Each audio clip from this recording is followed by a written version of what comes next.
We are live. We are back in the studio for another episode of Donald Trump rally in what is that? Juneau, Wisconsin. Let's do this. Let's find the stream. I hope you guys doing well today, and I really appreciate your company this morning. Let me open this YouTube and find the stream for today. Uh, Let me know where you guys are watching from. Let me open this live chat right here. We are doing great. So there is another rally coming up, and it's a roundtable with Latino leaders. That would be on Tuesday. Tuesday, do not know the time, but I'll find out. I will find out for you. I will post it in the chat as we go on today. Let me find. Let me find Donald Trump. Let me see if I can find the live. We make sure we are live streaming. I have to make sure. Hold on. Make sure because sometimes I'm lost.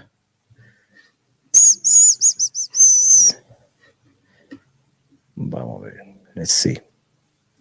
My channel. Are we live? Yes, we are. Is my live stream public? I have to see. I have to see if my live stream is public. So yesterday we had Donald Trump with Elon. It was pretty good. Yeah, we are public. Okay, we are good to go. So we are going to touch on the Donald Trump rally. Let me find where the rally is gonna be air. So you guys be here. We got Donald Trump right here. Let's see.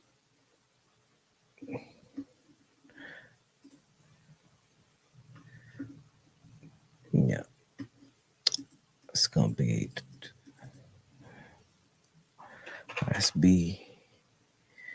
RSBN. Here we go.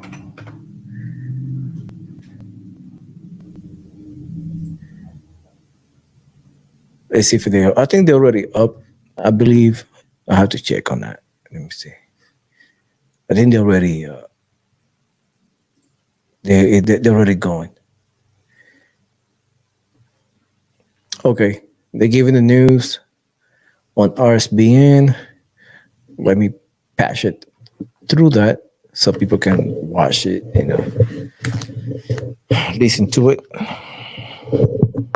Let me get this out of here.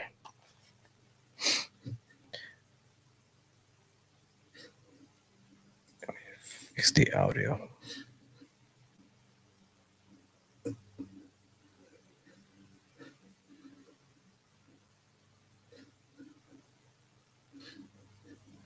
Turn the audio. You guys, let me see if he's. Huh. I don't hear nothing.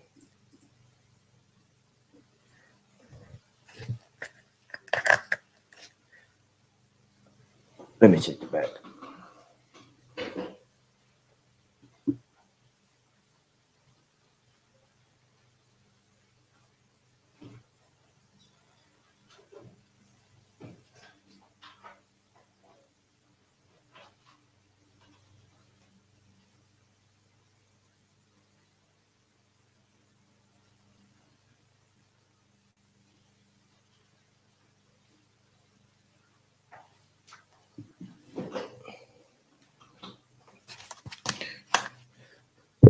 Let me fix the audio real quick for y'all.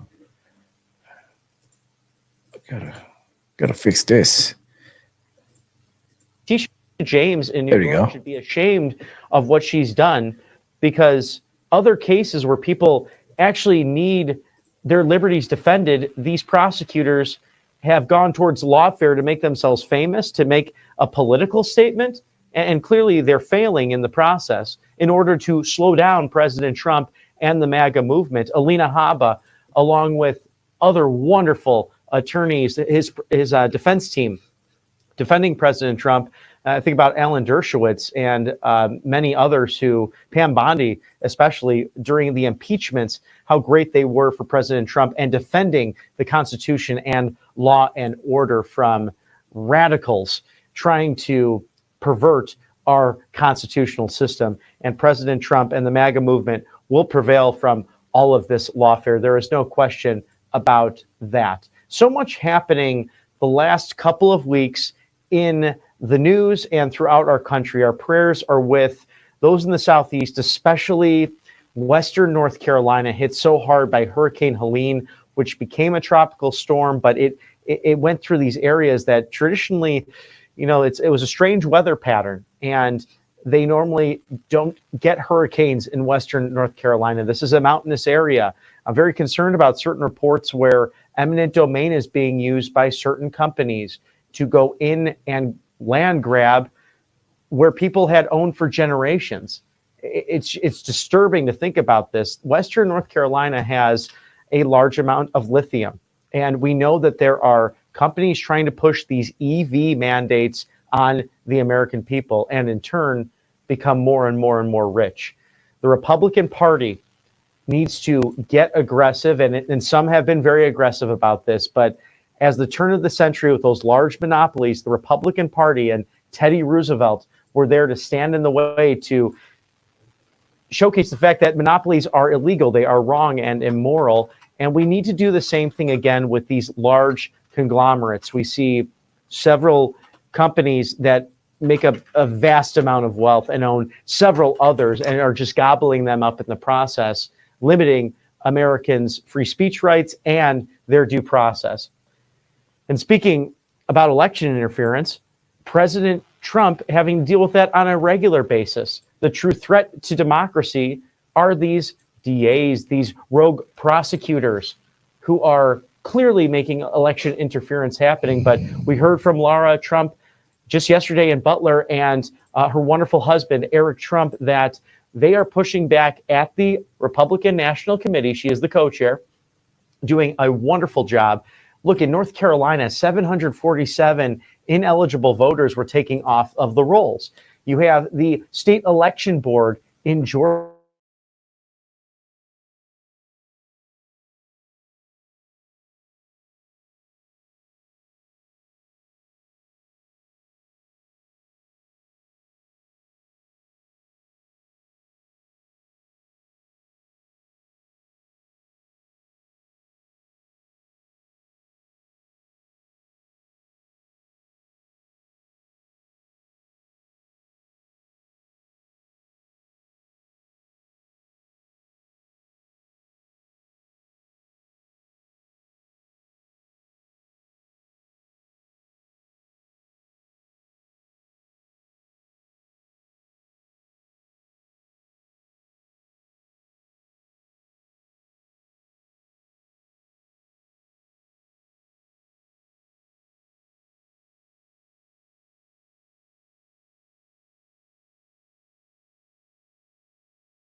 go to Swamp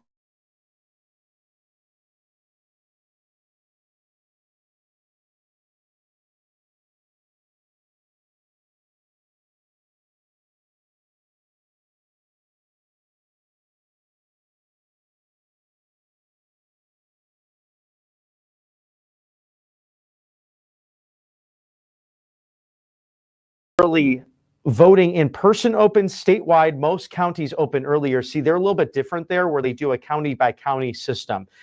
October 29th, mail-in ballot request deadline. Requests must be received by 5 p.m. Early voting in person by mail-in ballot ends that day as well. And of course, election day, the mail-in ballots due by 8 p.m. in the Commonwealth of Pennsylvania. If you are in Georgia, my home state of Georgia, we are ending registrations tomorrow. Monday is your deadline, so you will be able to vote in the United States presidential election. Remember the 5th of November. It's all coming down to this, folks. 30 days until we choose a path of liberty or choose a path of tyranny. The two parties have never been further apart, in my opinion, at least during my lifetime. It used to be where you could have even, liberal Republicans from the Northeast. I think of George W. Bush's grandfather, the great Senator Prescott Bush from New England, from Connecticut, who represented them in the Senate, somewhat of a liberal Republican. Or how about conservative Democrats of the past who really dominated Georgia politics for 100 years, and that's really changed in the last 20. But what you have now is not traditional conservative nor liberal. It's more of we the people versus a uniparty in DC that even Alexander Hamilton, who wanted a strong centralized government, I think would be rolling in his grave right now watching what the far left wants to do to this constitutional republic. And Senator Ted Cruz, the great Senator Ted Cruz out of Texas, writing his Harvard thesis on this very topic of the Federalists versus the Anti-Federalists, when they're at the Constitutional Convention in Philadelphia, Pennsylvania, they're dialoguing, and the Federalists came across and said, we have this beautiful Constitution. Why would you want to change or add anything? And the Anti-Federalists stood their ground, saying that we need a Bill of Rights. We need it encoded, these 10 Bill of Rights, which are unalienable, which come directly from God. And this has to happen. This has to go down in American history. And I think the Anti-Federalists and the Federalists would agree now that that was the case. So Ted Cruz and others arguing that point, and of course his Harvard thesis when he was in law school. Well, the only way we could bring you this unbridled coverage is to thank our wonderful sponsors, the Wellness Company. The world's on edge. I've been talking about it all morning, whether it's natural disasters, Hurricane Helene, you have economic turmoil, election chaos, but look at this, the medical emergency kits by Dr. Peter McCullough. I also have the contagion emergency kit, so important when you have all of this craziness happening with inflation, the cost of living, so much going on in the world, and the talk of bird flu. We're now in flu season with the whispers of another pandemic coming. How scary would that be to be sick with no help? And that's a dangerous gamble to take in this day and age. You can't afford to be unprepared. That's why I'm excited to tell you about the Wellness Company's Contagion Emergency Kit. Again, Dr. Peter McCullough making this wonderful company for you, the American people. This has medications like ivermectin, also hydrochloroquine, even a nebulizer, perfect for treating respiratory illnesses as flu season approaches. We've seen drug shortages and pharmacies turning people away. Don't risk being told no when your family's health is on the line. The Contagion Emergency Kit gives you all of this access at makecaregreatagain.com, code RSBN for 15% off. You could save up to $60 with free shipping on this. So that's makecaregreatagain.com and use code RSBN to save up to $60 off for free shipping right now. So a very exciting thing. Thank you to our sponsors there at the Wellness Company. You know, it's been an interesting 4 years for the American people. We've seen so much change because of the COVID pandemic. We've seen people move, and the magnificent Matthew Alvarez and I speak on this topic a lot. We're from the northern states, the mid-Atlantic and the Midwest. He's from Pennsylvania. I'm from the great Chicagoland, which is sadly not so great anymore. I actually was watching on the plane early this morning some local and national news, and of course, Brandon Johnson, the mayor of Chicago, coming up, talking about how he is not supporting his Chicago Police Department, a big advocate for defunding the police, and the police, literally no pun intended, handcuffed in order to not do their jobs. And that was not like that when I grew up just outside of Chicago. We had Richard Daley, a traditional liberal Democrat. His father was the godfather of Chicago Democrat politics. But you know what? They were pro-middle class. They were pro-police officer. They wanted to keep the beautiful city safe. If you've been on an architecture tour of that magnificent city, it's second to none. And President Trump making the skyline even more beautiful during his apprentice days, building the Trump Tower, a residential and a commercial hotel building with some beautiful rooftops just across from other competitors in that business right along the Chicago River, but also on the second floor, Rue Bar, a beautiful spot to go to enjoy an evening out in the beautiful city of Chicago. But that's changed so much. I've been there only a couple of times in the last 4 years. The city itself, when I go back and visit family, I remain in the suburbs because these far left socialist maniacs, quite frankly, are destroying our cities. As they get bluer and bluer, people are leaving if they can. And some people, sadly, cannot get out of their cities for one reason or another, mostly based on economic need or simply just having family there that they want to be close to. And that shouldn't be the case. President Trump also outlining on his platform, and it's towards the end here, if I could find this real quick, the exact number, but he talks about making, oh, here we go, actually towards the middle. Number 12, number 11, rebuild our cities, including Washington, D.C., making them safe, clean, and beautiful again. I think the saddest part of the last 4 years has been this bloated administration and their inability. They've given money overseas. They take care of Ukraine's border. But you look here at home, we have veterans in the streets. We have people overdosing. We have cities like San Francisco who actually hand out the needles and they give away the fentanyl. It is beyond disturbing to watch this as our fellow man are literally suffering in the streets of America.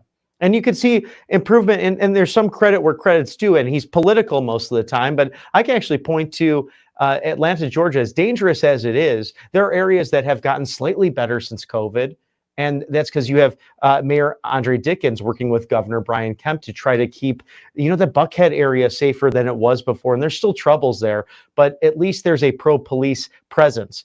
And I'd love to have Mayor Dickens on if he'd love to come and talk about why Kamala Harris would be good for Atlanta, because she would be an absolute nightmare. There's no question about it with her lawlessness and wanting to not keep America safe by not securing the border, by not putting people in prison who need to be in prison. Instead, during her time as a district attorney in San Francisco, prosecuting people harshly for low-level drug offenses, the exact offenses that President Trump did and used for criminal justice reform. There's a clear contrast between these candidates. President Donald Trump having these 20 outlines, the second contract with America, the Trump Force 47 Republican National Committee promises to the American people common sense. Quite frankly, Kamala Harris took forever to put her platform out, and go to kamalaharris.com. It is a cut and paste of the Biden administration, and perhaps one of the only press conferences that President Biden has given throughout his tenure as president was just the other day, saying that Kamala Harris was his partner and was crucial on all the policies that they are responsible for. How interesting is that? As she tries to distance herself from the incumbent commander-in-chief, she clearly was lockstep with him every step of the way.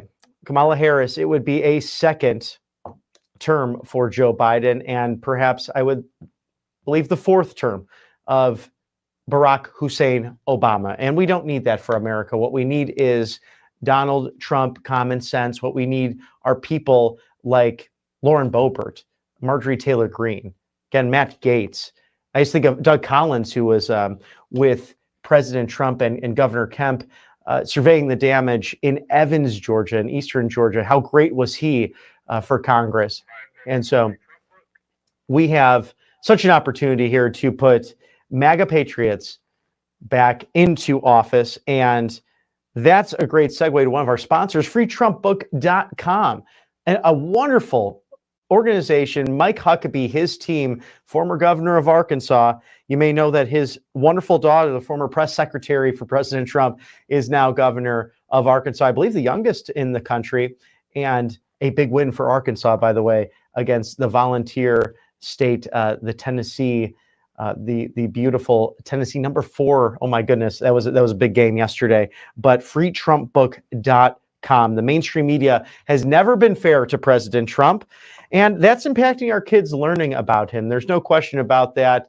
The media, the schools have become woke for the most part, but kids need to know the truth about President Trump, his accomplishments, and then just to know the facts. So they might, if they disagree with them, they can at least come from understanding the policies. That's why Mike Huckabee's team has put together a very nice gift bundle for kids that includes the Kids Guide to the Courage of President Trump and also the Kids Guide to President Trump, along with other policy books and things that are addressing what is happening in 2024 America. You just need to pay shipping and processing, but this is free to our viewers here at Right Side Broadcasting. You can even get a free Christmas ornament showcasing President Trump's incredible bravery. And with the holidays right around the corner, a great time to plan for stocking stuffers. And, you know, this book might even be good for your neighbor who's just simply not paying attention. You know, here's a good idea. Why don't you get that Trump bundle from Patriot Addict and get some freetrumpbook.com as well. Bring over that Trump gear, enjoy some football today, and then also enjoy next Saturday's college football. Maybe you can change some hearts and minds with freetrumpbook.com. Yes, freetrumpbook.com for all you need to know about President Trump, his legacy, and what he hopes to return to 1600 Pennsylvania Avenue. And reflecting on yesterday, my goodness, he did some beautiful flyovers. If you were watching our coverage yesterday, coming into the music of Top Gun, that iconic music, those Tom Cruise classic films. And if you've seen the recent sequel of Top Gun Maverick, it really instilled this sense of, you know, Hollywood every once in a while has that American patriotism. You know, it has that ability to showcase the best of us, and especially those men and women in blue and those who are seeking to serve us in our military. And President Trump, a worthy commander-in-chief who made our military so strong, and he will help bring that back. I also have some special stuff right here. Our friends over at My Pillow, Mr. Mike Lindell. I have a couple of these back home. The My Pillow is so comfortable. It's light as a feather. It's like air, but it's also compressed where you can make sure your neck doesn't get hurt when you're sleeping. I have that issue I'm a back sleeper myself. So I put a couple of these on. I elevate myself a little bit, make sure I'm not snoring. This is a great way to solve all of that. And some people, you know, they sleep on their side. They get a little bit of a pain in the neck, but here you go. A classic.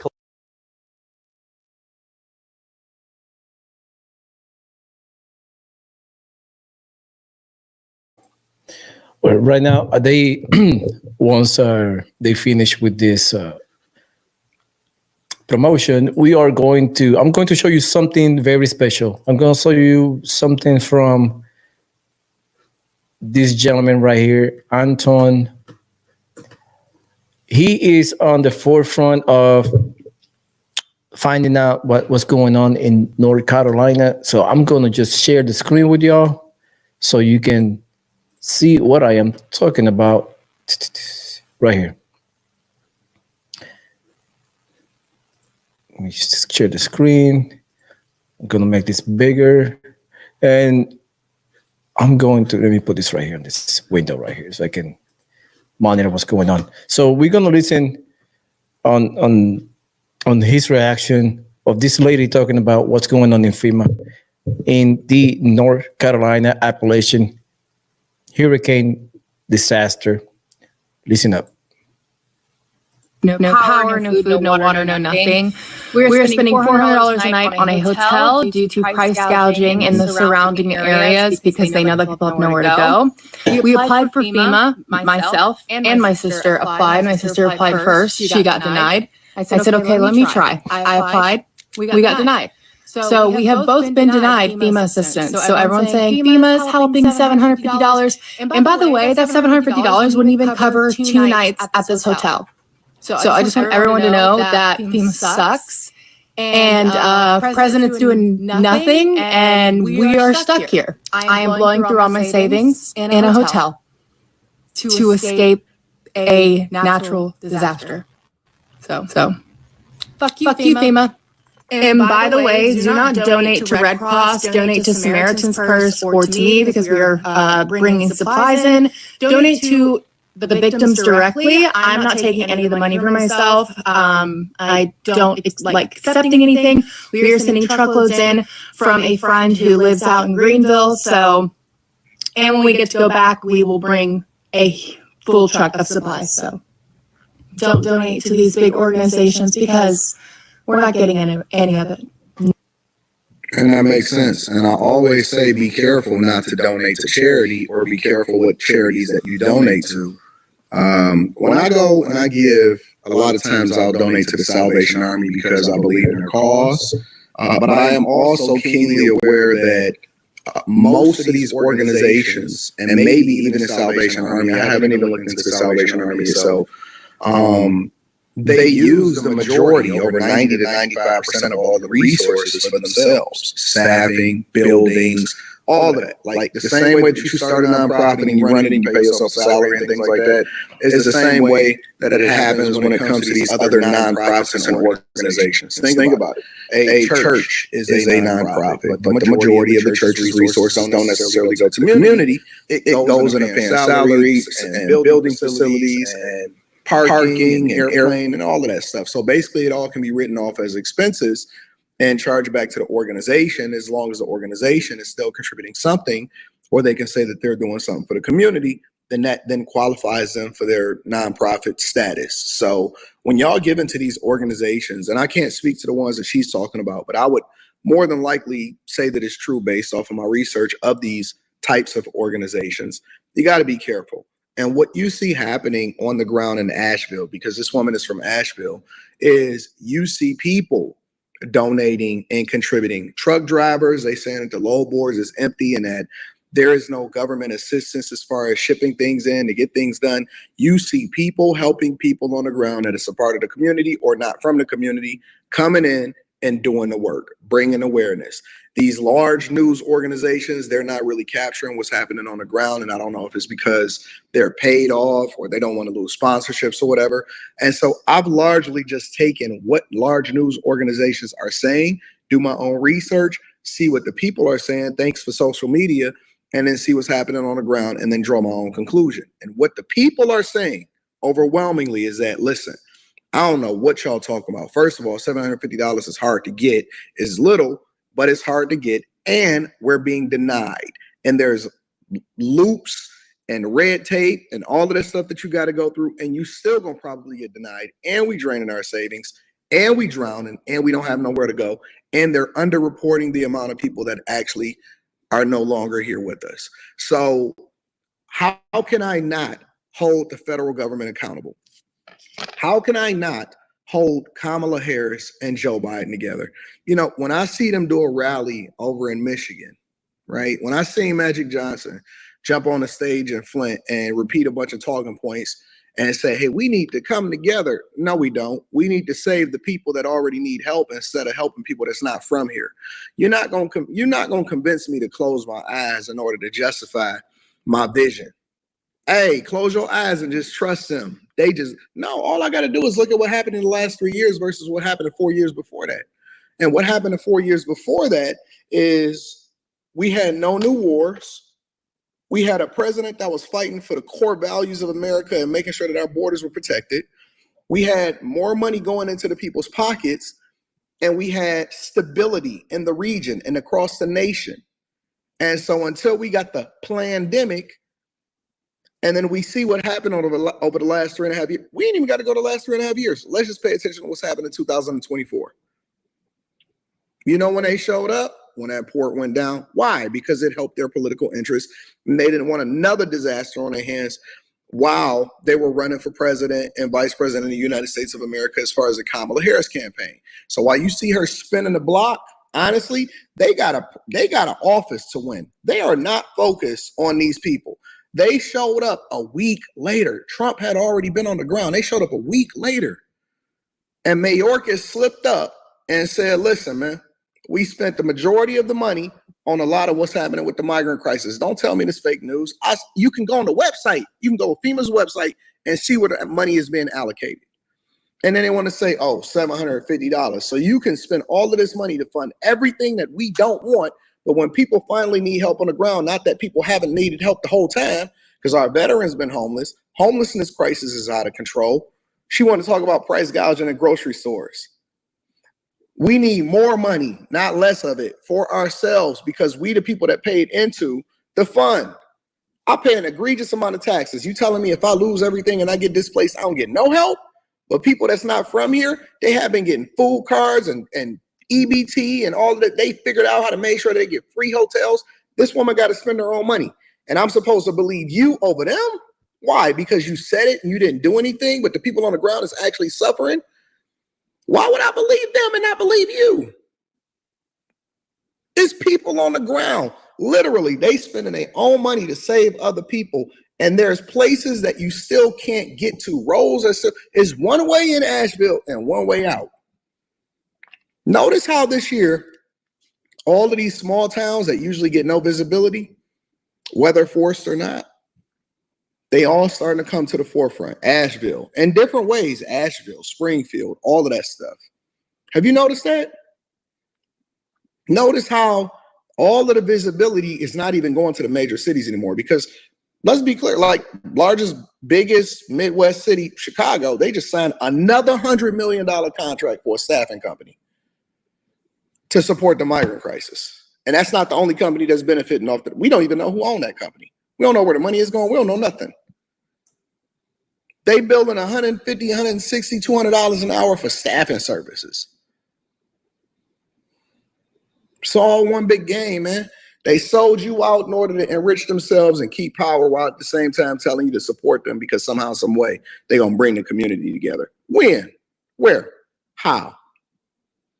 Somebody tell me. Somebody show me. Show me the receipts. Show me the receipts. Because, see, we can go and cite policy. We can go and research these organizations. We can go and see what's really happening on the ground. We just too lazy to do so. That's all right. I'm about to mail my absentee ballot right now. Literally, I'm about to mail my absentee ballot.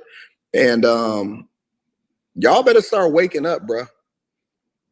They don't care nothing about you. I was looking at a video of Kamala Harris listening to a volunteer talk about the fact that they needed something else. And she was just like, oh, okay, yeah.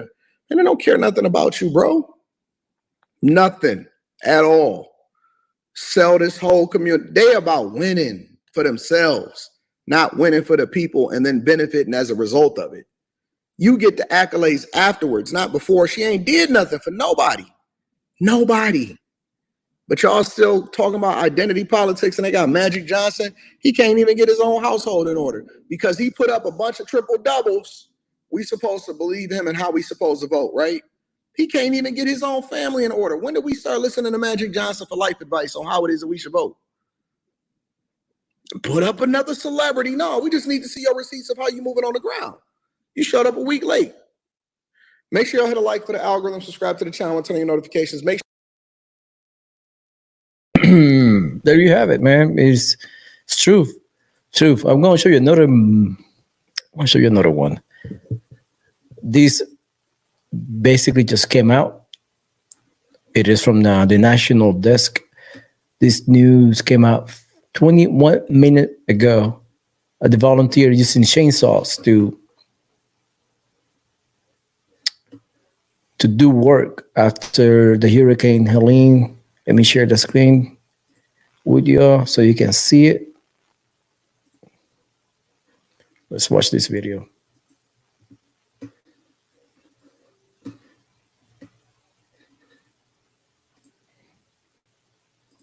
You're ripe, you rot. And I don't want to be a banana. 83-year-old Asheville resident Chuck Chavaris is a busy bee. One there and the other one there. And all of these fell over the road. I cleaned all that up. I'll tell you what, I'm glad we had chainsaws. He is among the hundreds of people across Western Carolina picking up pieces from a devastating storm. We're blessed, we're alive, my fingers work. And what the heck? Cut the wood up. But before he can pick them up, he has to cut them. And he needs the right equipment to get the job done. That's where Oregon Tools comes in. We volunteered to come here and do basic chainsaw maintenance, sharpening to help the people of the greater Asheville area and Western North Carolina sharpen chainsaws so they can cut themselves out. For the past 4 days, their disaster relief volunteer group has been here at Grace Point Church on Woodlands Hill Road, using these grinder machines to restore chainsaws. What it does, the wheel will reshape the cutter. So the cutter, when the cutters get worn, the chrome peels back and the cutters themselves get dull. And a dull chainsaw isn't any good for cutting down trees like this. Oregon Tools has already repaired more than 200 chainsaws, giving out tools and more for free. Next Monday, they will be on Grovestone Road in Black Mountain doing the same. If you show up here without your saw, just get an image of the tail of the bar right through here. That tells us everything that we need to know to make sure you're set up right. They've helped first responders, linemen, tree services, and even homeowners like Chavaris. You're likely grateful for Oregon Tools. Oh, yeah. Oh, gosh, they were amazing. We're just here to help the people of Western. There you have it, man. It is. Where is FEMA? And I mean, that's the big question. Where are they? So people helping people. They're helping themselves. As always, great Americans help each other out. And sometimes the government needs to just step away. All right? Leave us alone. If you ain't going to do nothing good, if you ain't going to contribute, step aside. We don't need you here. But just leave people alone. I mean, if they there, good. But they gotta be there to help, not to obstruct or impede the help given to these great Americans by Americans. So it is crazy how we turn out to be this crazy stuff about FEMA interfering with people. It is insane. So let's get back to the ISBN. They were I think they were doing on the ground. Let me find it. Their website for the Trump rally. So let me know where you guys are watching from. We are waiting for the live transmission of Donald Trump in Wisconsin today. It is 12 o'clock Eastern time, 11 o'clock, 11:15 almost Central. So we are covering different topics until they come up with the live stream. They should be coming up soon. They were talking about coming up around 12. And I was just in the website. Let me see if they're already up. So yesterday was a great day. Elon Musk showed up to Butler, Pennsylvania, rally people up, encourage people to vote, which is a good things we got to do. We got to vote. We cannot be stagnant. We have to vote. So we have to get out there and vote. I'm going to just play a little clip of what happened yesterday. Did you know that Amazon has a So it will just bear with me real quick. Don't go anywhere. Comment down below where are you watching this live from? And let me share the screen with you so you can see Donald Trump and Elon Musk and the Butler, Pennsylvania rally. Hey, let me bring that up. Here we go. Incredible guy. I don't say that often. He's a great gentleman. He's done such an unbelievable job for North Carolina, for Georgia, for Alabama, for Florida, for Tennessee. His name is Elon Musk. He saved free speech. He created so many different great things. Where is he? Come on up here, Elon. He created the first major American car company in generations, and his rocket company is the only reason we can now send American astronauts into space. Come here. Take over, Elon. Yes, take over.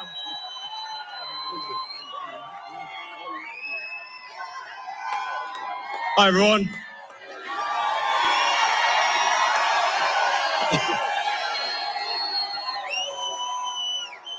As you can see, I'm not just MAGA, I'm dark MAGA. Well, first of all, I want to say what an honor it is to be here. And, you know, the true test of someone's character is how they behave under fire. And we had one president who couldn't climb a flight of stairs, and another who was fist pumping after getting shot. Fight, fight, fight. Blood coming down the face. Now, America is the home of the brave. And there's no truer test than courage under fire. So who do you want representing America? Yeah, absolutely. And I think this election, I think it's the most important election of our lifetime. This is no ordinary election. The other side wants to take away your freedom of speech. They want to take away your right to bear arms. They want to take away your right to vote effectively. You got 14 states now that don't require voter ID. California, where I used to live, is just passed a law banning voter ID for voting. I still can't believe that's real. So how are you supposed to have a proper election if there's no ID? It's just meaningless. And free speech is the bedrock of democracy. And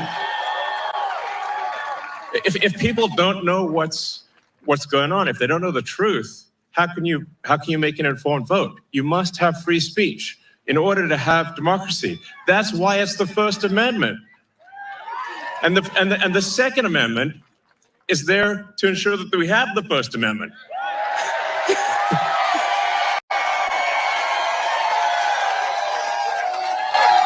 That's right. Comment down below. President Trump must win to preserve the Constitution. He must win to preserve democracy in America.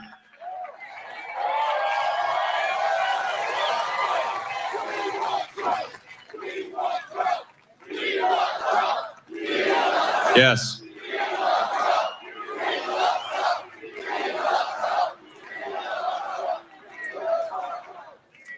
This is a must-win situation. Must win. So I have one ask for everyone in the audience, everyone who watches this video, everyone in the live stream.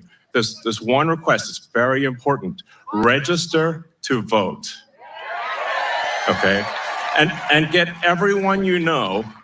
And everyone you don't know, drag them to register to vote. There's only 2 days left to register to vote in Georgia and Arizona, 48 hours. Like, text people now, now. And then make sure they actually do vote.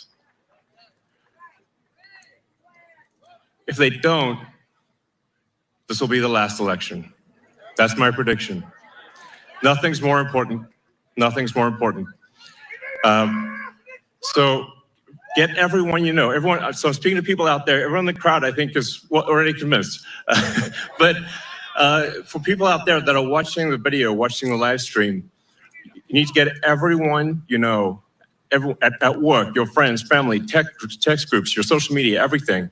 Get them to register to vote right now. Only 2 days left for Georgia and Arizona. Only a couple weeks left in Pennsylvania.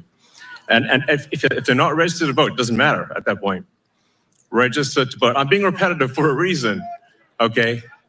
So nothing is more important. And a lot of people think maybe their vote doesn't count. Well, it does, okay? It does. It matters. And this election could be decided by 1,000 votes, 500 votes. A tiny margin. So get everyone you know to register to vote.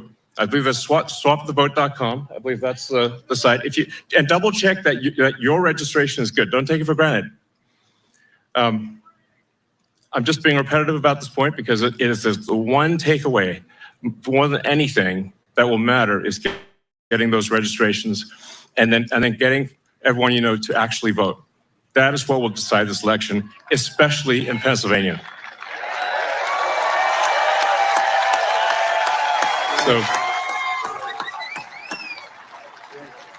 So thank you. And honestly, you want to just be a pest. Just be a pest to everyone you know, people on the street, everywhere.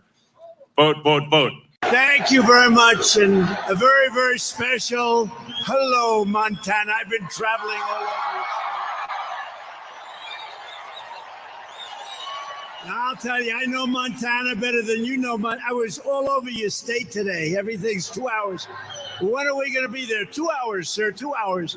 I got to like Tim Sheehy a lot to be here. I have to. He better win. He better win. No. This is some beautiful country, though. I did do a lot of driving. I'd go to one. We went to some friend's house, a really good friend's house with your governor. You have a great governor in this state. You know that, right? I'll be right back. Stay tuned. Don't go anywhere. Share this live. This is a pre-recorded video of Donald Trump rally about a month ago. But we are streaming live today. Probably like an hour and a half or two. Donald Trump will be showing up to Juneau, Wisconsin. So don't go anywhere. Thrilled to be back in this incredible place, this beautiful state with thousands of proud, hardworking American patriots, which is what you are. You built the country. Less than 3 months from now, we are going to defeat radical left Democrat John Tester. He's terrible. He is terrible. And send Tim Sheehy to the United States Senate. We're going to evict crazy Kamala. Do you ever hear of Kamala? Radical left. Radical left. Well, she has a couple of things that a lot of people from Montana would like she wants to take away your guns. You like that, right? All right, how about this? She wants to defund the police. Are you okay with that? She wants to allow millions of people to pour into our border through an invasion, using an invasion process. I don't think so. I don't think that's for you. It's not for me either. It's not for most people in this country. We're going to evict crazy Kamala, and we're going to get Joe Biden out of the White House. What's he doing now? Greg, what's he doing?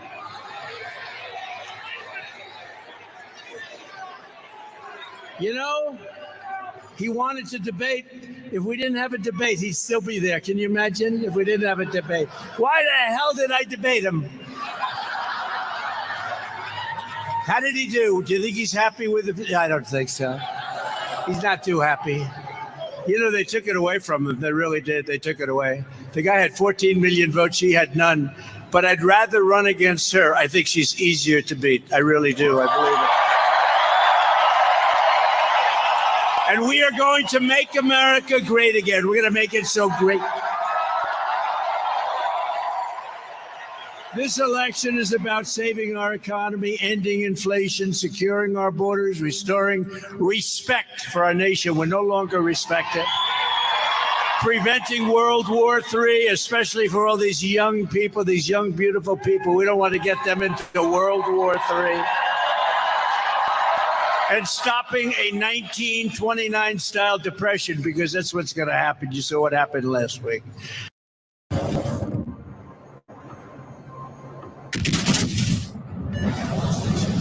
With your vote, we will reverse the Kamala crash, and we will end the Kamala chaos, and we will stop the Biden-Harris invasion of people that don't belong in our country. They're invading our country.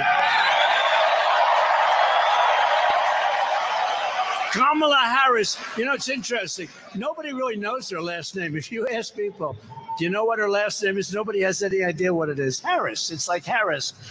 I don't know. How the hell did this happen? You know, they said, so we had the debate. He didn't exactly do well. And they actually, CNN was very nice. They said that was one of the greatest debate performances I've ever seen, said by a very important person at CNN. Then what happens? 2 days later, they said he was lousy. They don't talk about me anymore. They just said he was lousy.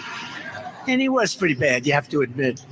But we're going to turn it around. We're going to turn this country around. We're going to turn it around very fast.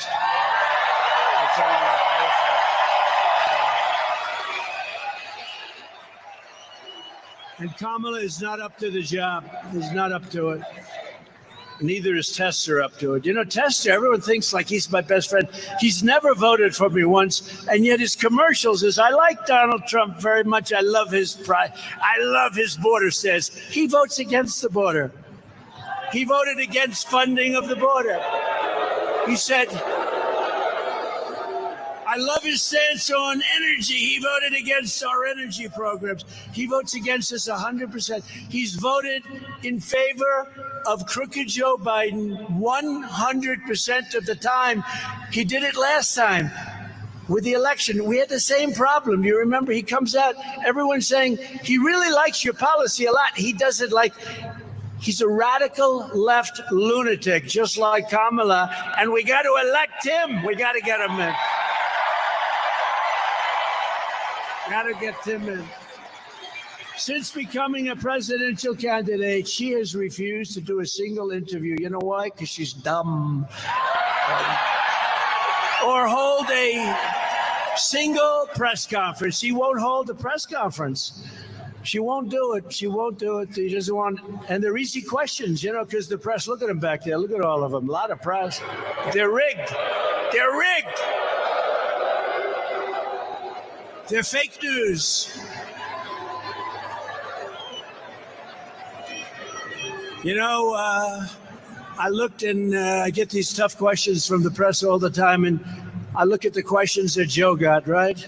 Where do you think you're having dinner tonight? What will you eat? Will you have ice cream for dessert? No, I don't know. It's unfair, the questions are so hard, he says. No, the way they treated him and with me. I won't use the questions because I don't want to give any ideas. They give me the worst questions. They are so nasty. They are the nastiest people, I think, on earth.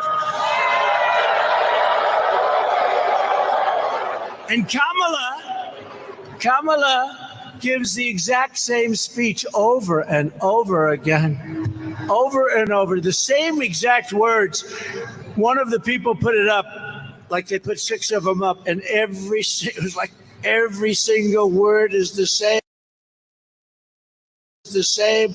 I don't do that. I got to give you a little bit of variety, right? I change all these damn speeches. Where are my speechwriters? I'm going to do that. Just have one speech and just for the next 90 days go out and just read that thing. But we don't like to read teleprompters, right? It's not as much fun. It's not as exciting. And somehow it's never as good, is it, huh? No, I think we're going to write up one standard speech. You read it from beginning to end. You know what would happen? You'd start walking out. They'd say, oh, look, Trump's not holding. How about yesterday? They said, oh, she had a big crowd. Oh, the crowd. The press is talking about the crowd. This farmland. You see states like Arkansas and Florida where they're saying that's not happening anymore. Unfortunately, in Wisconsin, they have a Democrat governor. Their neighbors to the west as well, Minnesota, they have a Democrat governor in Tim Walz. The China issue is not just a foreign affairs one. Finally, they are live. We were waiting for that already. People in that stadium, look at that. Property in the United States. Donald Trump is going to say enough of that. That's not going to happen anymore. And it's going to bring our manufacturing back home. And in a state like Wisconsin, a city like Milwaukee, where we're staying at, the issue of manufacturing is a big one because we're seeing a lot of companies ship a lot of their jobs overseas. That's going to stop with Donald Trump back into this White House because he has one simple slogan: "Made in the USA and America first." This is what he stands for. That's exactly right. And the Chinese Communist Party don't what's the word? Don't downplay how smart these people are. These people are very strategic. They're very intelligent, and they realize that it's better to infiltrate the country from within to destroy America rather than just attacking us through a vehicle like a war. And they're preying on our weaknesses right now. That's right. They see an open border, and it's not just China. You see President Trump talks about the Congo as invading. You look at what's happening with some of the Haitian migrants. When you see what's happening with 100 plus terrorist organizations or people on terrorist watch lists have come through this border. Their whereabouts unknown. It could be in a neighborhood where you live. So you look at the massive vulnerabilities at our southern and northern border. Our adversaries, bad actors in this world, which there are plenty, are taking advantage of our vulnerabilities right now.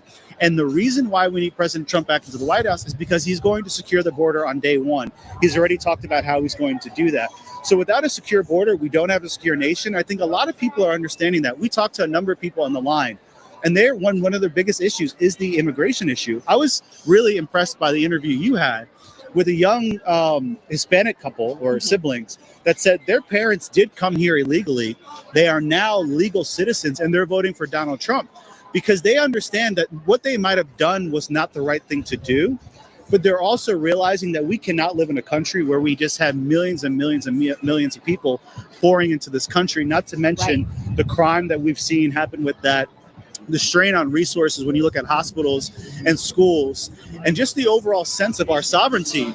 No other country would allow this. Why is the United States of America allowing that? And this is why Donald Trump is so far ahead when it comes to Kamala Harris on the issue of immigration, particularly. That's right. And it was good to hear people like that firsthand who their parents came to America and they are from Mexico, and then they come to this country, they love America, and they love what sets America apart from other countries. And he said they wanted to come to this country and respect what America is. And he didn't say the word, but basically he wants to assimilate to our country because he realizes that America is the land of opportunity, and there's such great things about this country that's big, so vastly different than any other country in the world. And they want to really respect what America stands for when they're living here. President Trump talks about the big, beautiful. We gotta stop the audio because they're playing music in the back, and I don't want to get banned like I did yesterday. Yeah, I got a copyright claim yesterday. Yeah, I know. So we are live in Juneau, Wisconsin. Hopefully, they will start parading the speakers around, I would say, in 30 minutes. I believe at 12, they start parading the speakers one by one. And I put a poll on the chat for those who are watching. Let me hear your voice, whether you're voting in person or mail in. So make sure you're voting, participate on the poll to see what is the temperature out there for this upcoming election. So we are live. Finally, we are hopefully been speaking to Donald Trump, hearing to Donald Trump around 3 o'clock, like I did yesterday. He was pretty on point yesterday. He was able to speak at 5, and he came on the stage around 5 something. So he spoke for an hour and some change. So he did pretty good. And today we are in Wisconsin. He's all over the place. So joining me on the poll, hopefully they stop playing the music. Strong immigration. They're still playing the music in the background. I cannot play that because if not, I would get a copyright. So let me know what are your thoughts, whether you're voting in person or mail in, and also comment down below. And also appreciate your time and appreciate you being here with me today. So let's see if the border illegal. They keep playing that song in the background. So I really appreciate your company today. So let me know where you're watching from. Let me know where you are watching me from your phone or your computer, from home, from work. It is 11:34 Central Time. Let me see if they finish their conversation. that we didn't have infrastructure for. Bless you. Bless you, my sweetheart. I'm over here at the studio over here in my garage. Let me see if they finish the song. Sudden, if we have 20 million plus more people just all of a sudden coming in, we can't handle that so quickly. And then they're not doing it the legal process. They're not doing it the right way. And I would like to point out that I don't believe these people are getting health screened. And just a couple of years ago, during the COVID pandemic, the left was so strict about all the COVID rules. You had to show cards to go into. Sorry about that. I keep playing songs to keep the people happy. So yesterday it was pretty sold out. It was a bunch of people. Let me see if I can do an aerial. I think Donald Trump. Let me look it up on Facebook. Let me look this on Facebook. I think Donald Trump posted a video of his flyby yesterday, showing basically an aerial view of the rally yesterday. Let me look it up right here. It was pretty packed. It was real packed, and there was a lot of people in there. Let me see if I can find the aerial view video of Donald Trump. See if I can. I see Donald Trump. They keep playing the song in the back. Remember, there's an important. Yeah, they keep playing the song in the back. So let me see Donald Trump.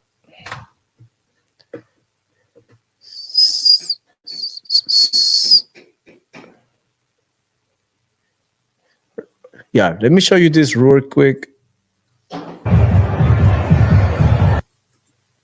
Let me show you this real quick. It will be very interesting for you. There we go, right here. Let me take this out of the way. There we go. So this is yesterday. I think the song is playing, but I would play just the. That was yesterday at Butler, Pennsylvania. Look at that. It was packed. And those people were there for hours on end, hours. They were there at least for 8 to 10 hours waiting on Donald Trump.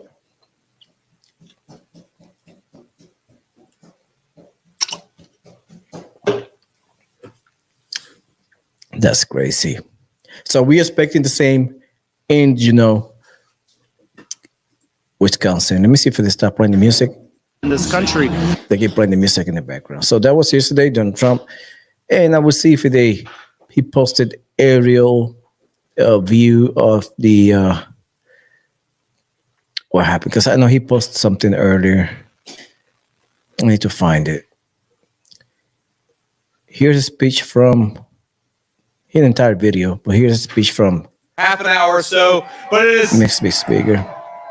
This community has been so good to me and President Trump. This community is so strong and so resilient. And my friends, we are so proud to stand here in Butler, Pennsylvania, ready to take back the White House, ready to take back this country.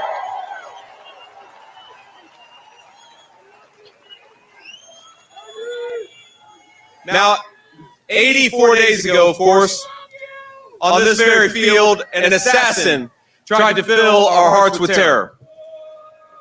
But we're here to say we can't be intimidated. We cannot be stopped. We won't be denied. We will make America great again, and we're going to do it together.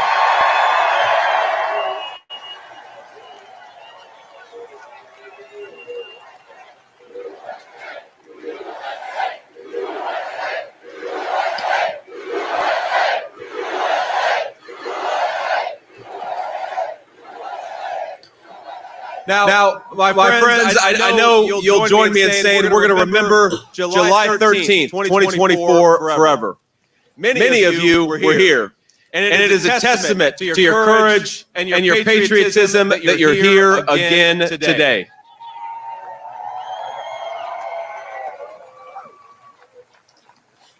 Now you heard the shots. You saw the blood. We all feared the worst.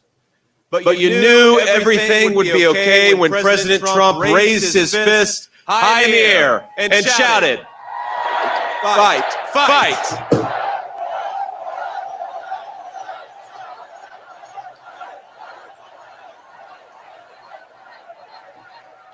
Now, I believe, as sure as I'm standing here today, that what happened was a true miracle. And on that day, America felt the truth of Scripture. Though I walk through the valley of the shadow of death, I will fear no evil, for you are with me.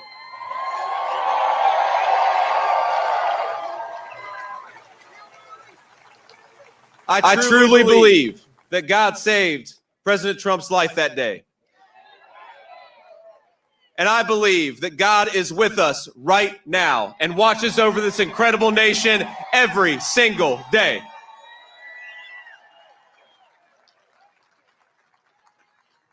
Now, there are so many people here, so many people we're honored to have. It would be impossible to name all of them. I see the great Sean Parnell over here. Sean, you're a hero, man. You were a hero on that day.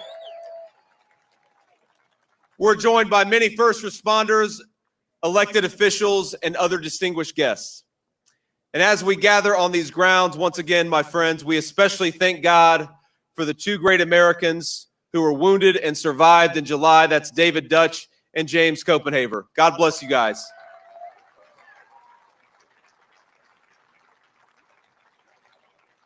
Now we pray for their full and complete recoveries. And we're honored that David and his family were able to join us today. Let's give a round of applause to David. God bless you and God bless your family.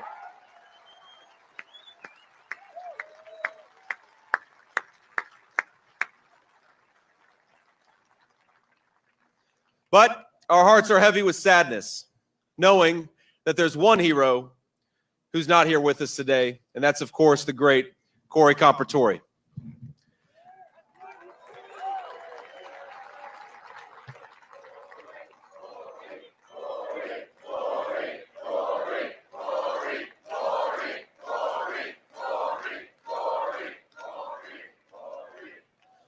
We're never going to forget Corey. We're never going to forget his heroism that day. And I want everyone to join me right now in sending our support, our respect, our love to the Compertori family here with us today. We love you guys. Thank you so much for joining us. Thank you for loving this country, and thank you for not giving up on it.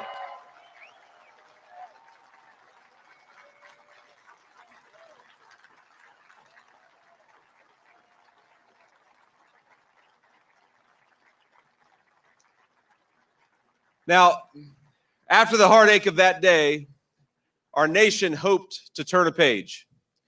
We hoped that our opponents would remember that before we are Democrats or before we are Republicans, we are Americans.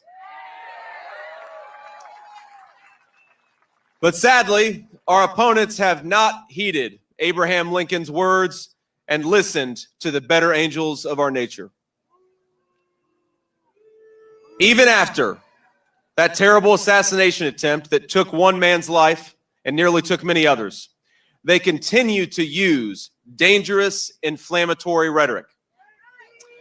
The media has continued to call Donald Trump, the guy who actually won his primary, a threat to democracy.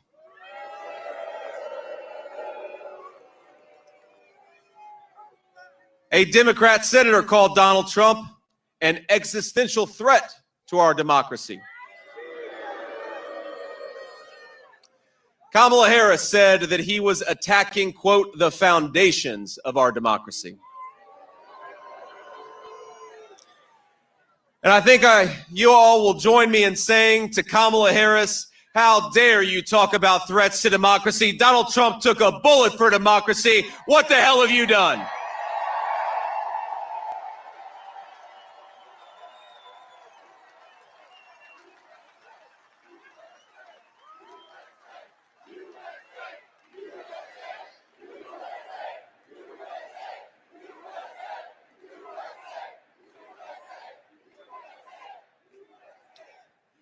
The truth is that Kamala Harris and her allies, they attack Donald Trump in order to silence us, we the people.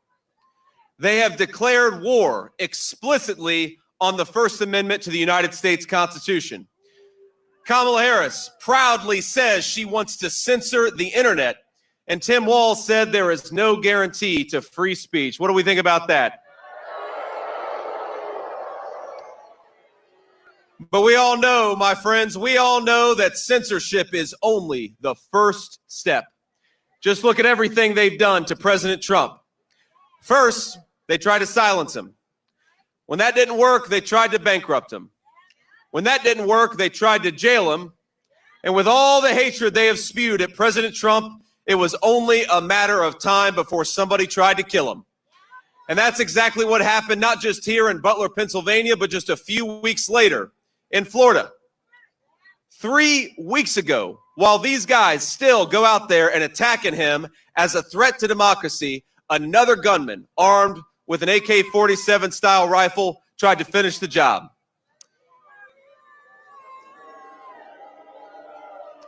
In fact, before the gunman in Florida tried to kill Donald Trump, he wrote, quote, "Democracy is on the ballot." The exact same words that Kamala Harris wrote after accusing Trump of being a dictator only days before the first attempt on his life. But for all of those watching at home, and for all those who might be undecided in this crowd, though there probably aren't that many undecided voters in this crowd,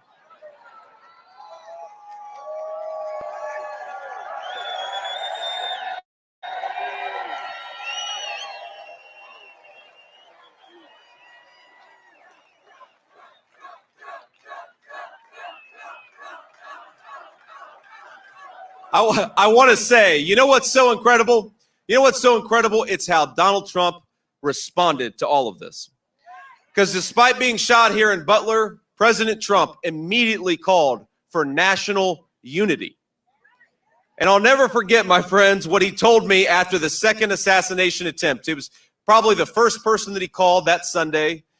And I was sitting at home with my son in Cincinnati, and he said, "JD, they tried to do it again." I said, "They tried to do what, sir?" He said, "They tried to shoot me again." And at first I was in disbelief. I think immediately my thoughts went to him and how he was doing. Of course, he was physically okay because he was calling me, but I said, "Sir, are you doing okay?" And of course, President Trump, in his President Trump way, said, "Yeah, I'm doing fine. You know, I'm a little pissed off because I was about to make a dirt birdie on the 6th hole and they wouldn't let me finish."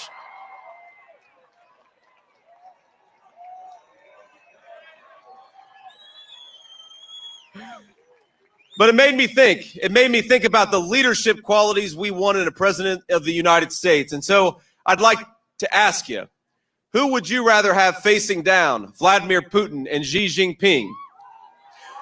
Someone who is afraid of interviews with the friendly American media, or someone who faces down 2 assassins and returns triumphantly to the very place that he got shot?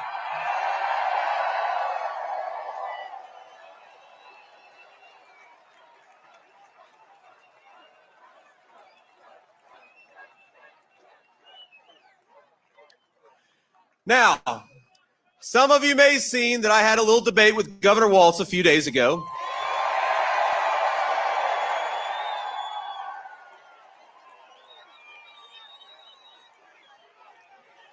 And I have to admit, I'm maybe the only person in Butler, Pennsylvania that feels that way, but I feel a little bad for Tim Walz, if I'm being honest with you.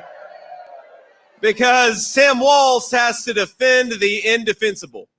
He has to act like Kamala is going to drive down inflation, bring up wages and bring back jobs and restore peace, the very peace that she destroyed. Well, I hate to break it to you, Tim, but everyone knows the truth. Kamala caused every single one of those problems because Kamala's day one in the White House was 1,400 days ago. Never let her lie to you and pretend that she's going to do something great. She's been in power for 3.5 years and she hasn't done a damn thing.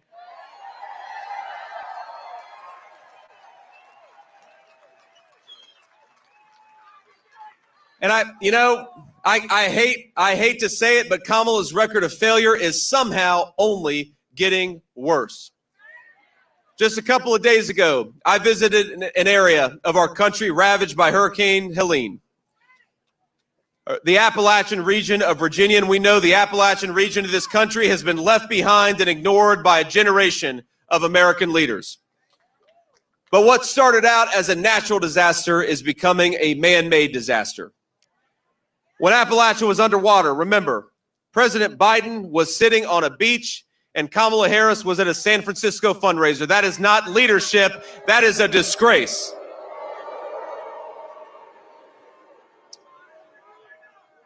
And now we're seeing reports that deployments of the military and the National Guard are moving at a snail's pace. My friends, who the hell is running this country right now? Because it sure isn't Joe Biden. It sure isn't Kamala Harris. The Harris administration has given billions of dollars to foreign countries and illegal aliens. But now they swoop in and they promise $750 to American citizens who have lost everything.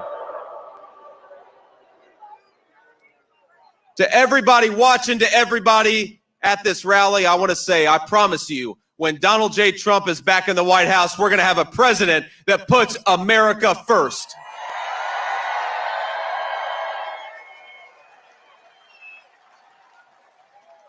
We're going to ensure that emergency funding goes to American citizens and not illegal aliens. We're going to create record prosperity with low inflation and rising take-home pay.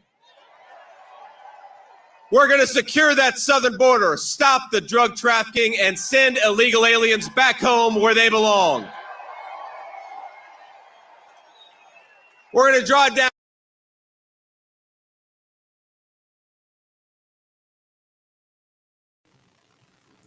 We're going to do a little pause and we're going to change views to Ron DeSantis doing a press conference on the new tropical storm that is approaching to Florida. We're going to change pitch a little quick. Let's play this. If you're on the west coast of the Florida Peninsula, you could potentially have major impacts from this storm. The current track has it coming along shore at Madeira Beach in Ellis County, but these models obviously can shift in the intervening time. So anybody on the west coast of Florida, up and down the Florida Peninsula, you have potential for major impacts, including really, really significant storm surge. Current estimates are that it has the potential to be a major hurricane when it makes landfall in the middle of the week. Yesterday, I signed executive order declaring a state of emergency. We had 34 counties. We now have expanded that in light of the forecast to 51 counties. This is allowing state officials to operate without the limitations of bureaucracy, make critical resources available to communities ahead of any potential storm impacts. We just had a major hurricane Helene that hit in the Big Bend of Florida, but I think a lot of people, particularly on the west coast of Florida and the Florida Peninsula, saw major storm surge, major damage to a lot of businesses and residents that created a lot of debris. And this is something that, of course, local governments have been working on. They have contracts and they do that. But we also understand that this debris creates a hazard if we then get another storm in that same area. So the executive order orders all disaster debris management sites and landfalls in all counties impacted by Helene to remain open and to allow 24-hour debris drop-off. I've also directed state personnel and assets to work around the clock to assist local entities as they continue cleanup and dispose of debris from Hurricane Helene. We also included in the executive order directives to local officials to anybody that is evacuated as a result of Milton, that is, when the storm passes, that they need to be able to get back in their home as soon as possible. If they think that they're not going to be let back on for many days, then fewer people are going to want to follow the evacuation order to begin with. And so obviously, if there's hazards and people's safety is in major jeopardy, like a bridge is not functioning or something, that's one thing. But the default has got to be get people back into their homes. We are, as I mentioned, at a level 1. We do think Milton will likely become a hurricane either later today or tomorrow. As of this morning, the storm was located 860 miles west-southwest of Tampa. Maximum sustained winds are currently at 60 miles an hour. It's not going to move very far for the next 12 to probably 18 hours. It's going very, very slow, and then it's going to start to pick up the pace and head towards the state of Florida. The Florida Division of Emergency Management is, of course, addressing storm-related resource requests to support communities potentially in the path of the storm. We've already sent multiple high water rescue vehicles to Hillsborough and Pinellas County, where current models have the eye of the storm making landfall. Also in Hillsborough, we've deployed nearly 400 feet of flood protection systems for a fire station so that operations are not interrupted due to storm conditions. We're currently coordinating another 1,800 feet of flood protection systems for wastewater facilities, pump stations, and a hospital in both Hillsborough and Manatee counties. And as I previously noted, we've ramped up state support of county debris removal efforts to 24/7 around the clock. Yesterday, I directed Kevin and FDOT to further supplement, not to displace, but to supplement the existing sand and debris removals of our local community. So it's important for all our local communities and local governments to continue with the debris removal. Over the next particularly 48 hours, you have round-the-clock access to these dump sites. We need to work together to clear as much debris as possible. FDOT is helping local entities remove remaining sand from local roads throughout the barrier islands of Pinellas County. And they aim to be complete very soon.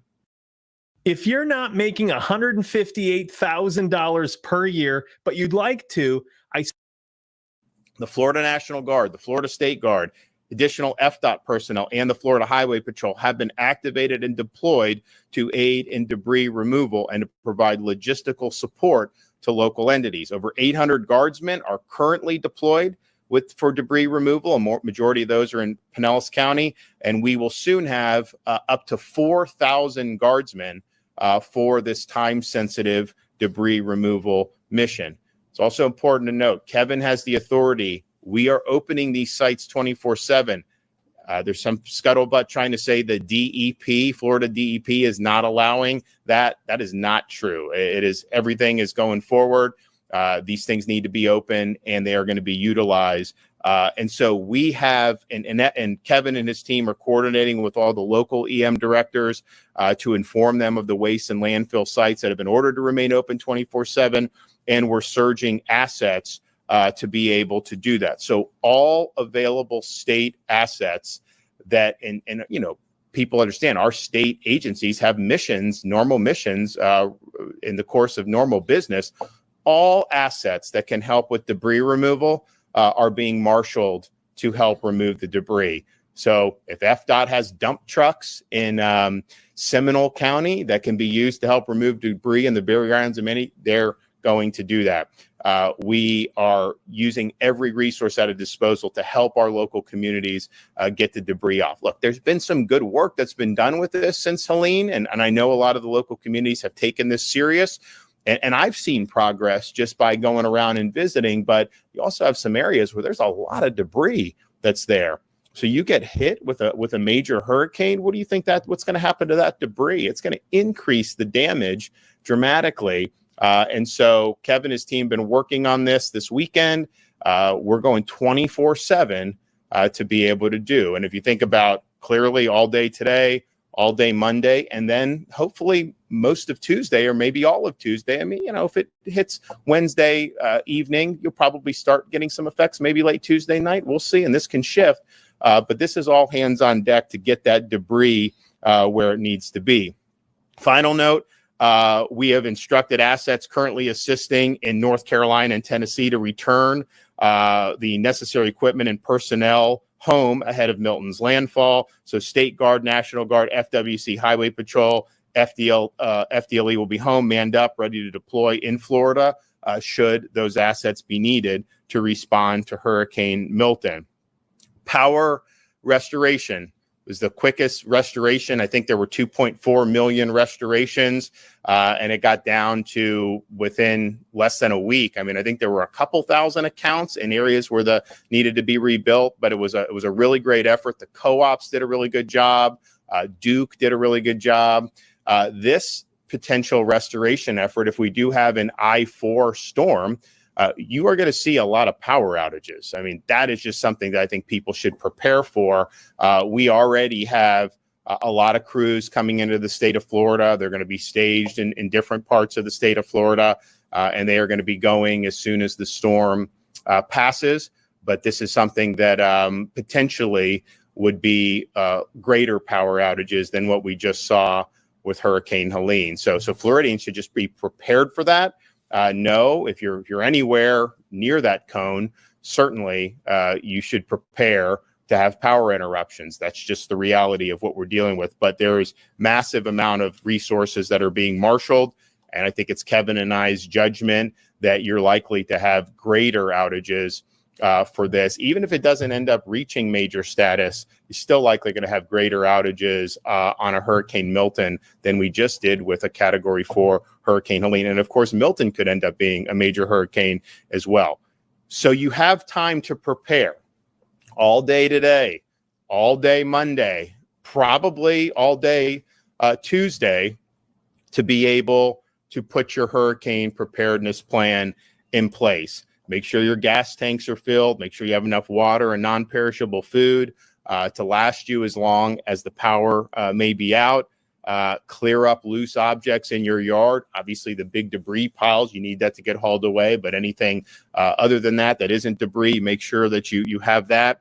Know your evacuation zone. There will be voluntary and mandatory evacuations in effect in a number of communities throughout the state of Florida. If you're on that west coast of Florida and Barrier Islands, just assume that you likely are going to be called upon to evacuate. Now, there's uncertainty about the storm. This is an unusual track in terms of it coming from the Pacific Ocean, hopping across Mexico, forming, and then coming horizontally into the west coast of Florida. Not, I think, any type of storm that has been dealt with, certainly in recent years.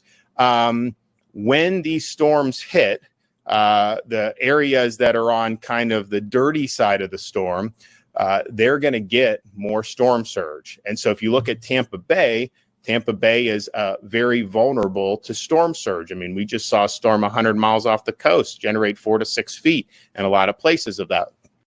Did you know that Amazon has a $50 million fund that they have to pay out every month? And here's how you can get a cut of it. My name is Charlotte Mickelson, and we help everyday people grow their income with this one simple method.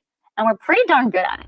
Our company, Publishing.com, was named the 19th fastest growing company in America. And the only reason we're so successful is because of the success that we've created for others. And I'll tell you why our method works so much better than anything else you might have tried. It's because starting a business is not the best way for regular people to make more money. And that's what everyone gets wrong.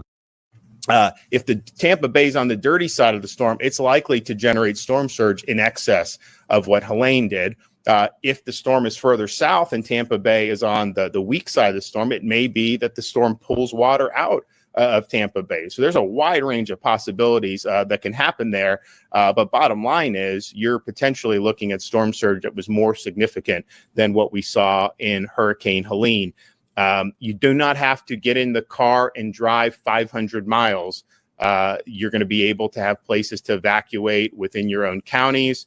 There's also other counties that are already starting to step up and offering sheltering that may not be in the direct path of the storm. And so all that information will be available if you go to floridadisaster.org/shelters, or you can also reach out to your local emergency management officials about that. Now, I don't think shelters have been open yet, but you can anticipate that will happen in the not too distant future. In Florida, remember, take care of your pets. Every county has at least one pet-friendly shelter. Don't leave your pets behind. If you are using lodging at our hotels when there's a state of emergency, the hotels have agreed to accommodate your pets, and that's very, very important that you do that. We already have sandbag locations open in multiple counties in South and Central Florida. check your county's EM page to see where those locations are. You can find your county's emergency management page at floridadisaster.org/counties. And remember, calls on evacuation, some of the access to barrier islands, all that, those are all going to be issued by the local emergency management officials. So please keep an eye on this storm. There's a bit, I mean, the greater cone covers almost the entire west coast of Florida at this point. And so, and even if you're not in the cone, as it gets closer, certainly if you're on that the dirty side of the storm, there's going to be surge that goes outside the cone that's going to be significant. So just prepare for that and understand that's something that is likely to happen. Apply for assistance. So people that are still suffering from Helene can apply for assistance by going to hopeflorida.com or calling 1-833-GET-HOPE. This is now open 24 hours a day, 7 days a week. And we understand when you have on the heels of a major hurricane to then have another, this is similar to like 2004 when Florida had multiple in a row, that makes it difficult. And if you need help, there's a lot of organizations that have been out there helping these communities. You can reach them through the Hope Florida line. When you do have power out, I think people really has taken this to heart in recent years on generator use. Great. If you want a generator, use the generator if you lose power, but do not run that generator in your home. That could be fatal. Make sure you're looking at limbs and trees that could fall on your home. If this is a major hurricane and it goes across I-4, it's, I think, would still likely be hurricane force winds by the time it exited the Florida Peninsula into the Atlantic Ocean. So you could be far away from the west coast of Florida and still have major impacts in terms of the wind and the debris. So just do what you need to do to protect yourself. Have a plan to ensure your electric vehicle is away from your home if your home has the potential to be impacted by storm surge. Salt water making contact with electric vehicles has been known to cause fires.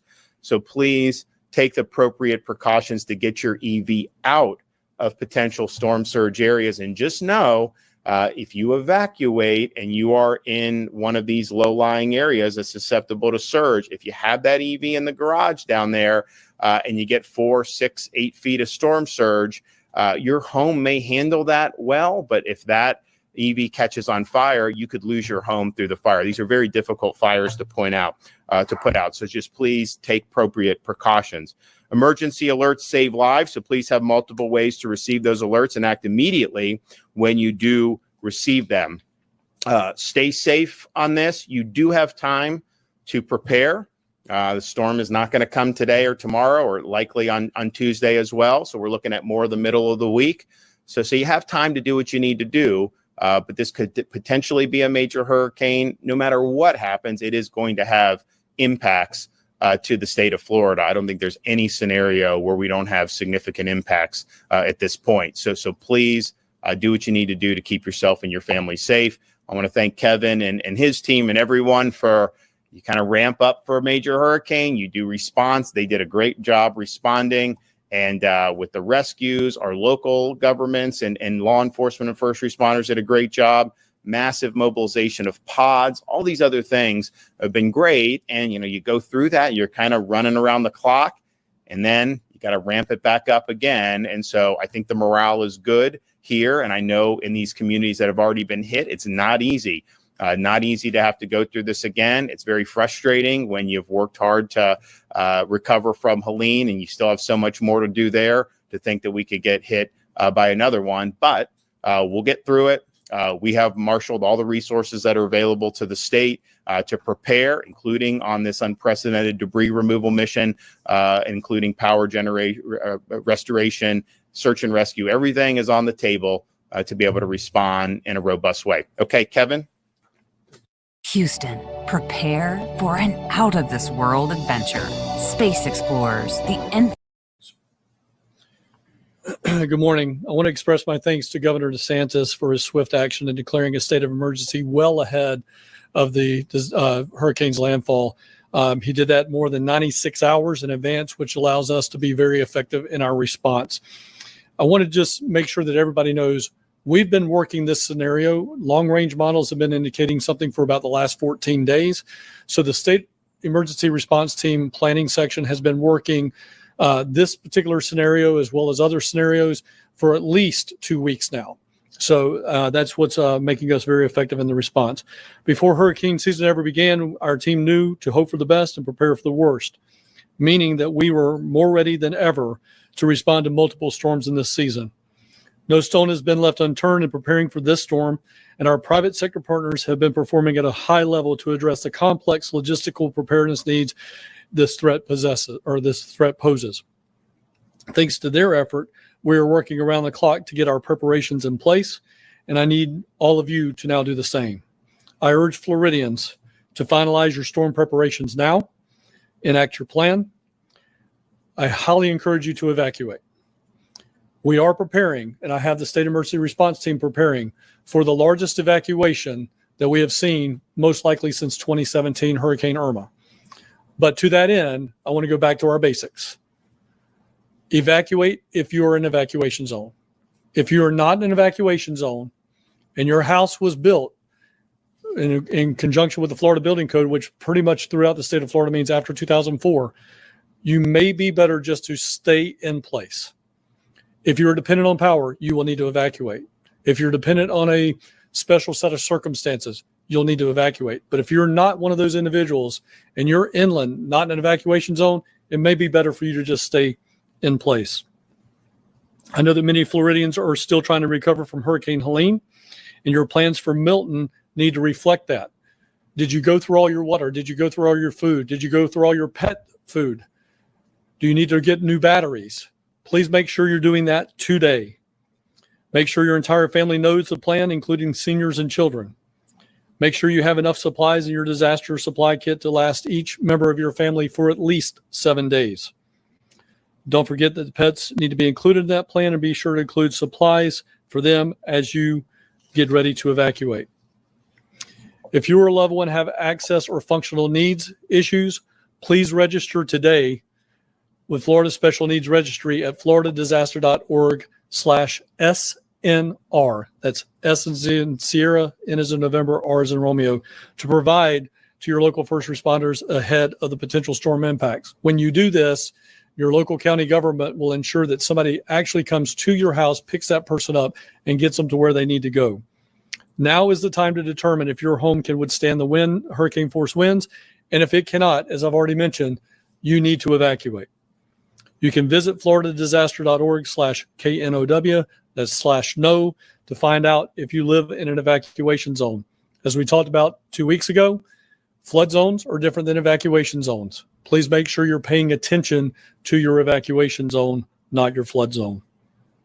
I want to ensure you that each and every member of the State Emergency Response Team has been working 24 hours a day for the last several days to make sure that we are ready for this particular storm. As the governor's mentioned, we are doing debris removal with every state agency asset that we have, everything from pickup trucks and trailers all the way to dump trucks and grapple hooks. We are getting out there and supplementing the local response to getting that debris out of the way. As the governor has said, DEP has given me the authority to utilize any site for debris management. I can go in there on a minute's notice and take over that site. DEP is not standing in the way of us getting property to use as debris management sites. I have that authority. We have done that, and we will continue to do that. I want to assure everybody that when you get on the evacuation routes and you start evacuating, we have thought through a lot of contingencies. Florida Department of Transportation will have all of its road rangers. We will have emergency fuel along all evacuation routes. We will have emergency EV charging stations along evacuation routes. We are looking at every potential possible location that can potentially house someone as what we refer to in our in emergency management as a refuge of last resort. We have been identifying those locations along evacuation routes now for more than 5 days in anticipation of something major happening. I say all this to tell you the State Emergency Response Team is ready. We are prepared. We've been working every contingency, every scenario. I want you to rest assured that we're here for you and we're ready to respond to your needs. Governor, as always, thank you for everything you do. And as far as everyone out there, please make sure you follow us on X and Instagram at FLCERT and then on Facebook at FDEM. And you can always go to floridadisaster.org /updates for all of our updates. Again, thank you very much, Governor.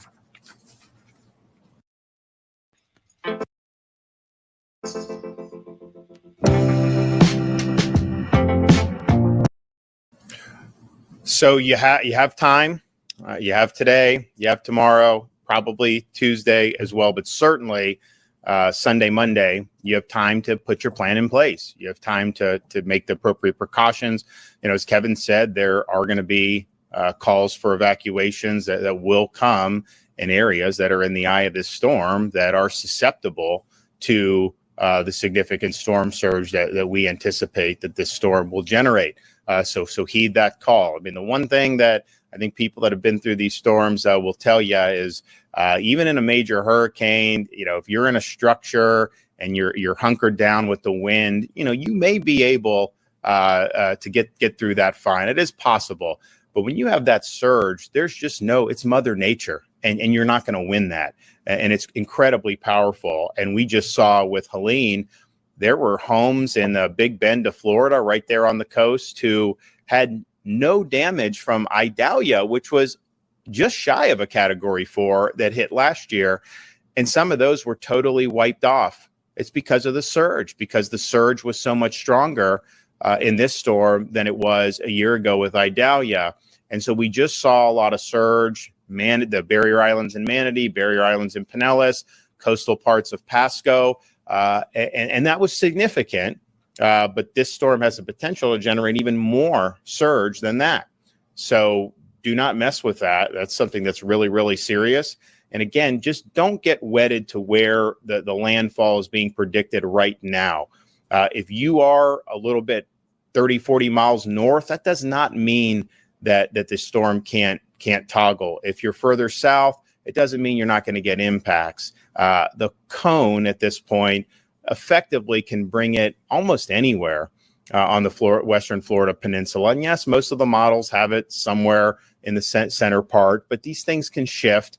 So just know this is going to impact the west coast of the Florida Peninsula in terms of the surge, and then it's going to go across the state and likely have hurricane force winds all the way until it exits in the Atlantic Ocean. So if you're somewhere that's inland, the difference between Helene and this is, folks that were inland didn't see as much of an impact in Central Florida. I know there were power outages. I'm not saying there was nothing, but you're going to have the storm going right across potentially I-4, or certainly in the center part of the state somehow. And that is going to cause damage. That's going to generate debris. It's going to cause potential damage to infrastructure. So just be prepared for that and do what you need to do to be able to execute your plan. Okay. I'm curious about a story that I heard here just a little bit ago that potentially in Pinellas County, the landfill had to be essentially cut open so that state crews could get in there and continue dumping debris. Do you know anything about that? Have you heard anything about that? Yeah, so that's accurate. So the executive order said 24/7. I know Kevin was in contact with the county folks. There was a bunch of state assets that had a lot of debris to dump off, and it was locked, and there was no one there manning it. And so they basically opened it. And they did the debris, and that's totally appropriate to be able to do that. We need 24/7, right? I mean, this is something I think the local folks have worked hard on the debris. I don't think it's that, it's a lot of debris, right? And so they worked hard on it, but we've got to redouble the efforts there, and we're supplementing those efforts in ways that have never been done in the history of the state of Florida. And so those debris missions need to be round the clock. You are going to save you could potentially save lives because this debris can fly and hit people. But certainly you are going to have less damage if you get that debris off. So yes, there was nobody manning that site. And basically our folks in the state just opened it and they're utilizing it and everything's going to be open. What are the challenges of transitioning from one storm to another 2 weeks later? Well, the challenges, I think, is just, residents get fatigued by this, right? Because they have to, their lives get upended. Some had damage to their homes. Some lost their homes. We obviously had, loss of life in Florida and even more in other states. And so that is very a trying time, and that's devastating.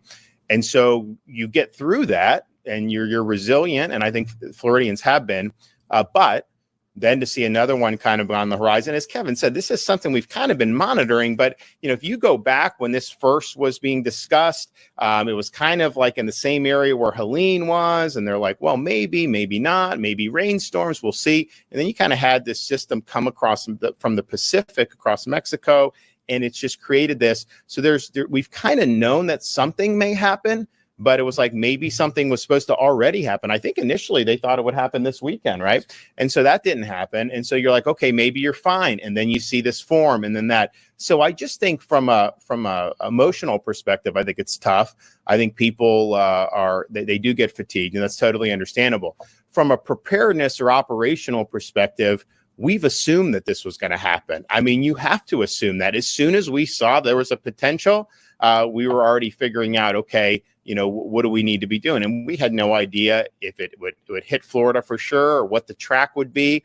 Most of these storms that start where Helene, they kind of come underneath Cuba and then they come up. This one is coming all the way over from Mexico. It's a little bit different than what we've done. But in terms of preparation, we're doing the same, as we would do in any situation. We did have a very robust response. There were rescues that were effectuated, and then within 12 to 24 hours, I mean, those were basically concluded. You see in like North Carolina, that's been an ongoing thing for over a week to be able to go. Okay, now I'm back. Let me put my camera on me. Hey, thank you so much. We are switching now to the rally. There's the news. There you have it. Hurricane or tropical storm Milton approaching to the west coast of Florida.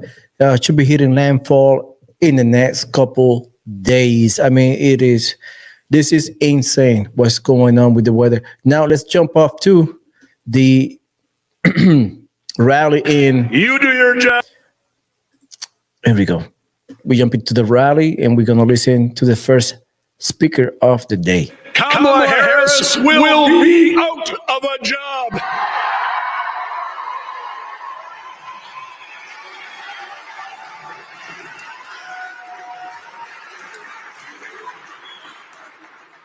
Now, you're going to hear from a lot of great people today. You're going to hear from Congressman Scott Fitzgerald, who lives right down the road here in Juneau.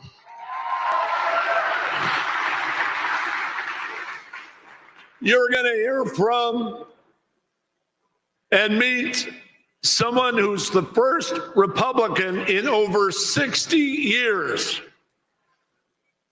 to get elected to the U.S. Senate for more than 2 terms in Wisconsin. How do you like that, Ron Johnson, everybody?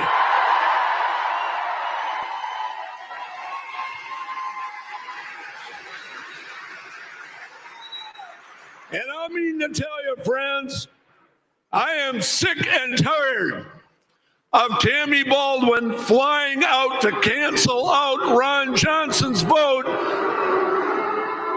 which is why we need to hear from the next U.S. Senator from Wisconsin, Eric Hovde.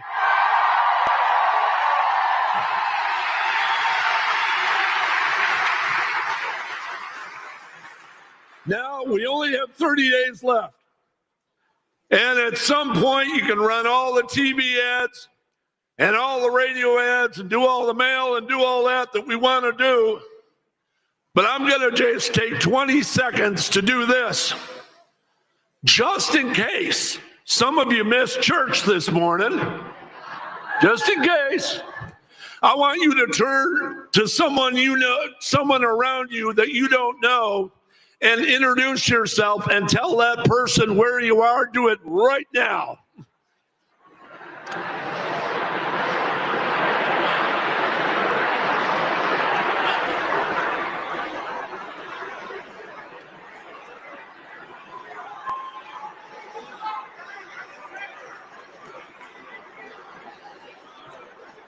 So here's why I asked you to do that.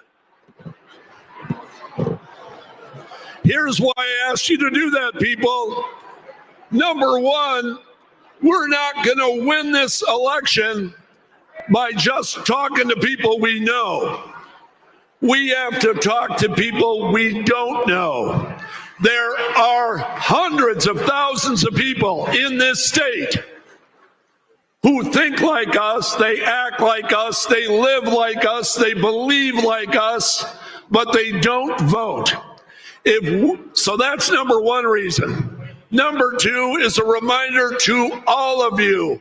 And look at this crowd today. There's thousands and thousands of people here today.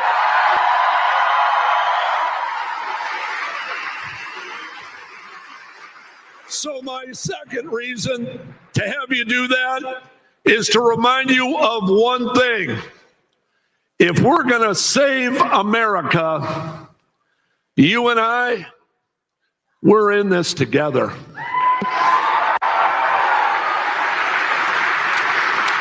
And we work together in the next 30 days to save America, and Donald Trump is going to be the next president of the United States of America. There is a lot of glare on that glass. So I want to thank you for being here today. Are you happy to be here today, everybody? Let me hear from you. I can't hear from you, but you are glad. We're going to take this thing out and say to the rest of America who are literally watching Wisconsin right now, we don't have 50 states this year. We only have 7. We don't have 50 states. We only have 7. And on election night, Wisconsin voters are going to go to the polls and say they want to save America and vote for Donald Trump and J.D. Vance. Let's go do it.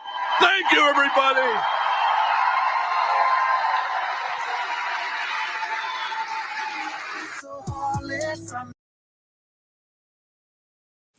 There you have it. That's the first speaker of the day. What time it is? It's 1 p.m. In like an hour and a half, Donald Trump should be walking in the stage. Please don't forget to like and subscribe to this channel. I would be bringing Donald Trump's news daily, especially live streams. Live streams. People like live streams. I don't know about y'all, but people like live streams. I really appreciate you guys being here. Just stay tuned. And as you see at 3 o'clock, it should be walking in like an hour and a half. Time goes fast. So please don't forget to like and subscribe. Let's see what's the guy going on. They're still playing the song. I cannot be playing. So I will show you right now. Don't go anywhere. I will show you right now the storm. News about the storm Milton coming from the Mexican Gulf, the Gulf of Mexico, towards Florida once again. So I will be sharing the screen so you can see it while they bring in the second guest. Hold on, give me a quick second. Let me share the screen and let's play. Storm team meteorologist TJ Springer with an update, all things tropical and what will soon become Milton, we're thinking. We now have a 90% chance of development in the Gulf, and this is what will be our big headline here at home over the next few days through this upcoming work week. Still keeping tabs on Leslie and Kirk, not big impact for Florida aside from the rip currents and the rough surf at the beaches. So if you do have some beach plans, be aware of that and be sure to swim by the lifeguard stands. We also have an area of interest just off of Africa, 30% chance of development over the next week. So we'll be watching that area as well. But our big focus is certainly going to be Milton, or what will soon be Milton, over the next 48 hours or so. We can see the data really shows a beeline toward the peninsula, and it's thanks to an approaching cold front that will really prevent Milton from drifting to the north like what we saw with Helene. Granted, they did form in different portions or different areas, so to speak, of the Caribbean and the Gulf. We had Helene forming close to the Yucatan, this forming in the Bay of Campeche, and taking that easterly jog through an area that is favorable for organization and strength thing. So it's going to move over an area with little wind shear and go over an area that is still so warm. You can see this data. Remember, this is a blend of data or an ensemble, which means different scenarios getting tweaked little by little in the atmosphere and then blending them all together. And we have a likelihood of a depression, an 80% chance as this moves up toward Florida through the week ahead, and it may regain strength as it moves offshore late next weekend. So that's something we're going to continue to watch, because as we continue to track potential Milton, we're thinking a depression by this weekend.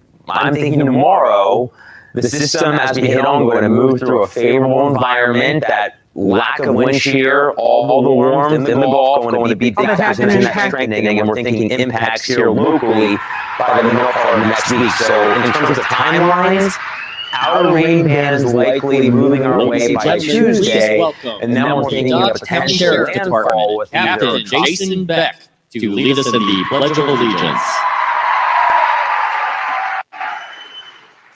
All right, Dodge County, turn and face away from me to the flag and join me in the Pledge of Allegiance. I pledge allegiance to the flag of the United States of America and to the republic for which it stands, one nation, under God, indivisible, with liberty and justice for all. Thank you.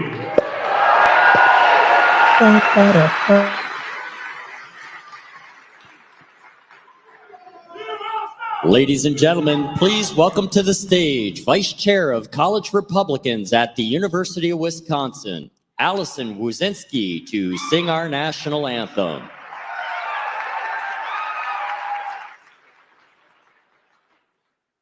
Oh, say, can you see the dawn's early light? What's so proudly we hailed by the twilight's last gleaming, whose broad stripes and bright stars through the perilous fight, o'er the ramparts we watched were so gallantly streaming, and the rockets red glow, the bombs bursting out, give proof through the night that our flag was still there. Oh, say does that star-spangled banner yet wave o'er the land of the free and the home of the brave?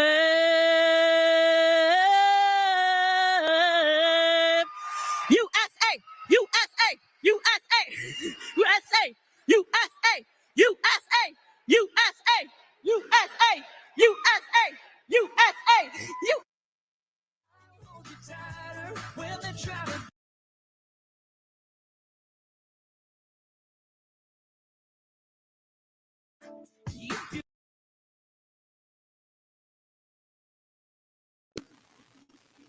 There you have it. National anthem was played, and now we are waiting for our next guest. Let me see. They keep playing the song. The orange has been killing me lately. So thank you for tuning in. Appreciate it. I really appreciate your tuning in. Don't forget to like and subscribe. Also, we are moving to the next guest. Let me see. There you have it. Next one.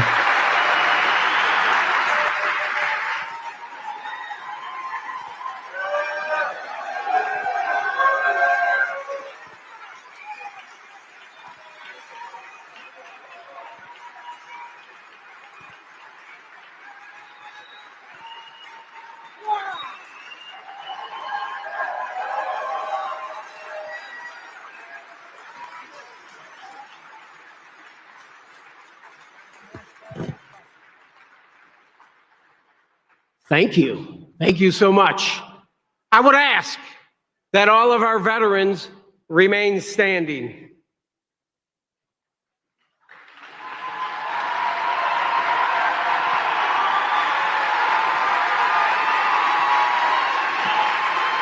The people of today just rant and rave. They burn our symbol of freedom. I just want to grab and shake them. They have no sense of pride. For your beauty, you never denied. Like our brothers before me, I have fought to keep your colors free. With every battle we had won, you were there to show who was number one. And when our brothers had died, you caressed their bodies with pride. We have our leaders to thank for allowing these people their prank. To them, it may be just a cloth of colors. To me, it stands for freedom and honor. We must ask our leaders to debate and change our flag's fate. My American flag, this promise I give, to hold you high and let you live. My words to you are profound. I'll keep your colors off the ground. I will guard and protect your stars and stripes with all my power, might, and life. God bless our veterans. God bless Donald J. Trump. And God bless America.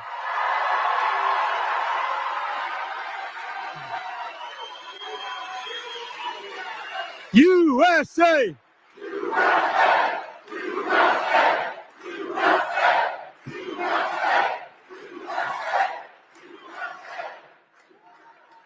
What a wonderful group of people. We have Korean War veteran Jack Rebale up here and police officer Eric Kruger. They're representing our military and our law enforcement, and we love them all. We love them. My name is Troy Nails. I'm from the great state of Texas. I represent a 22nd congressional district, but I grew up here. I grew up in Juneau, 1 mile away from here. Just a mile. Just a mile. My father, Sheriff Edwin Nails, was the county sheriff. My older brother, Todd, here, he became the county sheriff. I moved to Texas, became a sheriff of a large county down there. So all law enforcement professionals. My beautiful family is with me. It's so good to see all of you, my beautiful family. And I must say, it's good to be back in the great state of Wisconsin. I look out at this crowd. I'm looking at you. You are all just beautiful, lovely people. Look at you. You're beautiful. The crowds are deep. And when I look out, I see America. That's what I see. I see America. I see God-fearing, God-loving America first patriots. That's what I see. And President Trump, he's coming here today. President Trump is coming here today. You know why he's coming here? Because he loves you. He loves you. He loves you. And we know when we see him, you can let him know that you love him back. You love him back. He's coming to Juneau. And Wisconsin, when we elect Donald J. Trump as the 47th president, we can all feel pride. We can feel pride that we saved this country and we helped Donald Trump make America great again. Thank you. God bless. Thank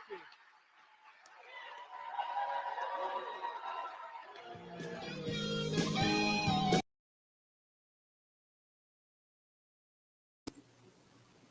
Another speech done. It should be going fairly quick. We have that's almost 2 o'clock. It's 1:40. Wisconsin right now, Eastern time. So in an hour and a half, we should have Donald J. Trump walking to the stage. I don't think Elon Musk will be with him this today, but I won't be surprised if he does. I won't be surprised. I know J.D. Vance probably would be there. most likely. So let's find out who's coming up next. Congressman Scott Fitzgerald.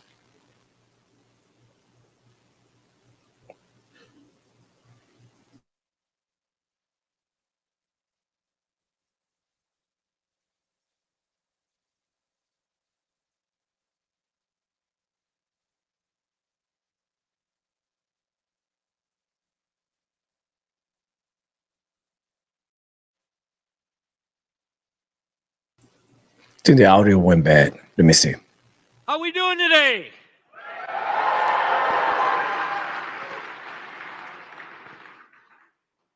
When we started talking about this, and by the way, my good friend Troy Nails, obviously a big part of making this happen today. I want to thank Troy Nails from the bottom of my heart for focusing on the 5th congressional seat and making sure that this happened.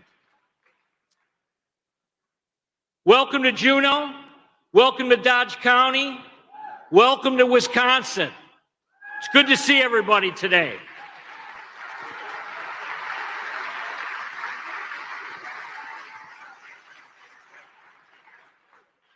So based on all the conversations that I've had, President Trump is on his way and he's fired up.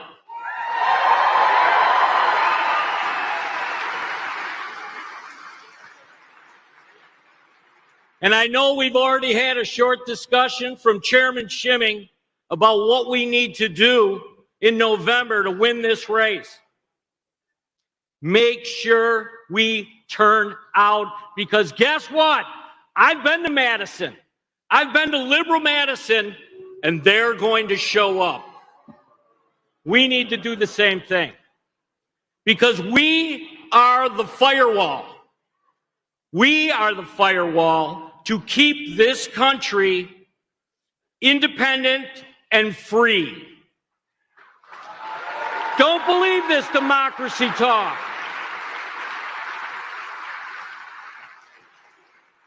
Thomas Jefferson said 240 years ago, "The enormity of the times in which we live has forced me to commit myself to the boisterous ocean of political passion." You know what Thomas Jefferson was talking about? He was talking about his commitment to making sure that the United States of America stood free 240 years ago. Guess what? That's why you're here today. You're here today to guarantee that freedom, to make sure that Kamala Harris is not the next president of these United States.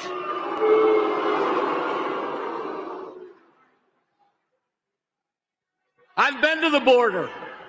I've been to the border many times with the Judiciary Committee. My good friend Jim Jordan's been to the border with me. We've seen it. We know what's going on. We know they're trying to change the dynamics and the demographics of this country. That's why you're voting in November.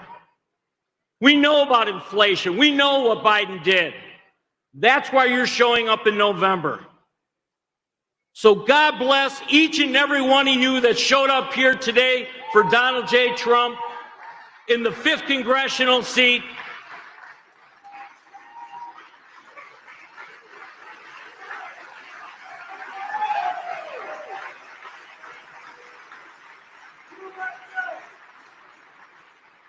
Because without you, the firewall doesn't exist. Thank you all. Thank you for being here today.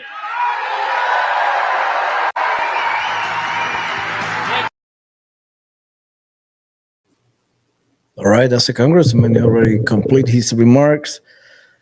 So it going fairly quick, like yesterday. You know, they keep it rolling. So they're doing a pretty good job. They're talking about for 10 minutes, no more than 10 minutes. That's pretty good. Keeping people energized, keeping people engaged. That's a good thing. Let me see if they start the music. Ladies and gentlemen, please welcome to the stage candidate for the United States Senate, Eric Hovde.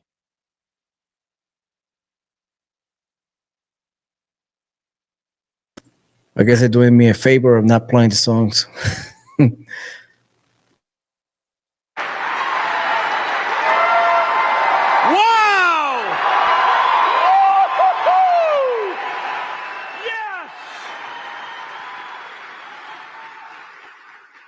is great being here today, this beautiful day in Wisconsin. Look, I'm like President Trump. I'm a business guy. And you know, in the world of business, results matter. If your company isn't profitable, you're out of business. Well, since we're talking about results, let's look at Kamala Harris and Joe Biden and Tammy Baldwin's record versus Donald Trump's. Let's start with the economy. Under President Trump, the economy was strong. Your wages rose by 7.7%, the highest in a 4-year period in our country. Yeah, that's darn good.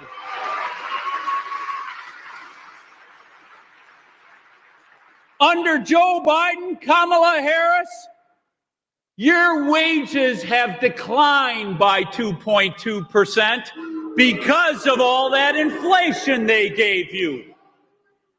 And they're bankrupting our country. They've added more debt in the last 3.5 years than our country's first 230 years. They're robbing our children and our grandchildren of their future. That's immoral in my book. Now let's look at our domestic security. We all want to have safe communities and streets.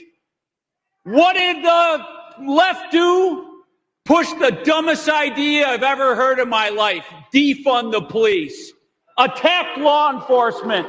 I'll always stand with law enforcement. With President Trump, we were safe. This country was working. Now let's talk about our international security. Under President Trump, I don't think there was any wars in the world. The world was safe.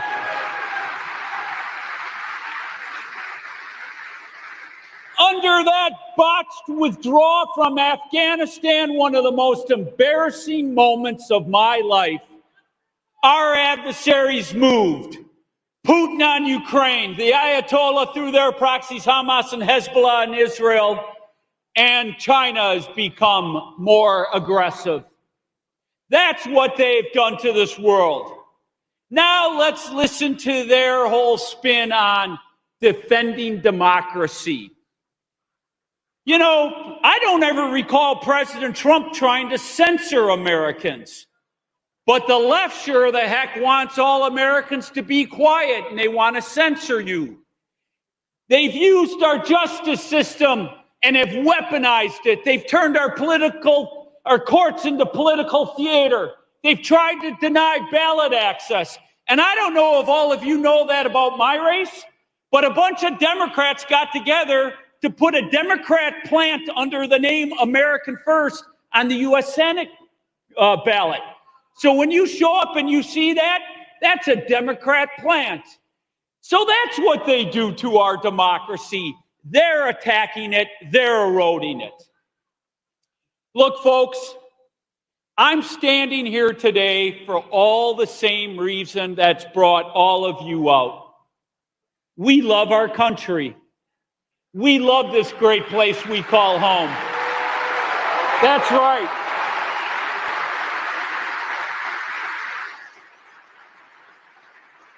Our founding fathers gave us the greatest document called the Constitution that provided us more civil liberties, freedoms, and prosperity than any country in human history.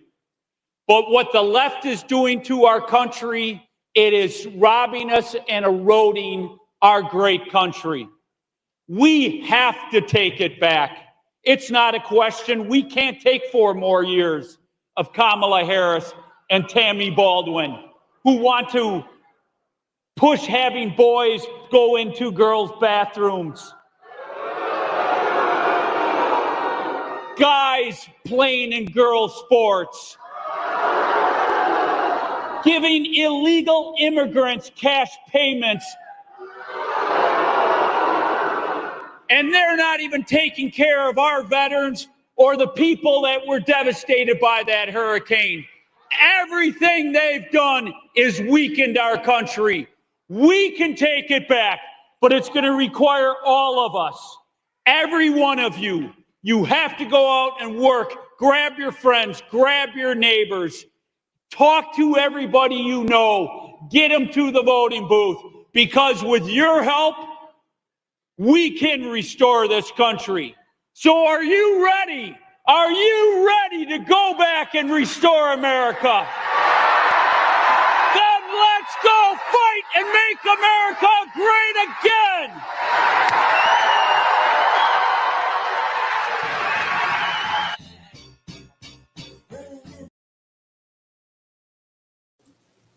That's a heck of a speech. That's pretty good. That's pretty good. So they're moving along. Yeah, they're doing 5-minute speech. Each one 5 to 10 minutes. Not too bad. So we are moving along. Hopefully, let me see who's bringing it up next. Because they're moving fast today. They're moving. They keep it rolling. So I really appreciate you guys being here. Please don't forget to like and subscribe. And let me know where you're watching from. Where are you from? On the chat, don't forget that. Don't go anywhere because it is moving fast today.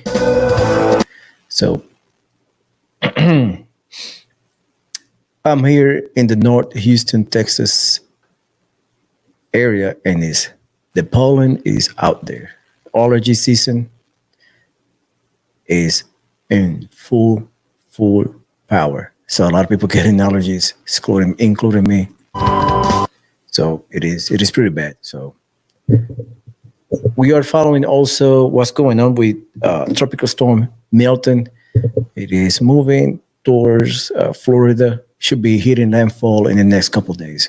We just watched a press conference of DeSantis that expecting Milton to hit landfall between Monday and Wednesday, depending how fast it's moving. So it is bad. Hopefully it dies out and it would be just rain. But if it hit Category 4, they're estimating it will go across Florida from the West Coast to the East Coast. So it's pretty bad.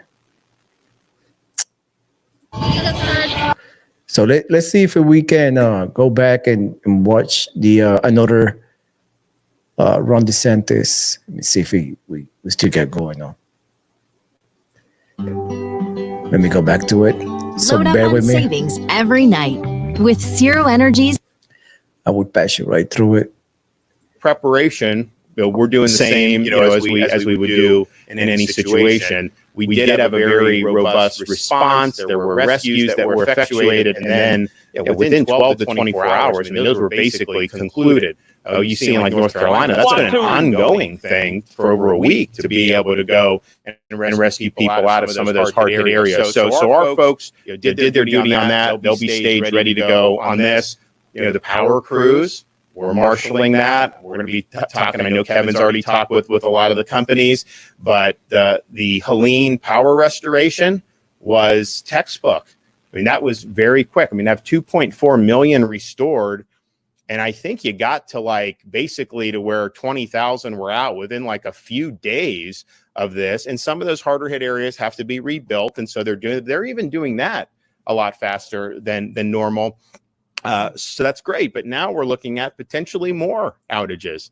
You're looking at from you look at the central part of the state. There are a lot of people there, and this storm can potentially do a lot of damage. So anything from preparation, we're just plowing through. But I do think the challenge is just, this is a taxing thing to have to go through.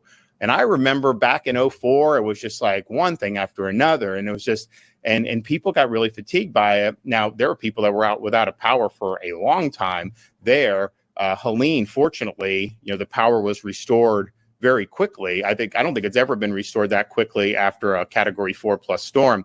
But I think we're looking at this and saying, okay, more debris, perhaps, more storm surge, perhaps.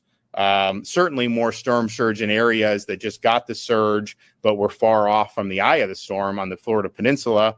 And then, what type of damage are we going to see with infrastructure? I mean, we did have the SR 786, Bradenton Beach, Anna Maria, Longboat Key. That road got damaged. There was a lot of sand, so we did an emergency repair on that, and we're happy to do that. Obviously, we want to get that up and running. But we didn't have as much really major structural damage on our roadways or our bridges as we could have. This could potentially bring more. So, it's a serious matter. But I think people are taking it seriously. I think when you go through and see that you could have storm surge like we saw in Horseshoe Beach and some of those, all the way down hundreds of miles south, you still had significant storm surge. People realize they don't want to mess with that. Does there need to be a supplemental aid package from Congress? What's that? Does there need to be a supplemental aid package for FEMA from Congress before the election?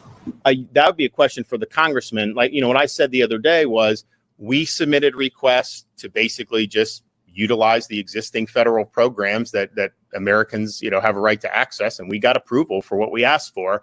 How they finance that, I think, is up to them. I know there's a lot of controversy about how the agencies use money, but for our perspective, I mean, we will obviously be submitting a pre-landfall request. If the storm is anything like it's being forecast, of course, we'll likely get approved for things on the back end. Has the Safeguard National Guard been recalled from the ports? Amazon hates this, but there's nothing they can do to stop it. There's a new electric lighter out there, and it's got the firepower. Yeah, I mean, I think that that obviously was a mission that was important, and it was a mission we would have discharged. But once they said that they weren't going to do any more work stoppages, we didn't need to have the State Guard there. But we will be ready with a plan in January if there's an interruption, because before we're even dealing with Milton, Helene, you're not going to have all the repairs done just in a few months. I mean, these things take time, and there's going to be a need for supplies. There's going to be a need for things. Now you throw another major storm on, and look, we'll hope for the best, but we got to be prepared for major impacts. There is no way that you can just have ships sitting off the coast of Florida or South Carolina or Georgia or any of these places with things that people desperately need and just have it idle there. So yes, if we need to, we will do what we need to do to ensure that. And we were, there was, I know, at least one ship that was potentially going to come to one of our ports to try to make sure that we kept things going. And I think you likely would have seen other states follow our lead, and you would have seen that. But fortunately, that stopped. And so the ports are open. And so we don't have a need to have those folks there now. Do you know, and this might be a direct question, about debris removal crews? The state amasses a bunch of contracts before storm season. We usually have the most because Florida knows how to deal with them. But we've had other disasters in other states that those crews could go elsewhere. Are we facing challenges in that area, or? Sir, there have been some challenges, and I don't know that you were at the Anna Maria Island conference that we did. I did advise debris haulers, if they don't show up in Florida and fulfill the contracts that we have in place, that I will direct the Secretary of the Department of Management Services to place them on the suspended vendor list from doing business with the state of Florida. We have these contingency contracts. I think that's one of the things that you can see we do very well, as you mentioned in your question. But we do have vendors that will, especially subcontractors, that will chase the money, and they may leave. However, under the governor's leadership last night at 9:00, when we decided that we were going to come in and truly supplement, we went to some of our same debris vendors and said, hey, we're looking for any dump truck that we possibly can do. And in 2 hours, our vendors came up with 150 dump trucks and had them on site this morning at Tropicana Field at 7 a.m. ready to go to work. So we're not having any issues finding people to do the work. We're very appreciative of our private sector partners for showing up and putting in the time and effort here in Florida. So we're good. About how much debris needs to be cleaned up here, and how much can be done by Wednesday? I mean, look, the storm produced a lot of debris. Now, they've been working on this since the storm hit. Kevin, that was one of the main things Kevin was telling the local communities: have your debris contracts in place and get after it. Not necessarily, I mean, obviously we knew we were still in hurricane season, but it just helps with the recovery. I mean, when people see the debris hauled away, it helps the communities bounce back when the debris sits there for a long time. And there's some times where you have the local governments, they don't want to pay for it, even though they'll get reimbursed and this and that. So Kevin really worked with them to do that. So there has been progress made, and I think they all took it seriously. But if you look in some of these areas, I mean, we were just in Anna Maria Island, and you go down the road, and there's a lot of debris piled up. Now, you talk about having hundreds of additional pickup trucks, dump trucks, all this, that's going to make a big difference. And they're working around the clock.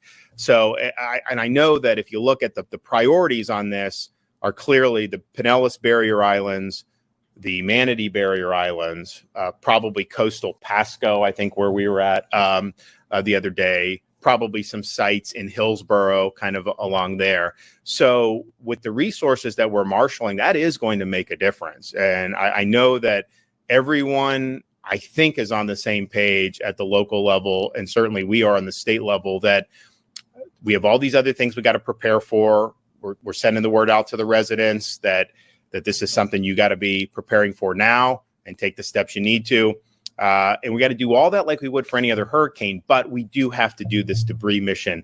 So our supplement, I think, is more than has ever been done by far, but it's important. And these sites are open 24 hours. And as you asked, if they're not open, we're going to open them, and we're going to do that. And basically, Kevin will effectively commandeer that under the emergency authority just to be able to make sure we have a place to put this stuff. So I think it's really an important mission. I'm glad that Kevin has spearheaded it, but I don't think we've ever had. I mean, we've got DOT, FWC. I mean, we have all these agencies that have different assets, and they're doing things in the normal course with those assets. It's not like they're just sitting around. So we're pulling them off other tasks to be able to focus on this until this storm makes landfall. And look, this is how to get in shape fast. The best way to burn fat and get shredded is not keto. We don't know the exact track because I think there's just a lot of uncertainty. That's why the cone ultimately covers the whole western part of Florida, the peninsula. But if it hits in the same spot, if it hits in one of the spots that already had a lot of debris, and the nasty side of the storm does that, I mean, you're going to see surge. You're going to potentially see much more significant winds. I mean, we didn't have as much wind damage on the Florida peninsula as you would expect from a Category 4 storm because the eye of the storm was so far off the coast. It was just a really big storm.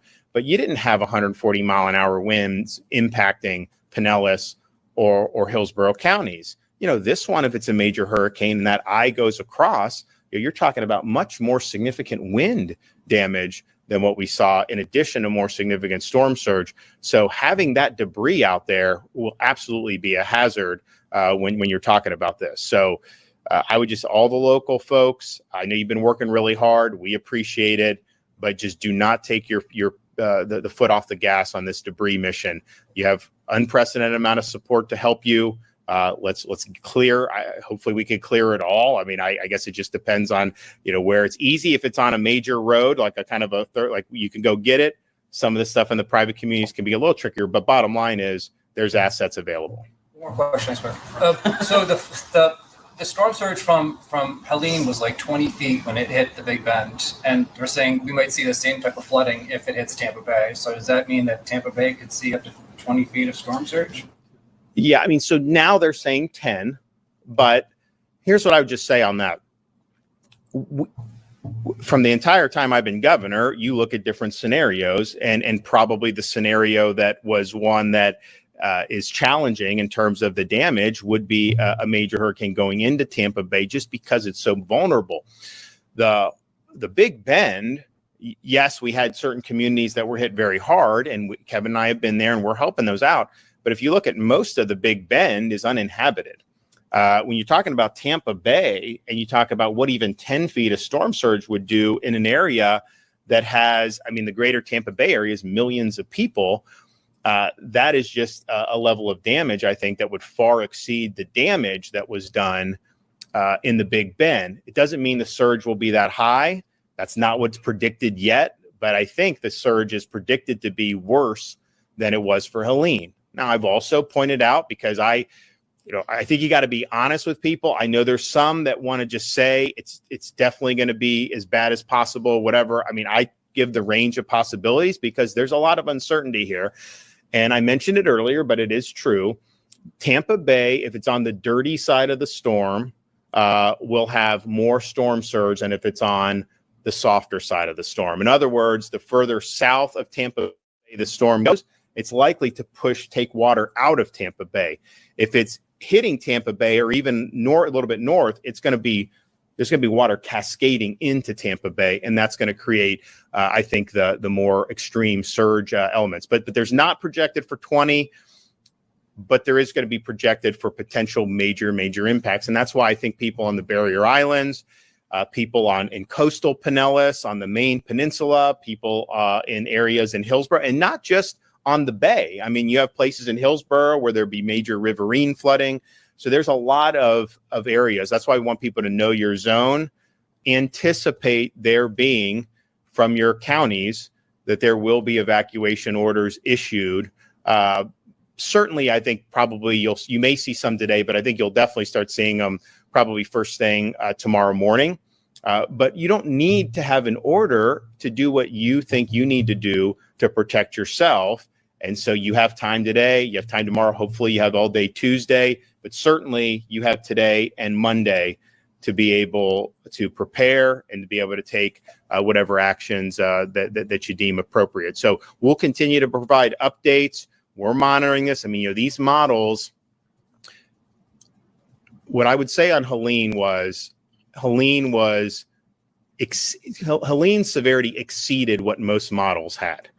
Most models were not predicting a major.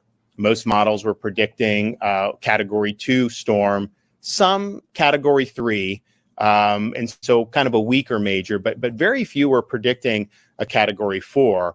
And so Helene always went on kind of the upper range and even exceeded that. I'm not saying that's going to happen on this one, but as we look at these models, there are some models that were not accurate for Helene that say it's not even going to become a hurricane. Like, I just don't think we're not hanging our hat on that.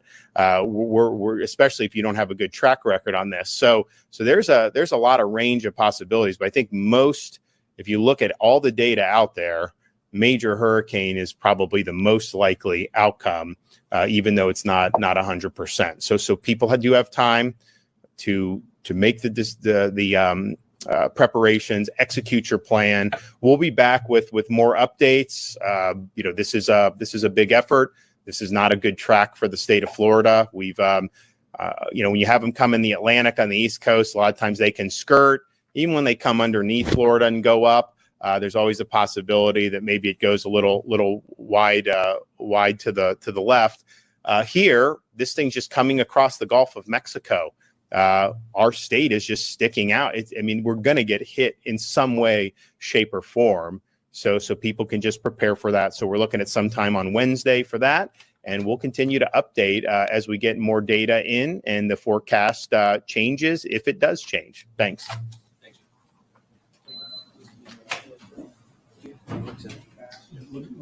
Stuff.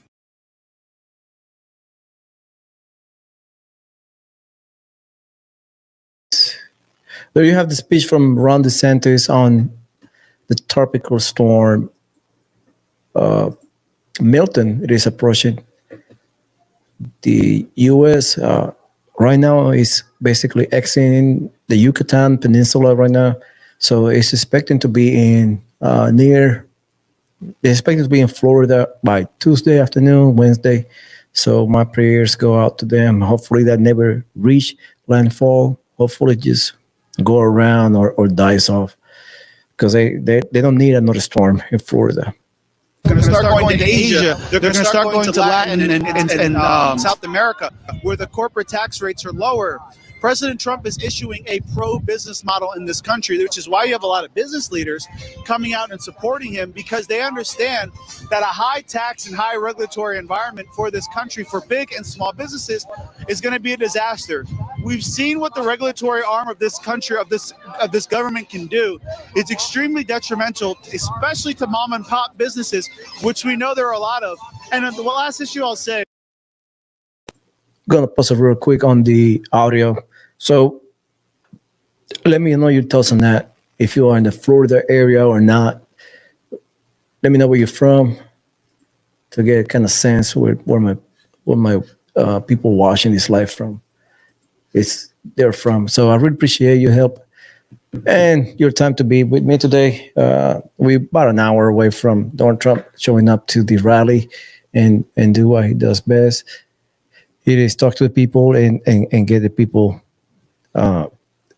riled up to get ready to vote. We are 31 days from voting. It's approaching fast. Yesterday was the 3 months since Donald Trump attempt to his life.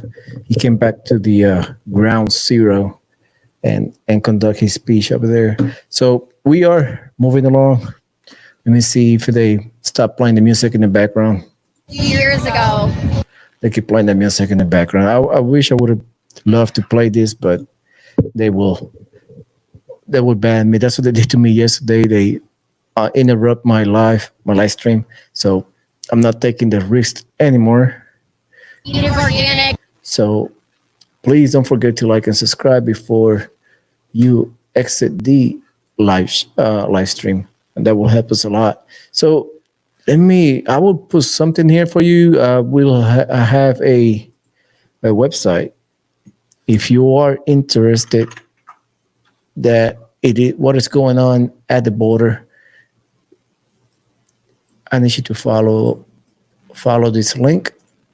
I will post it right now. Let me copy it. I will put it on the chat. Okay. Follow this live stream. Follow this link later on today. This is treason.com. You find out more information in what going on at the border. Please use code. I'm going to put it right here. Use this code. You will get 15% off of any purchase on this website. This is a documentary made by J.J. Carroll. So I suggest for you to go watch it. I will show you right here what the website is about.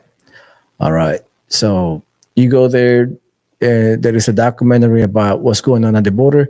J.J. Carroll is a 24-year veteran with the Border Patrol, and he and we had a few conversations. If you go to my podcast here in this link, in my YouTube channel, we did 2 interviews. One came out last Friday, and we discussed his documentary. So whatever you purchase here on his website, use the code Torres15 for 15% off of your purchase. So that will help this channel greatly. Let's come back to the rally. And hopefully, they keep playing the background music. So go there and get that documentary. So you have two choices. Let me show you back over here again. You have 2 choices. You have let me go down. There you go, right here. You got 2 full documentaries, and you got a VIP access. So it is live. It's right here. Once you sign up and you get your regular pass or your VIP pass, just go and watch it. But at checkout, use code Torres15 for 15% off. That will not change the price. It gives you like $3 or $4 discount, and that money goes to this channel to keep this channel alive and funded. If you do that, really appreciate it. let's go back to the rally. See if they stop playing this music in the background. Donald Trump, through his VA. No, they have not yet. So let me show you my YouTube channel so you can see where JJ Carroll and we had a discussion on the border. Let me go to it and I will show you. Let me show you right now. Let me see. So we had a great time. We had a great conversation. Let me show you the screen. If you go here,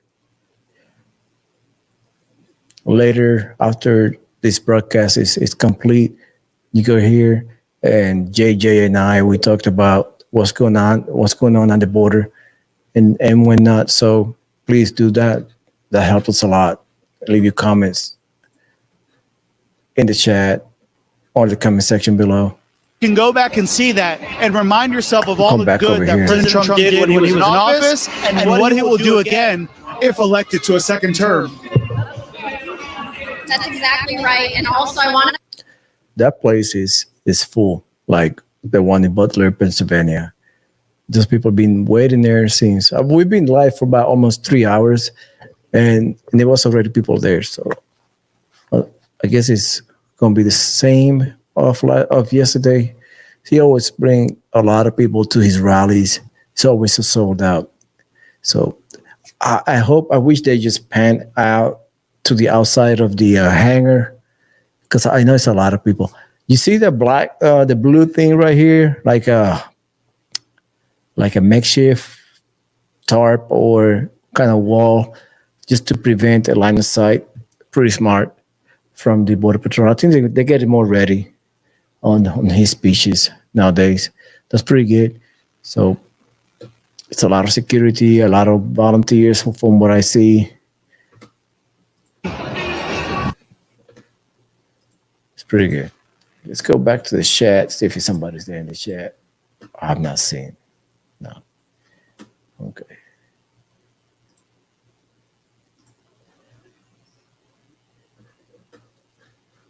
Let me play the song. Let me see if I can. Saying no more, and this touches on another thing.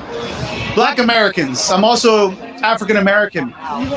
They're waking up and they're saying, listen, we've been voting Democrat for nearly 80 years. What have we gotten from that? And we were at an event when we were here for the RNC in the inner city of Milwaukee, in some of the blighted regions, which unfortunately are home to a lot of minorities in this state. And they said when President Trump brought in opportunity zones with the great senator from South Carolina, Tim Scott. I have to stop the audio. I'm sorry. My apologies. I have to. Opportunities to get into the entrepreneurial spirit. We need to get back to that. We need to lift up these hurting communities with capital, and Donald Trump did that with opportunity zones. That's exactly right. Another word from our sponsors. Did you know there's nearly $1 trillion of infrastructure and pandemic funds yet to be spent? That's right. There's a massive. It's killing me. Oh my God. Just give me a warning. So I had to stop it. So there you have it. Donald Trump should be scheduled to walk in anytime soon. Hopefully they stop playing the song in the background. Is the ultimate inflation. You know, they had to like kind of isolate. I hope they would do that. They just isolate their voices and just mute the background. I know they can do it, but I can't on my end. Away free Trump silver coins. These unique collectibles depict Trump defiantly raising his fist after the attempt on his life.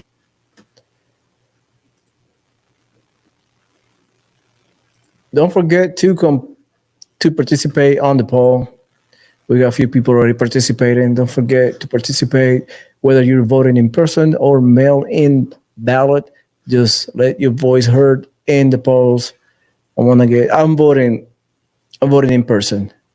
In my honest opinion, it's easy for me. Vote in person. Make sure Make sure you before you vote. Make sure you verify your ballot. Make sure you register. Make sure you're active in voter rolls, and make sure nobody else voted for you. Because it happened last time. A lot of people went out to vote and they were vote already cast on their behalf. So make sure you are registered and make sure you're active. And nobody voted for you because last time it happened. So Really fun, and it provides. you know how shenanigans it happens at the voter places. So if you volunteer for this year voting, appreciate. I did not volunteer this time. When I went in, they have like a number of classes, so every class was packed, so I couldn't participate. Next one I will be, most definitely. Hear you, and just be a part of the fun of it all. It really is a sight to behold to be at anyone. No, my God, just keep playing that song. So I believe they will show. I don't know if he's Donald Trump arrived yet. Let me check his Facebook. He's always. Let me check his Twitter. Hopefully his Twitter give me a X. Because I know he's always active on Twitter. Let me check his if he already arrived to Juneau. Let's see. Let me look it up. Donald Trump. You know what? One person that I have not seen lately on Donald Trump's rally is Tucker Carlson. He used to be very active. Come on. This keyboard killing me. Let me see. Let me check his.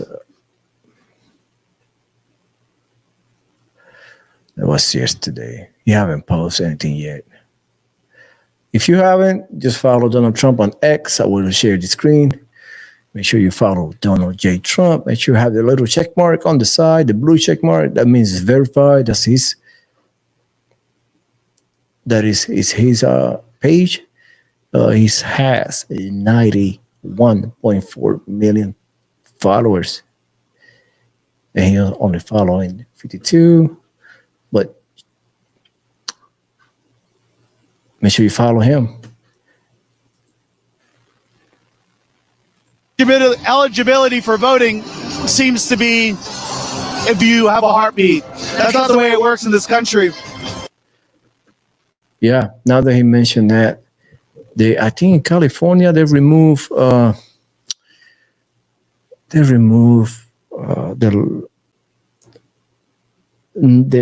need of ID in California. That's what they mentioned yesterday. So you no longer need a ID to vote in California. I guess you just register, not even register, you show up and vote. So I don't know. I do not know. I already see it coming. I already see 2020 repeated itself. That's what I see. 2020 repeated itself.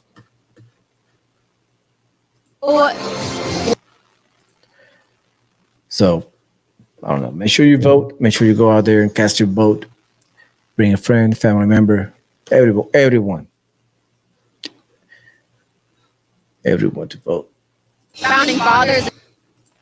Let me see if Donald Trump has some fascinating video.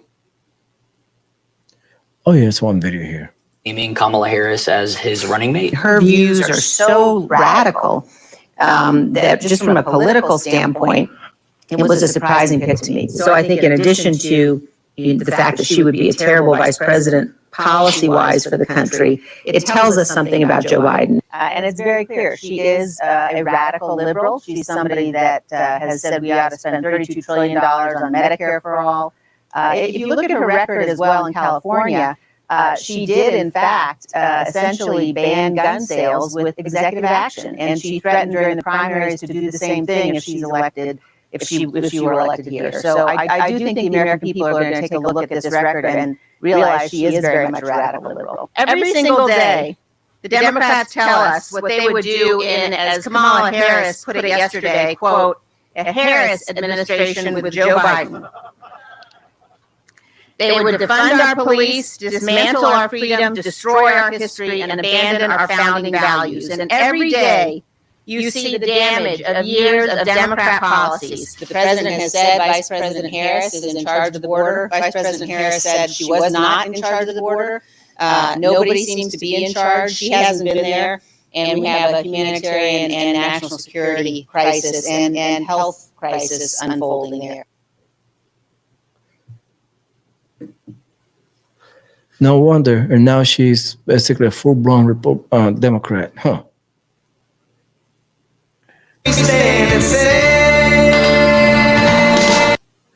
Can play that.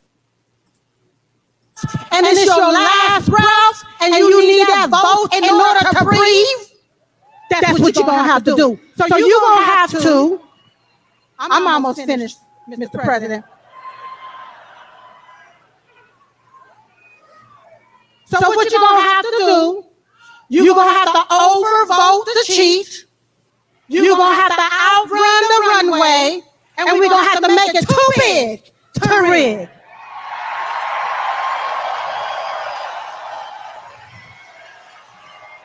Woo!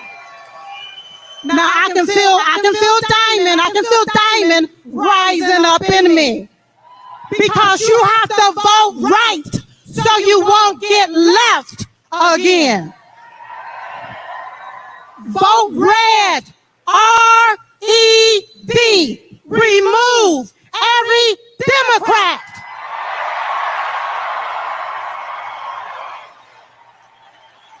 They gotta go. They gotta go. Now! While the media continue to play the race card, When you we talk gonna to them, continue they're to very play the educated. Trump card so we can win. And whenever Thank you, everybody. Thank you. So, you know, it was 9 years ago, and my beautiful wife, our First Lady, we love our First Lady. Did you see her interview on Sean Hannity and with Ainsley in the morning? She did great, but 9 years ago, she came to me, she said, you know, there are two women, and they are really incredible. I said, who the hell are they? He said, you got to see this. You're not going to believe it. They had a thing. And we fell in love like almost immediately. And her sister was just unbelievable too. And she passed away like a couple of years ago now. It's a long time ago. It seems it goes fast, right? But what a great combination. We love you both. They were loyal to me from day one. When they heard stuff, they said, that's a lot of crap. They were with me from day one. And that Trump sign gets bigger and bigger. I said, that's so nice, I want to buy one for myself.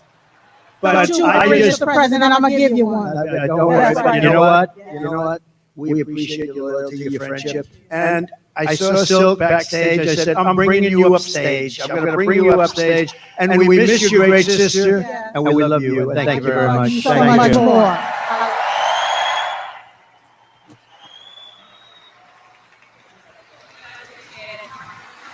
Thank you.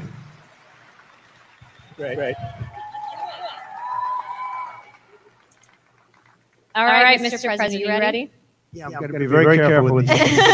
Yeah, it's a little bit. These seats weren't designed for me, exactly. All right, Mr. President, our first question comes from Allie. She was one of the residents Is so much more than personality. It's not a personality contest. You have the opportunity to run for personality contest.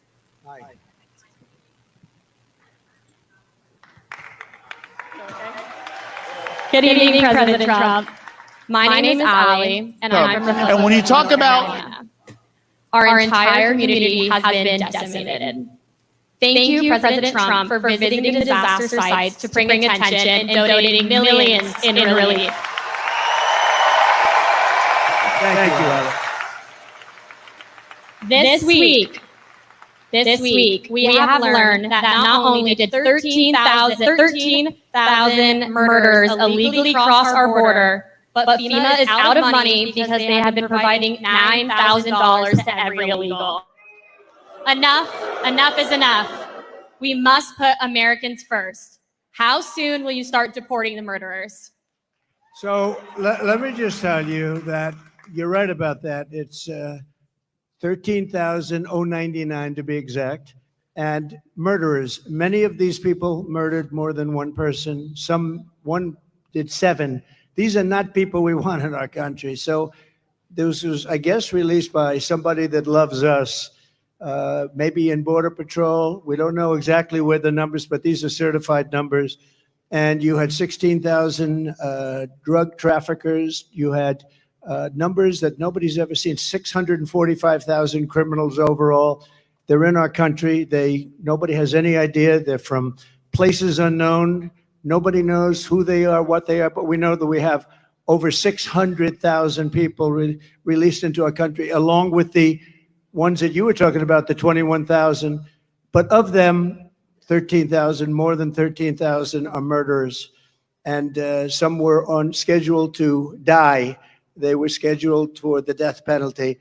And we have them now nicely ensconced in our country. I'll tell you what, we have the worst president and the worst vice president in the history of America. They are horrible.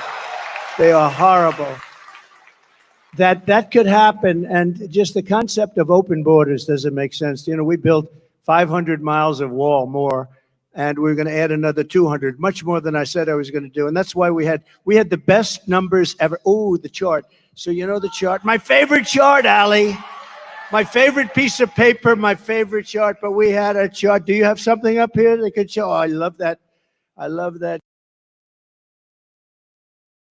Wisconsin. We'd like to thank our sponsors at MyPillow, mypillow.com/RSBN. Look at all these goodies I have here. This is the MyPillow. It is a wonderful, comfortable, tremendous pillow to have to help you sleep. And we have a classic collection sale by Mr. Mike Lindell, All-American made, at his manufacturing plant in Minnesota. As you can see, the standard's $14.88, the Queen's $18.88, and the King's $19.88. MyPillow.com/RSBN or call 800-836-7566. And look at some of the other deals here. We have some of the nice slippers that you can wear around the house, or even if you're going on a beach trip. And my coffee, it's actually fantastic. This is one of my favorites out there. Some specialty coffee, non-GMO, also certified organic. Here's the light roast, and shows Mr. Mike Lindell on the front, the great American patriot that he is, with the Declaration of Independence, that American flag. And, you know, another guy who's a master marketer, fight, fight, fight. We love MyPillow. Thank you, sir, for all your support and all the excellent work you're doing on election integrity. So many of these deals he has, up to 80% off across the entire company. So take advantage of that while you can. MyPillow.com/RSBN. And of course, here at Right Side Broadcasting, we are your 2024 election headquarters. We have just 30 days left until the 2024 presidential election, and President Trump talking about getting ready to vote, whether that be by absentee mail, in person, early, or the day of. Make a plan to make that happen for you and for family members and friends. It's so important to get involved in what is the most important election of our lifetime. But here at rsbnnetwork.com/newsletter, you can actually like and subscribe and get notifications right to your phone whenever we're presenting anything Trump related, whether it be the rallies, the remarks, even different events that President Trump goes to, like a Turning Point USA conference or the Moms for Liberty, as you've seen recently. He has been across the country presenting the MAGA agenda and what he intends to do as he comes back to be the 47th president of the United States. But please feel free to text text RSBN to 801-801. That's text RSBN to 801-801 for those notifications. Here at Right Side Broadcasting, we are for free speech, and we are in the swing of full-time election season, and you can follow everything related to the campaign right here. And we'd be honored if you would donate, because we are not the lamestream corporate media. We rely on great sponsors and patriots like you to be on air to show you unbridled access of every single event happening throughout the country. And President Trump saying he will be on for the next 30 days. He jokingly said yesterday in Butler, he gets on that plane and they just tell him where to go. So he's always ready to present the agenda 47, the second promise to America, 20 platform positions that will make an incredible difference for our beautiful country. I want to shout out to a special person watching today, this lovely lady, Debbie, and her mom, Miss Pauline, who is 100 years young. I actually got to watch your special video of your interview a few years ago with the great Harry Connick Jr., the great jazz musician and actor, and then hearing you sing God Bless America. That was really lovely, Miss Pauline. So thank you for sharing that with us today, and thank you for watching Right Side Broadcasting. And Debbie, thank you so much for sharing this special moment with your mom. And I'm going to share that with my friends because it's a cute moment of a great American patriot, Miss Pauline, singing God Bless America with the iconic Harry Connick Jr. on the keys. So that was really special.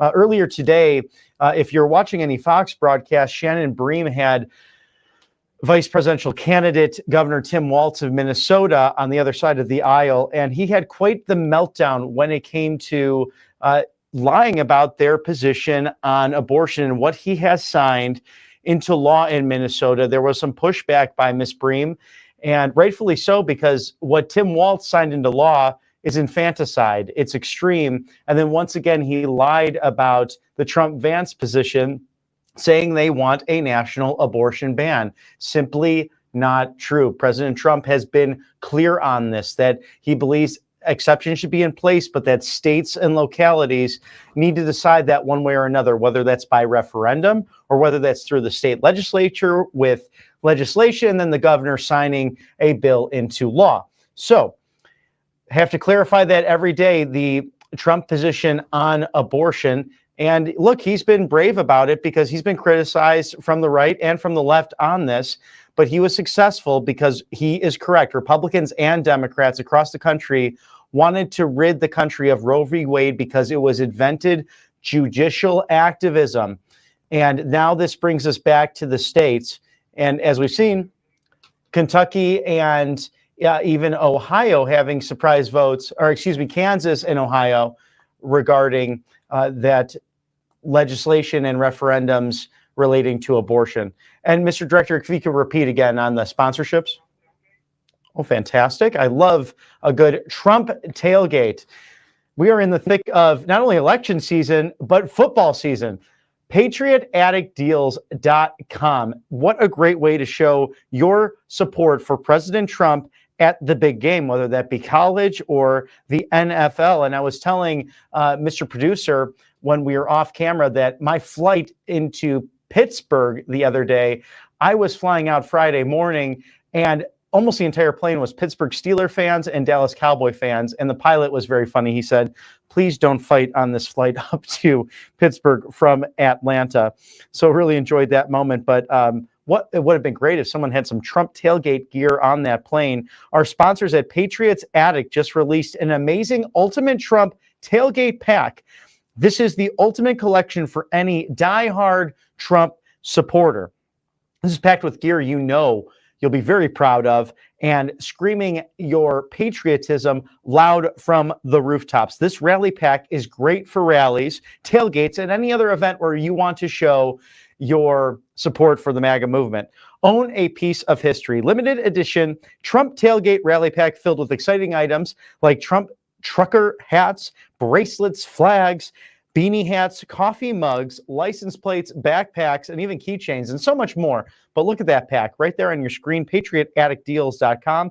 Don't forget to use code RSBN20. That's RSBN20, patriotaddictdeals.com. I know I'll be ordering some myself so I can enjoy my Chicago Bears and some college football in the meantime. We also like to thank freetrumpbook.com, what a better way to jumpstart your stocking stuffers for Christmas. The mainstream media has never treated President Trump fairly. We know this to be true. And that's impacting our great students and our kids at home and in communities throughout America. But kids need to know the truth about President Trump. So the team of Mike Huckabee, the great former governor of Arkansas, has put together a very nice gift bundle for the students in your life and the kiddos at home. The Kid's Guide to the Courage of President Trump, and then also the Kid's Guide to President Trump. These guides are excellent, just absolutely excellent for kids. They make it fun for kids to learn about the 45th president.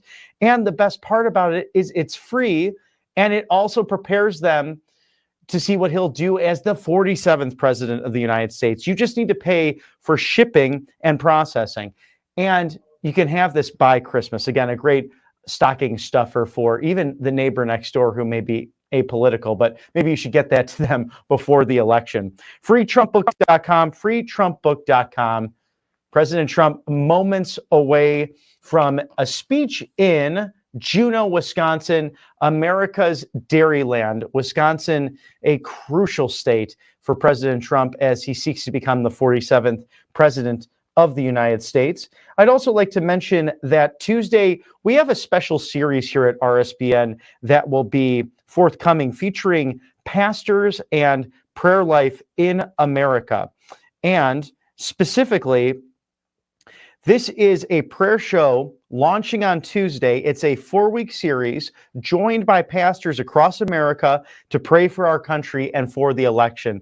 And that's something, if you're not in the habit right now, please feel free to pray to our Lord and Savior for free and fair elections. This is God's country, and we are trying to deliver that back to him in this battle of liberty versus tyranny. And President Trump clearly touching on that yesterday in Butler, Pennsylvania. I'm sure he will today, as he's here to support people like Eric Hovde for the United States Senate and so many great representatives who are representing Wisconsin so well at this difficult time, this threshold, 30 days until the United States presidential election. Can you believe it's so close?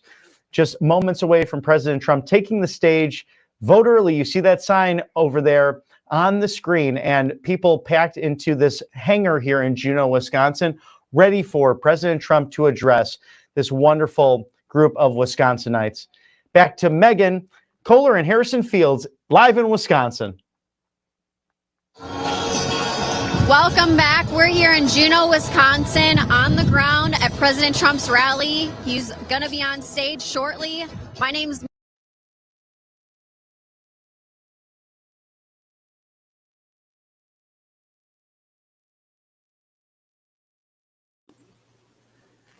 we're getting close to the actual speech from Donald Trump. So let me see if we my audio. Somebody text me. My audio says kind of fishy. Let me see if my audio is fixed. Okay, yeah. So my audio is fixed. So thank you so much for watching. I really appreciate it. Thank you for staying tuned. We are going to, let me see if the audio is gone. Earlier in person. Yeah, I had to wait for the music in the back to stop. So let me know where you're watching from. Let me know on the chat. Share your love. Share where you're from. And don't forget to participate in the polls that I made early, whether you're voting in person or you're voting by mail-in ballots. Thank you so much for watching. Let me see if I can find something related to Donald Trump. Let me see or Flyover country here. A lot of people. They're still playing that song in the background. I cannot play that because I would get banned or my life would be terminated. Listen to this or bring something for my interview with JJ Carroll. Don't go anywhere. Listen to this real quick. I will share the screen. And child sex trafficking. And we would never have put him at the highest positions in authority in our federal government. But that's where we've gone. And we've gone one step further and child sex trafficking. And no one wants to talk about it because it's dirty. It makes you uncomfortable, but it's happening right in America. We would never have put him at the highest.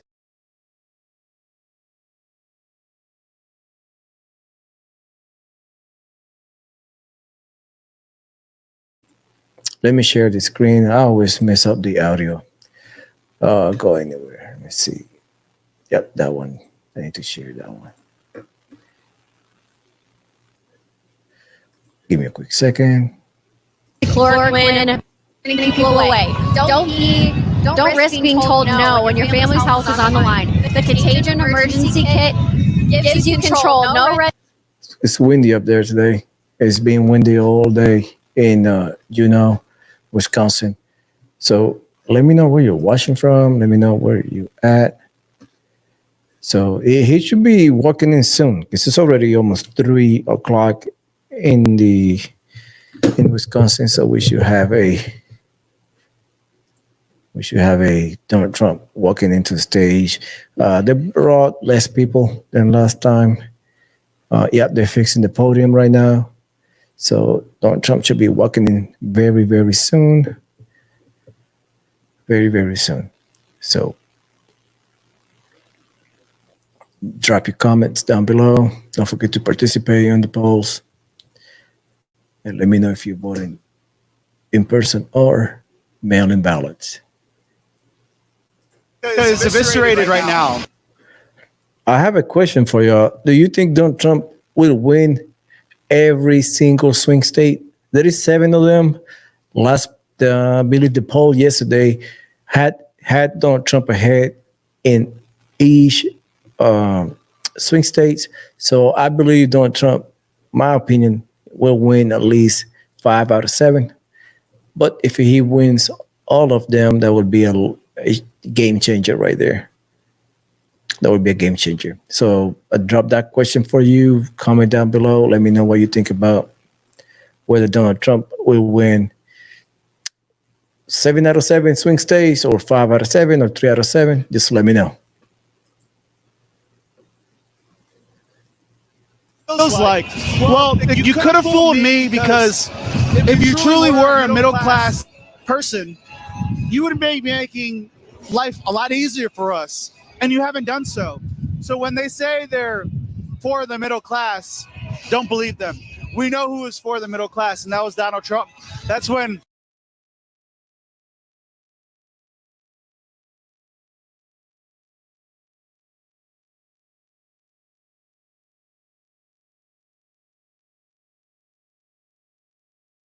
Kamala Harris, and they're going to say no more. That's exactly right. And I actually went to China a few years ago because I. So let me know your thoughts in the comments, whether Trump will win 5 out of 3 out of 7, 4 out of 7, or 7 out of 7 swing states. So let me bring Charlie Kirk, because he was talking yesterday he posted a video on YouTube, I believe yesterday. He was talking about voting, registration, stuff like that. Let me guess. Let me see. Charlie Kirk. There we go. Because he was posting something yesterday. Because let's see. He posted a video, something. Let me see his podcast. No, that was old. No, he's just debating with kids in college. So probably some other page. So the haves, the people that just have access to all these resources, they don't have to worry about inflation being up 20% when it comes to everyday items for the American people. We need to reject this haves and have-nots type of philosophy for this country. Everyone that puts in a good, hard, honest days of work should be able to have a chance at achieving the American dream without all the barriers and limitations that the Kamala Harris administration has done. That's exactly right. And with free market capitalism, it allows you that freedom to move up. And there's different notches along the way. It's not just the elites and the lower class. You have all levels of middle class as well. And a word from one of our favorite sponsors, Birch Gold. Did you know there's nearly $1 trillion of infrastructure and pandemic funds yet to be spent? That's right. There's a massive amount of money that the lame duck administration is pushing hard in their last few months to spend in office. If Biden can push out these funds, we could see another prolonged inflation surge. Sorry about that. I had to pause because the music started playing in the background. I don't want to get banned. You know the deal. So thank you so much. I really appreciate you tuning in. I was talking earlier about whether Trump win all 7 states, swing states or not. So my opinion, he will. So stay tuned. Let me see if it is stop playing the music. They're giving away free Trump silver. They're still playing that music in the background. So let me check Donald Trump's webpage.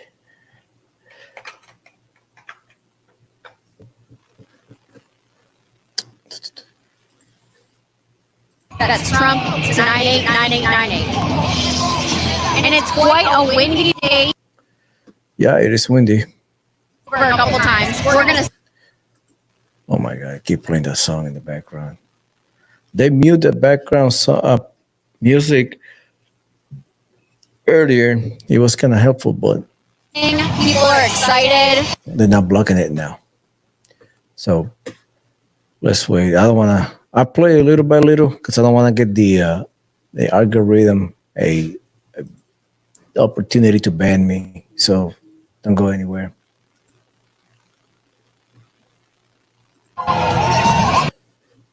Let's wait for Donald Trump to walk in. He should be in soon because they were already working on the podium. So he will be walking in very soon. Just stand fast.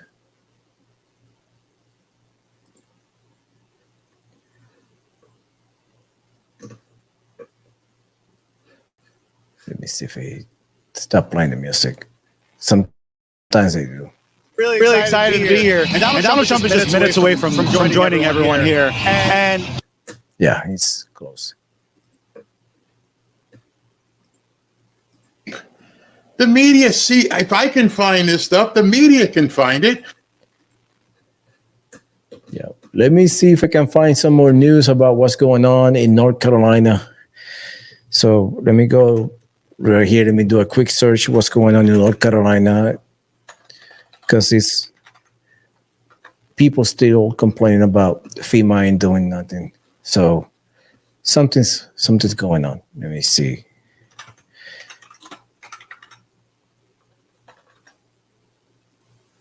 Let me see what's going on in North Carolina. Because it's been hot in the last couple of days. A lot of people been complaining. Let me see if we can find what's going on. There we go. We got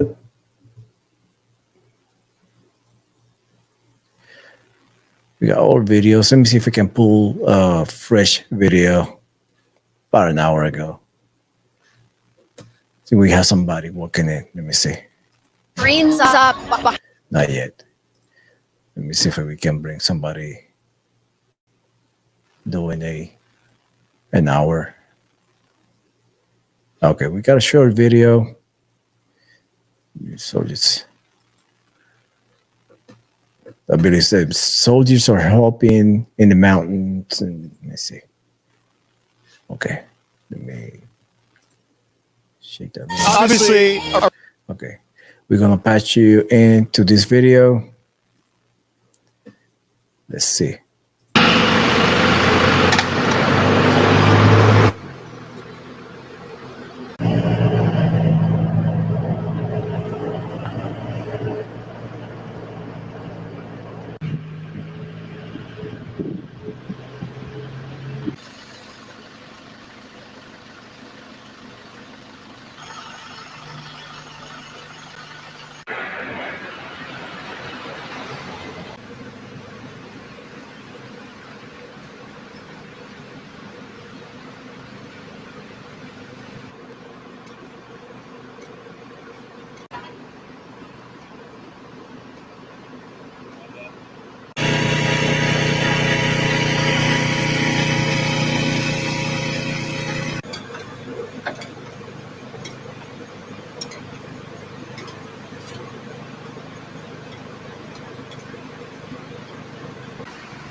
as they stand for the existence of Israel, which we can't forget.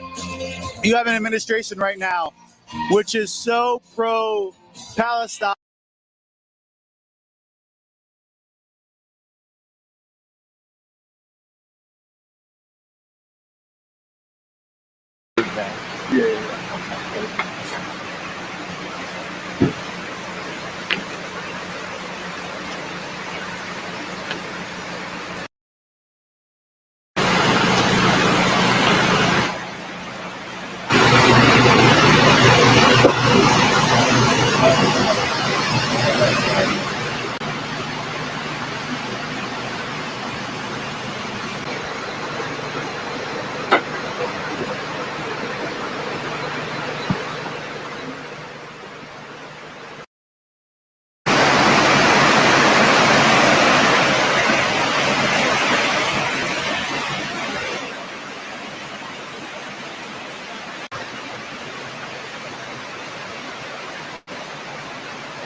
If you're not making $158,000,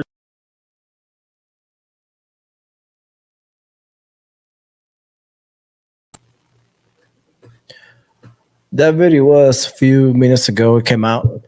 You see soldiers from Fort Liberty, or used to be called Fort Bragg.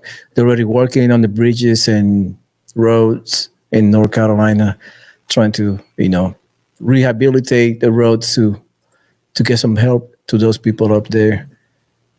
So finally, we start seeing some movement. That video came out 17 minutes ago. It just was brand new video. So let me find the video again so I can give you the link so you can follow that video further.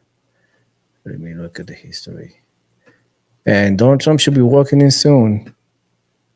He should be something that we really should be on his way to the podium. So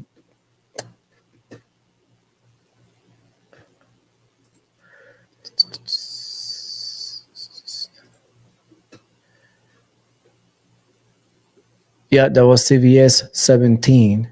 They posted the video of the soldiers working on the roads in North Carolina. CBS 14. We're this against Trump. Then why was Facebook trying to censor? I don't know. It's still playing the songs. We're playing the music. Hopefully, we finish with that soon so we can get Donald Trump in the stage. Because people will be waiting for hours on end. So let me go back to the side. I really appreciate you guys being watching with me today. So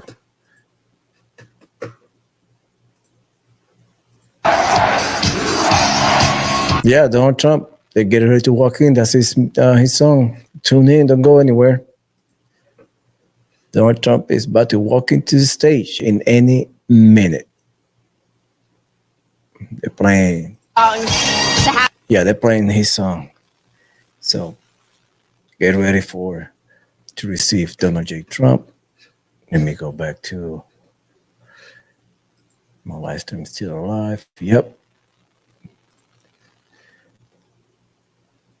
Let me see again. Playlist. It's incredible. He's a big fan of Elton John too, and I remember when Elton John came out, and I think he was really trying to. Yeah, people got fired up. People became alive when they listened to the song. So Donald Trump is about to walk in. So let me know on the poll if you're voting for Trump. Well, I know if you're voting for Trump, but whether you're doing in person or remote by mail-in ballot.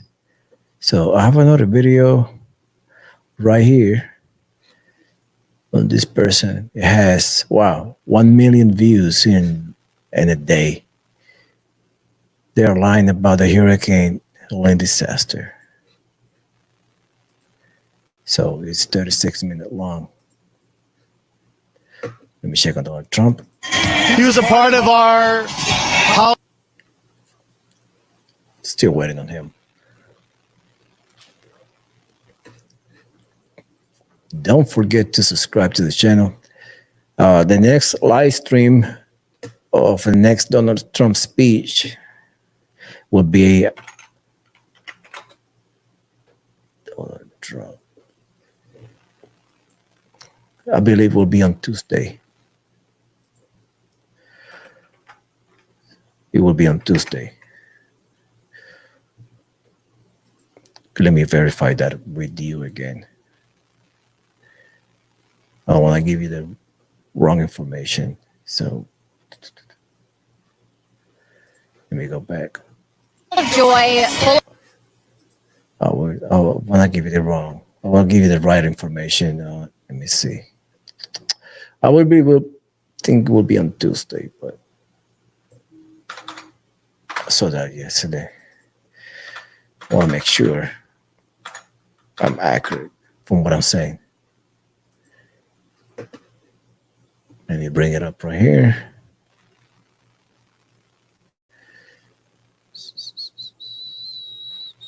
Yes, Tuesday. But that would be J.D. Vance. He will be in Detroit, Michigan on Tuesday. It will be at 2 p.m. I will be conducting a live on that day. Also, next President Trump rally will be Wednesday, 3 p.m. Eastern Time. He will be in Scranton, Pennsylvania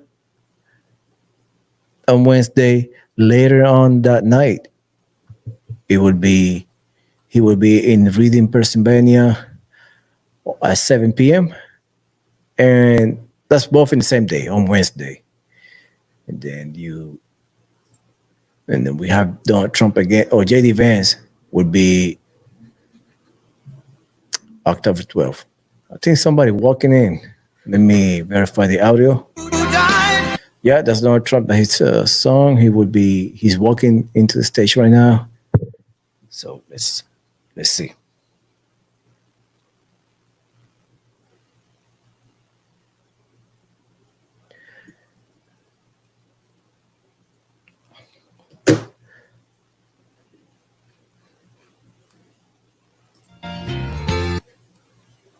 That's Donald Trump, the legend.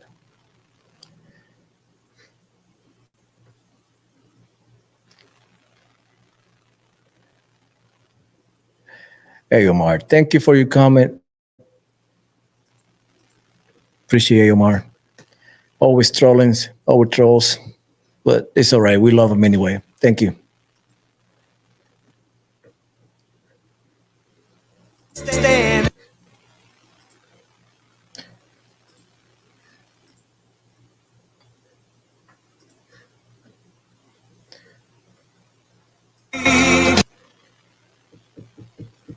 There we go.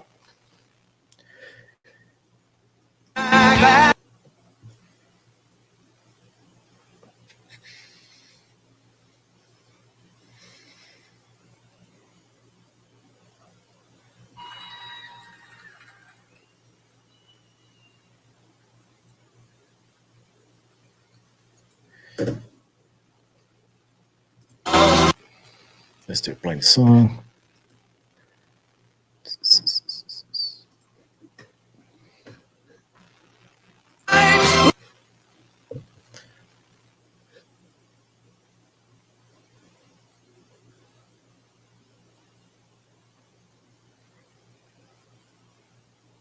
Yeah, he getting the feeling of the people right now.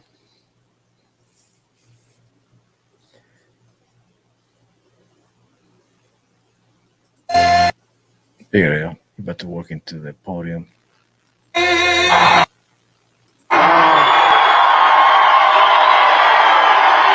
Wow, thank you. Thank you. Amazing.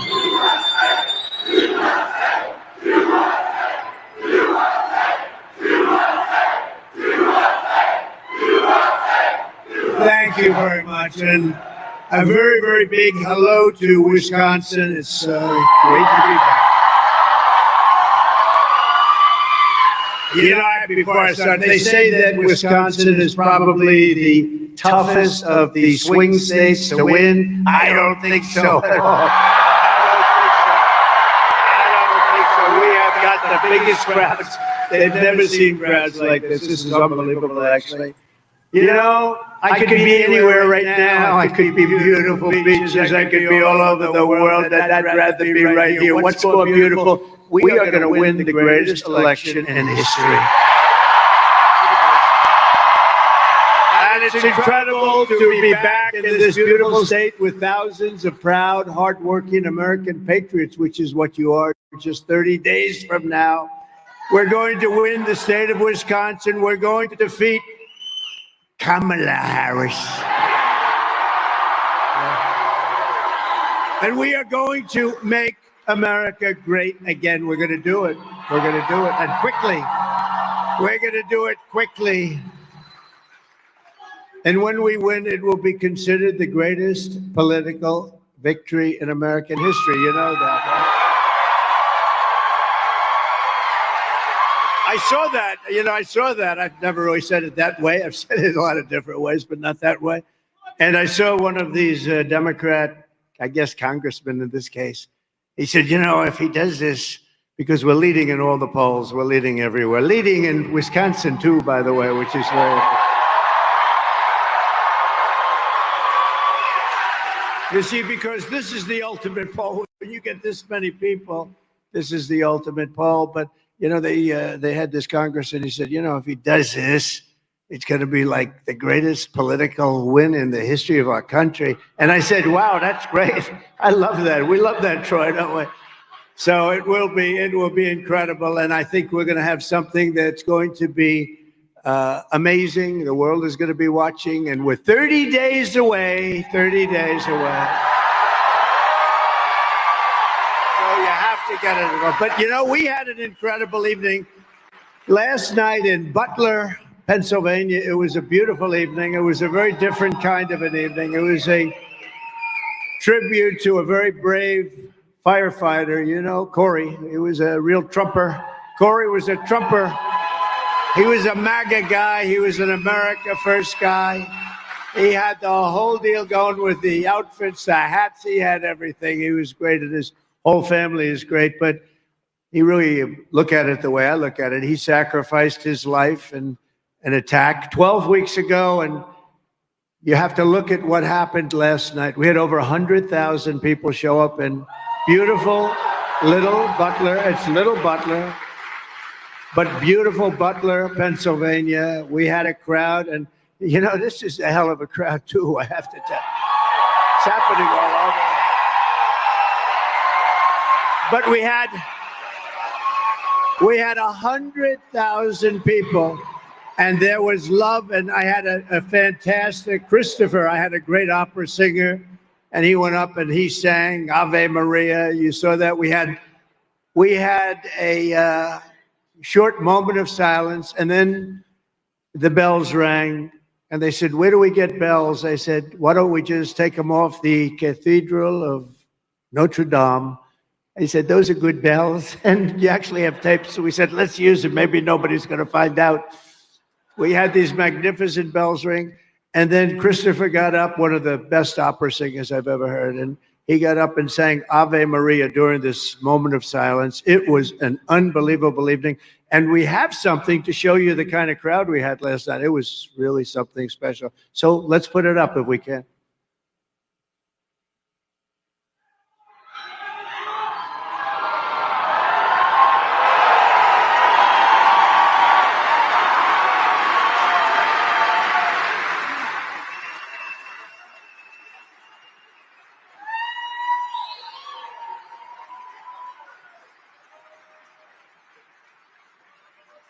wrong picture. That was unbelievable. They used the wrong picture. It's the same picture, but they have the two side things. It's so stupid. But that's what we have that every once in a while, right? We have that. That seldom happens, but you got the gist of it. It was an unbelievable crowd, so unbelievable, and there was a lot of love in the room, and it was really an honor of somebody. So that was a different kind of an evening. I'll tell you, that was an evening to celebrate somebody who had died, and this is an evening a day to celebrate just really greatness, because we're gonna have something so special happen. We've never seen anything like it. You can go around any place in the country now, and you have signs all over the place, Trump and Trump. And by the way, how good did J.D. Vance do the other night? Right? That was a good pick. That was a good pick. That was a very good pick. But from the very beginning of this journey, I've been on a mission to rescue our nation from a failed and corrupt political establishment and corrupt people, frankly. They are the most corrupt people. That's the most corrupt group I've ever seen, ever. Nobody's ever seen a group like that. And to give you back the country you believe in, the country that you were born in, and the country that you deserve.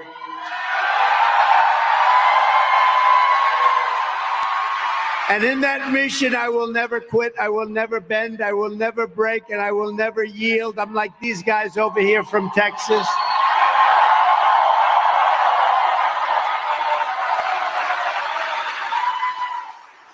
And like I really believe all of us, we say, not even in the face of death itself, I will not.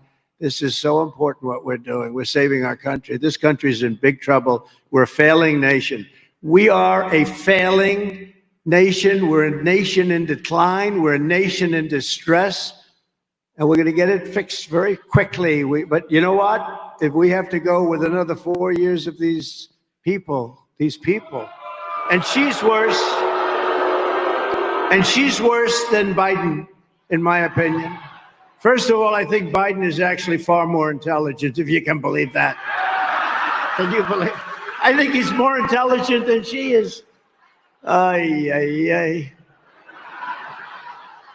But I'm putting everything on the line to fight for you, and we're going to fight for you, and we're all going to win together. It's going to be the greatest win in the history of our country. I believe that. I believe it. Thank you. Thank you. And I'm only asking you to do one thing. We don't even need your money. Keep your money. Just go out and vote. Get everybody involved. Go and get them involved. Kamala Harris, I tell people, I say, you can't use the name Harris. Nobody knows who the hell she is. You say Harris. If you say Harris, they say, who's Harris? I don't know what it is. The name doesn't catch on. So we'll use the word Kamala. But Kamala is a disastrous, radical, and grossly incompetent vice president who has betrayed our country and the people she swore an oath to serve. She was our border czar. And you know what? She doesn't want to call that. So let's not call her that. She was in charge of the border, okay? It's the worst border in the history of the world. They announced last week that 13,099 murderers were released during their term. They then tried to say, well, it wasn't really good. And somebody released it, and we don't know who, but it was a patriot that released it, because she got up and tried to say that when she's in, she's going to do this, she's going to do that. Why the hell didn't she do it 4 years ago, right?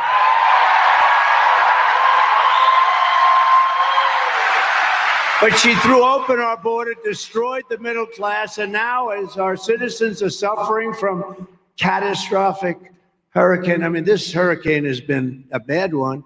Kamala Harris has left them stranded. This is the worst response to a storm or a catastrophe or a hurricane that we've ever seen, ever. Probably worse than Katrina, and that's hard to beat, right? Worse than Katrina. They didn't do too good a job either, but this is worse. and she sends their money to foreign nations. He and she, they send hundreds of billions of dollars. They send hundreds of billions of dollars to foreign nations. And you know what they're giving our people? $750. 700. Here, Tyson. This is the worst response, I think. Troy, what do you think? The worst? Never saw one like this. This guy, Troy, is good, but I'm going to bring him up. This guy, he's got a brother who might be better. I don't know. He might be. He's damn good. I'll tell you what a group we have up here. The Patriots, you know, the patriotism, all we want to do is take our country back and fix it. We want to fix our country. Right? That's all we want to do. Is that asking so much? Time and time again, Kamala has proven that she cannot be trusted and she can't do the job. First of all, she's grossly incompetent. I don't care. She doesn't do interviews. They said, why doesn't she do? Because she is incompetent. She can't answer the question. She can't answer anything. And I don't know, you know, they want to do 60 Minutes. Remember, I had it out with them last time because they had the laptop from hell and they said it was from Russia. I said, no, it was from Hunter. I turned out to be right. Remember Leslie Stahl? She's another real heavyweight. Leslie Stahl, we got into like an argument on 60 Minutes, and I turned out to be right. But to the best of my knowledge, I have not received an apology. That was a big deal at the time. She said, how dare you? You shouldn't say that. This was from Russia. I said, it wasn't from Russia. It was from Hunter. Oh, it's terrible. So we're waiting for an apology. They want to do it again. I'll do it again, but they got to apologize. Don't you think I should make them apologize? If you want a president who inundates your towns with illegal alien criminals, and by the way, every town and every little city and every big city, frankly, are petrified. Even if they haven't arrived yet, they will be, because you're talking about 21 million people at least just during this 3.5-year period. If you want someone who steals your wealth and abandons your family when the flood's waters rise, those flood waters rise and they were gone. They haven't seen anybody from the federal government yet. The federal government isn't there. And by the way, how good a guy is Elon Musk? Right? You saw him last. How good?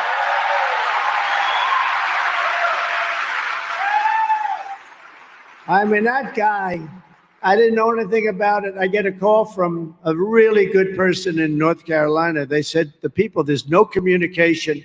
They said, do you know a man named Elon Musk? I said, yeah, I do, actually. He endorsed me very strongly, and we love him. He's a smart cookie, a little different, too. He's a little different. But he is one smart cook. He sends the rocket ships up. First time I ever saw the engines coming down. I said, what was that? Well, would like to be able to save the engines. It makes a lot of sense, but I never saw anything like that. This guy's unbelievable. So what happens is, he was there last night, by the way.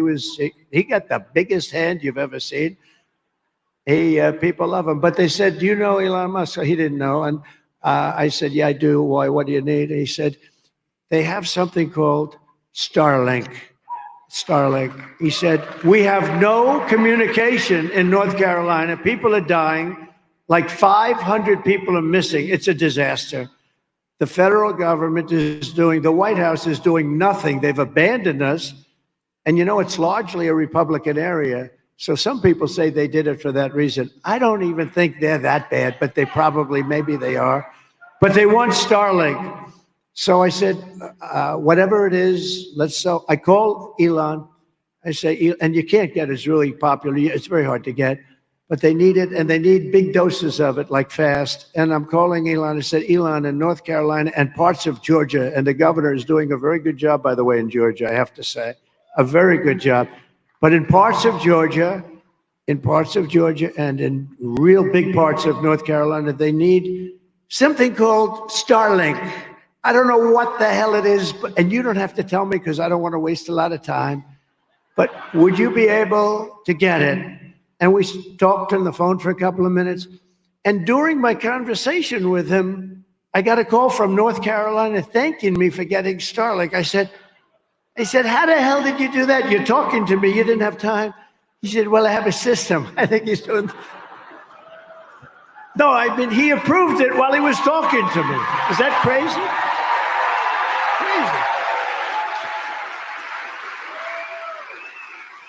Crazy. We have got to be with and we've got to protect our brilliant people because we don't have too many of them. We need our brilliant people protected. And Kamala is not one of them, I can tell. But if you want a president who will do whatever it takes to protect you, who will never forsake you, and who will never rest in the defense of our nation, and I'll tell you, never, I'm just thinking it's a beautiful phrase, but we will never rest. We're never going to do anything that will be other than protect the people of our country and our nation. Then you better vote for a gentleman named Donald J. Trump. Have you ever heard of him? Have you ever heard of him? Thank you.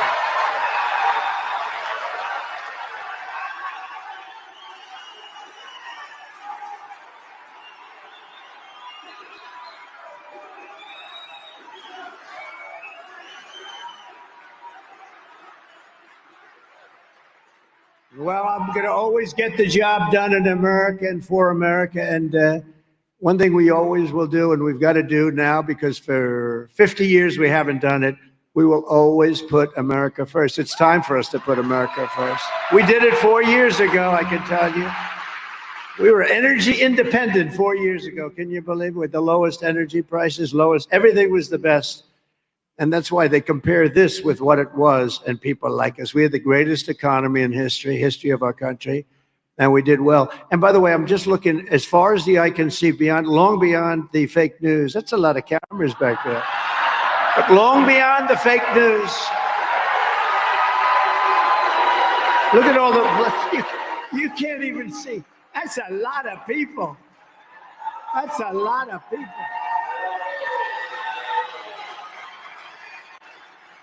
Unbelievable. Thank you. You know, I always like to move the fake news way back. And I figure they have cameras that can do it, but that's the maximum they can do. They say that's the, I don't think it is, but they say that's the max, because I would have moved them way the hell to the back, up to me. Because they block the view. They're blocking the view of these people. They block the view of all those people. But you know, this is like a poll. And you have 50,000 people here, 50,000 people. And, you know, that is a lot. If we get just the people here to vote, I think we win. I think we win. With your vote in this election, we can seal our borders. We can reclaim our sovereignty, stop inflation, raise your incomes, rebuild our devastated communities, and launch a new golden age of American prosperity and pride. That's what we're going to do. It's going to be American prosperity and American pride. But with 4 more years of Kamala Harris, your long nightmare is just beginning. Remember the word. Somebody said, give me one word to describe your opponent, Kamala Harris. You know what I said? Incompetent. I said, she's incompetent. She shouldn't be in the position. In all fairness, I'm no fan of his, but we had him totally beat. We had the debate. He was gone. And we were 20, 21 points up. And they walked in and they did a coup. It was a coup of a guy that got 14 million votes. She got none. She was the first one out. You know, she ran against him. He won. He got 14 million votes. He won. There were 22 people. She was the first one out. She never made it to a great place called Iowa. We love Iowa, the farmers. We love Iowa. But she never made it. She never made it to Iowa. And then all of a sudden, we're running against her. So they had 12 people plus her, and they wanted to be politically correct, and they picked her.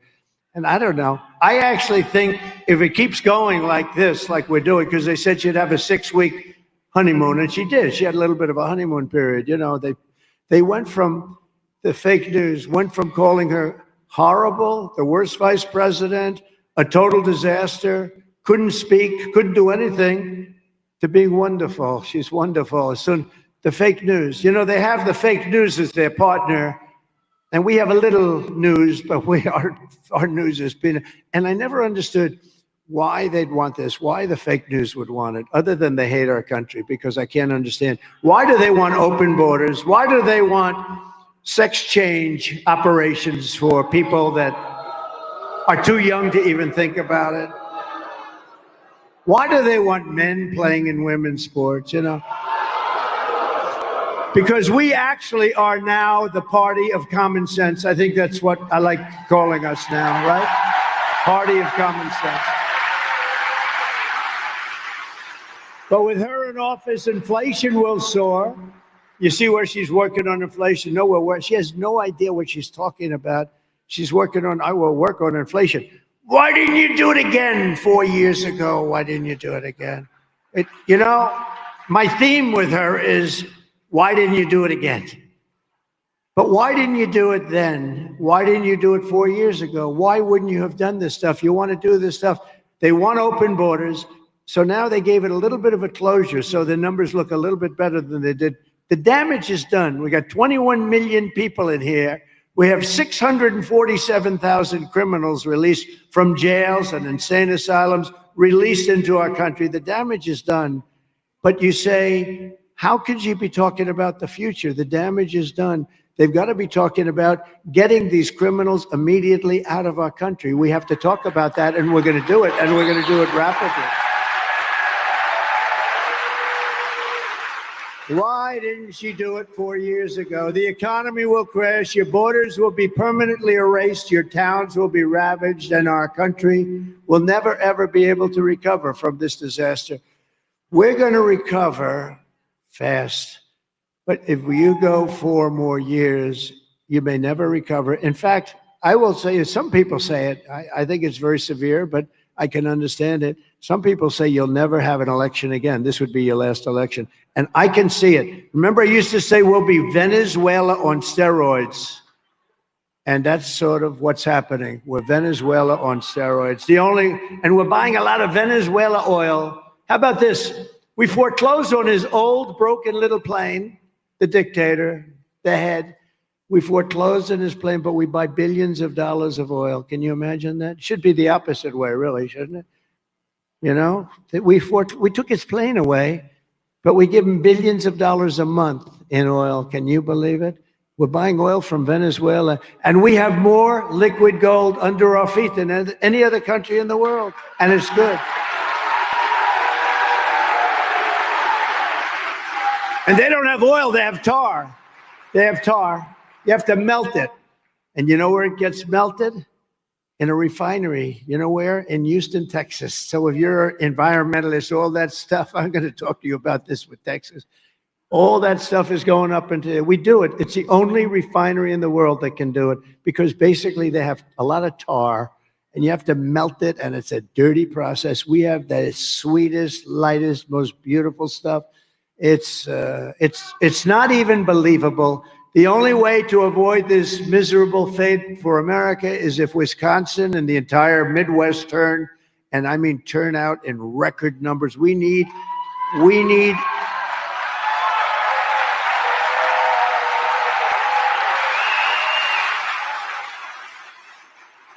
and I hate to use this word because they should have never done it with respect to COVID. They should have never done it. But for this, we need a mandate. They shouldn't have done it with COVID. Everybody that did it should be ashamed of themselves, what they did. But we need a mandate in the vote, and we're going to get it. I actually think we're going to have numbers like as maybe never been seen before. You know, last time in 2020, we got more votes by far, by millions, than any sitting president in the history of the United States. Think of it. It's unbelievable. Think of the difference. We wouldn't have had Russia going into Ukraine and killing millions of people. Millions of people have died in that war, much worse than you even hear. But that wouldn't have happened, would have never happened. I talked to Putin about it a lot. It was the apple of his eye. He would have never, ever done it, wouldn't have done it. On top of that, the oil prices went up so high that he was making a lot of money doing it. It would have never happened. You wouldn't have had October 7th with Israel, the attack on Israel. you wouldn't have had inflation. You wouldn't have had the Afghanistan most embarrassing moment in the history of our country. And we lost 13 great soldiers. Nobody ever talks about the 40 soldiers that were decimated, so badly hurt. And we gave them $85 billion worth of the best equipment anywhere in the world. How stupid. And they moved out the military first. You're supposed to move out the military last, not first. And for 18 months, I spoke to Abdul. He's still the leader of the Taliban. I spoke to him. They said, Abdul, don't do it. But we didn't have one soldier killed in 18 months in Afghanistan. They were killing them like crazy under a man named Barack Hussein Obama. Remember Rush Limbaugh? Remember Rush Limbaugh? Rush Limbaugh would go, Barack Hussein Obama. We miss Rush. We need Rush. Oh, we miss Rush. But they were killing him, a lot of soldiers. And I said, don't do it, don't do it, don't do it. We didn't have one soldier in 18 months killed until we had that tragedy of a day and a moment. The most embarrassing moment in history. And actually, Russia, I think, went in because they saw how stupid we were with Milley and these guys that didn't know what the hell they were doing. We have great generals, by the way, but not the guys that you see on television. And you have to tell Kamala Harris that we've had enough. We've had enough of you. You're a horrible vice president. You destroyed San Francisco as the DA. You destroyed California as the Attorney General. You're not going to destroy the United States of America. Kamala, you're fired. Get out of here. Fired.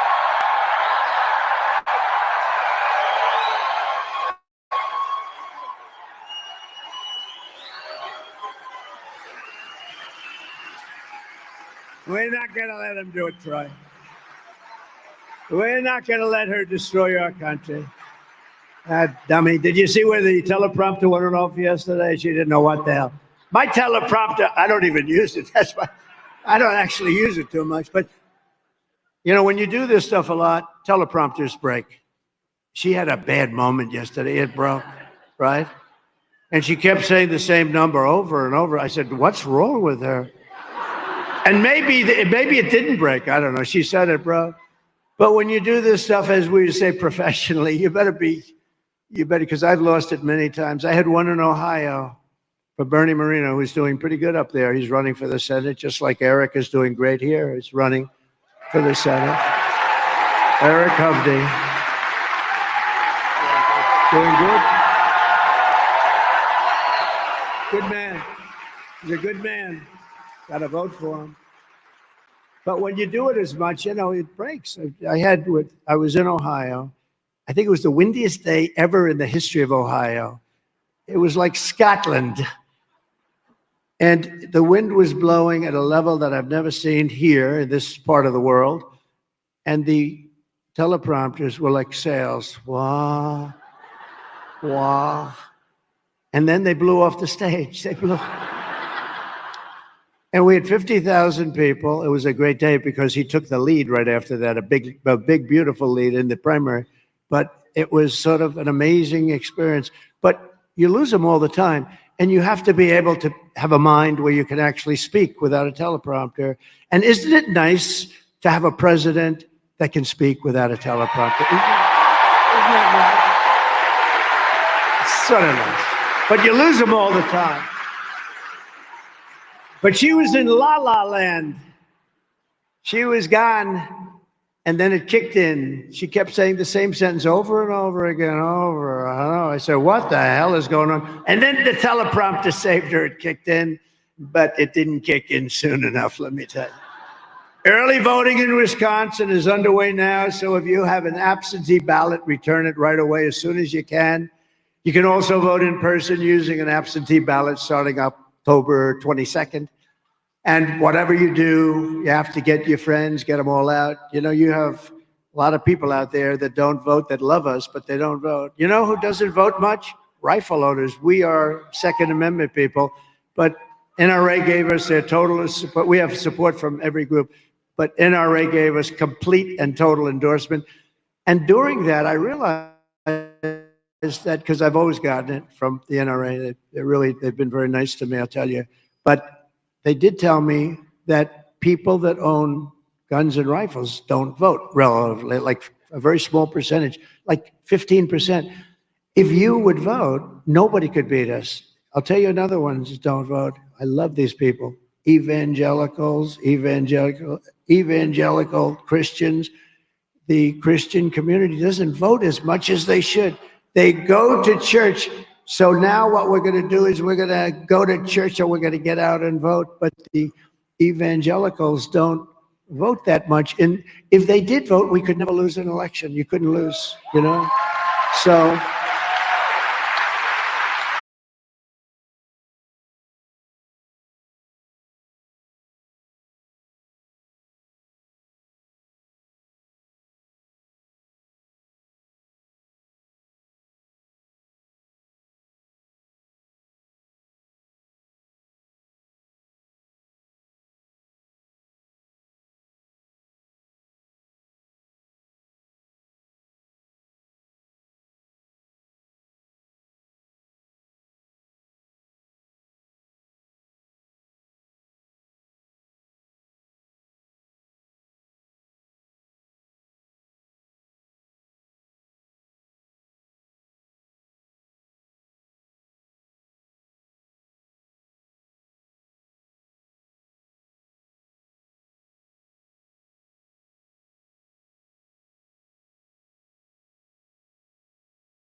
China, I'm thinking about Russia, I'm thinking about lots of things. And by the way, the enemy from within, the crazy lunatics that we have, the fascists, the Marxists, the communists, the people that we have that are actually running the country, not her. She's not running it, and Biden's not running it either, and you all know that.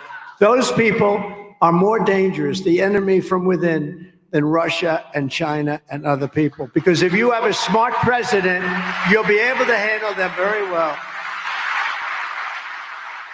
But Kamala Harris, Lion Kamala, is called the tax queen because she loves taxes. So maybe just watch this video. Thank you. Joe Biden and I are about to get rid of that tax bill. Calling for a full repeal of President Trump's tax cuts. If Kamala Harris was elected president, there are many different tax policies which could cripple the economy. But the first thing she wants to do is allow these Trump tax cuts to expire. Even the New York Times admits that 85% of the middle class got a tax cut. Americans will face a hike Tax Foundation finding that a couple with 2 kids making $165,000 a year would have to pay over $2,400 more in taxes. And on day one, I will repeal that tax bill. Joe Biden and I are about to work to get rid of that tax cut. Joe and I are about to get rid of that tax bill. Joe Biden and I are about to get rid of that tax cut. Everything from a 70 to 80% tax rate. I think that's fantastic. We've got to increase the corporate tax rate. Part of that is going to be about repealing that tax bill that they just passed. And also looking at state taxes are going to have to go up. We will tax capital gains, but we're going to have to raise corporate taxes. Taxing unrealized gains just doesn't seem fair in any sense of the word. The value of your home goes up, you pay higher taxes even if you don't sell your home. Your value of your home never moves the way the stock moves to say, we're going to tax what you don't have. That's a sore point, and it's a big deal. Is that something you think she firmly believes in? I think it's part of the proposals of the campaign. Under my plan, there will also be a carbon fee. There has to be some connection between the fee and bad behaviors, and there has to be, in that we have to monitor whether it's going to be passed on to consumers. But I'm going to tell you that should never be the reason not to actually put a fee, and in particular, a carbon fee.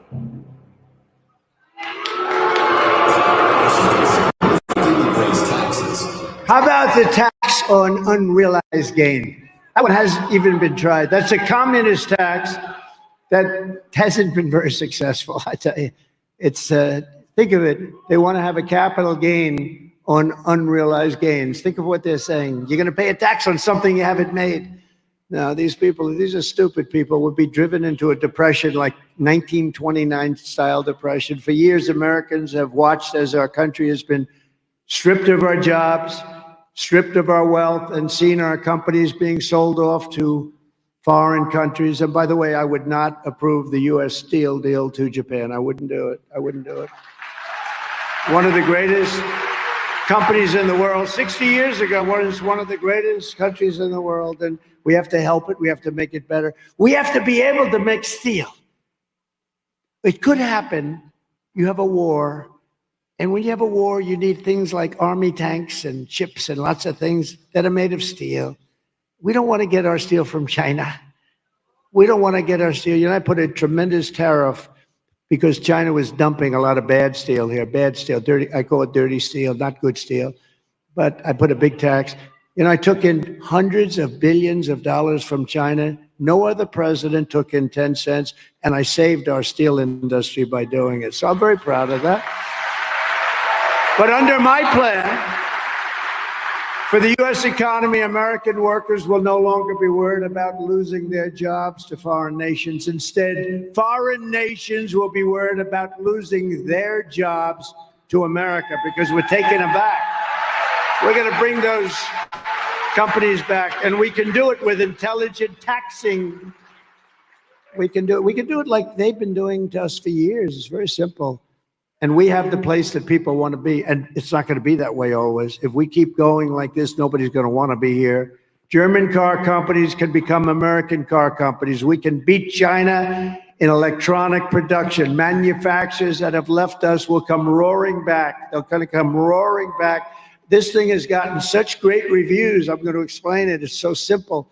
And some people said, wow, that's unbelievable what you're doing. Where did you get that idea?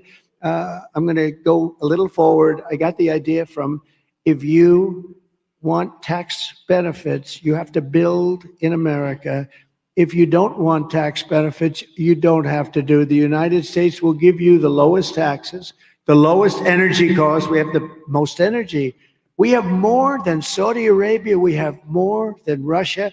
We're going to give you the lowest energy, the lowest regulatory burdens, and free access to the best and biggest market anywhere on the planet.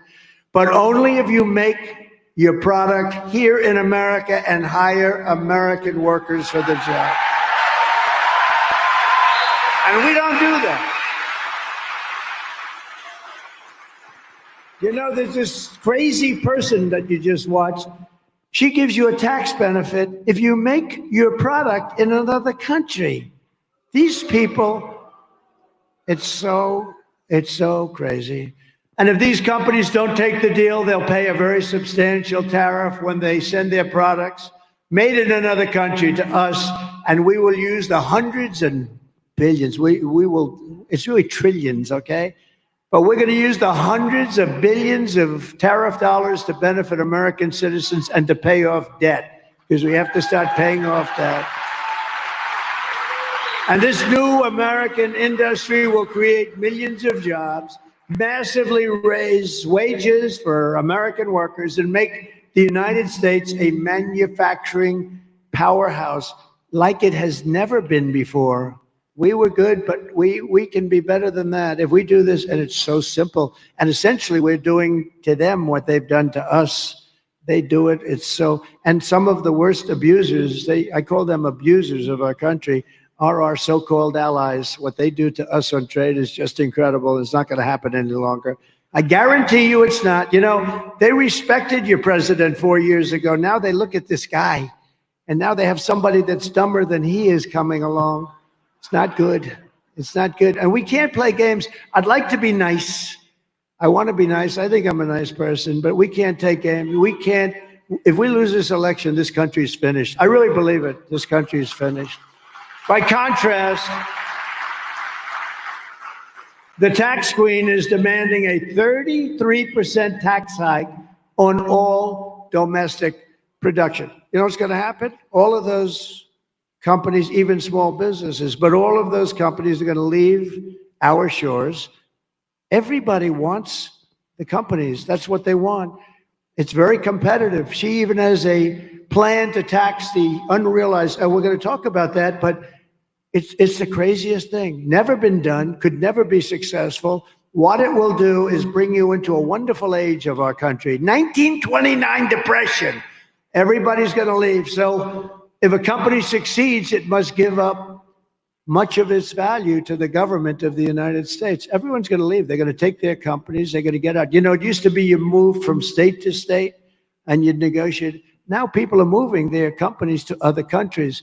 And we're getting killed, by the way, by Mexico. Mexico is killing us. So just be ready, because if I'm president, we're going to take that back from Mexico. They're not treating us right. They're building massive car plants. They're building some of the biggest auto plants, car manufacturing plants anywhere in the world. And then they think they're going to build them cheap and sell them into our country and destroy Michigan and all these wonderful states. So it's not going to happen. We'll put a tariff of 200% on if we have to. We're not going to let it happen. We're not letting those cars come into the United States and destroy our car industry. You won't have anything left. You've already lost 60% of it. You've lost so much over the years. Not when I was there. Kamala Harris already cost the average family $29,000 with rampant inflation. The inflation that we've suffered for the last 4 years now, it's almost 4 years, it's coming back. And look, we're not going to let this happen either. And the price, you know, they talk about more than anything else, groceries. Who would think groceries? It's so bad to go to the supermarket. Who would think it could happen? Her plan would raise taxes on $4.1 trillion. We're going to be raising them by $4.1 trillion in taxes, hiking the families' taxes by $2,600 to $3,200 a year, reducing our GDP by 2%, lowering wages by 1.2%, and killing 786,000 full-time jobs. And I don't know if you know, last month we lost 26,000 manufacturing jobs in the U.S., 26,000, because people want to get the hell out of here. You know, the market goes up every time I get a good poll number, and we have had great ones now. The market's starting to go, and they get the credit for it. Isn't that a terrible thing? I said, do me a favor, just sort of, every time we have some of the biggest analysts, the best analysts in the world. They're saying every time Trump has good publicity, the market goes up. Kamala is right now shutting down power plants all across the country, causing electricity prices to they are soaring. You see what's going on with electricity by more than 100% soaring, and driving us into third world status by attacking the entire fossil fuel industry. Just so you know, you need fossil fuel to fire up those big, massive plants. The wind isn't going to do it. It's wonderful. Isn't that nice? Look at the little windmill. It's so beautiful. We need fossil fuel. You know, they tried it in Germany. Angela was thrown out after about a year, and now they're building a coal plant a week. I don't like flies. Get out of here, fly. Never been a big fan of flies. You don't mind my bringing that up, do you? Anyway, this is a very aggressive sucker, though. This one in particular is very aggressive. Like, I'm going to be aggressive for our country. You can probably say that. If this continues, Wisconsin manufacturing will be dead. You'll be absolutely dead. And you know, I got you the biggest shipbuilding contract in the country in my last year, right? He's nodding yes, right? The biggest, and they've done a great job, but the biggest, I took a lot of heat. A lot of people are not in love with me for doing it, but I got it for Wisconsin, and you know that. Actually, you know it from Texas because they wanted it too. I won't say that too loud. But everybody wanted it, and I got it for Wisconsin, and they're doing a great job. They're doing a great job. But the horrific nightmare for American workers ends the day that I take the oath of office. It will end on that day. It's going to be over. We're going to have a country that's going to turn around very fast. The centerpiece of my plan for a manufacturing renaissance will be a 15% made in America corporate tax rate, cutting the business tax from 21 to 15. Okay, so I took it from 39 to 21 with the help of your great congressman over here, Troy Nels. We fought hard, but we took it from 39 to 21. Everyone said that's impossible. We got it approved by Congress. Can you believe that? And now what we're doing, and that makes us pretty competitive, but not that, because there are many countries. And again, remember, the countries there are sort of our opponents on trade. They're actually our opponents, and sometimes it's pretty vicious opponents on trade.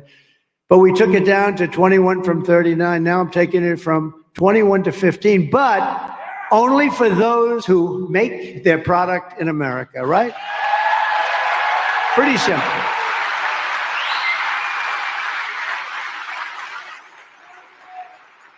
And you know, I got a call from some of the smartest geniuses on Wall Street. They said, where did you ever think of that idea? It sounds simple, right? It's like the paperclip. They make the paperclip, and everyone's saying, why did I think of that?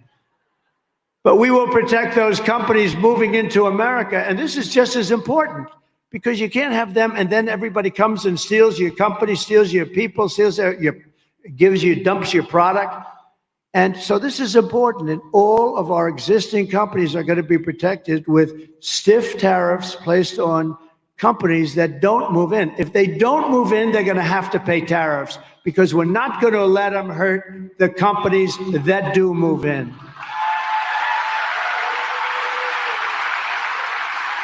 And the only way they can get out of paying those tariffs is to build their plants and factories here in the USA, anywhere in the USA. And Wisconsin would be nice, but anywhere in the USA.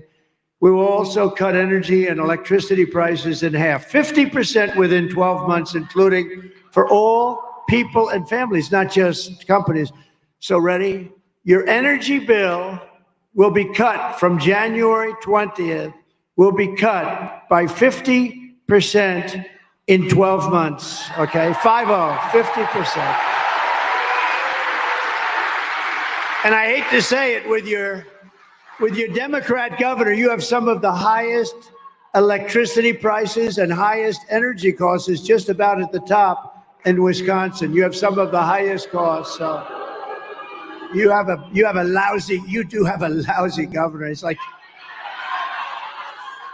I do hear just one thing about him. He doesn't work hard. That's the only thing I hear about him. How does he do it? He doesn't even show up.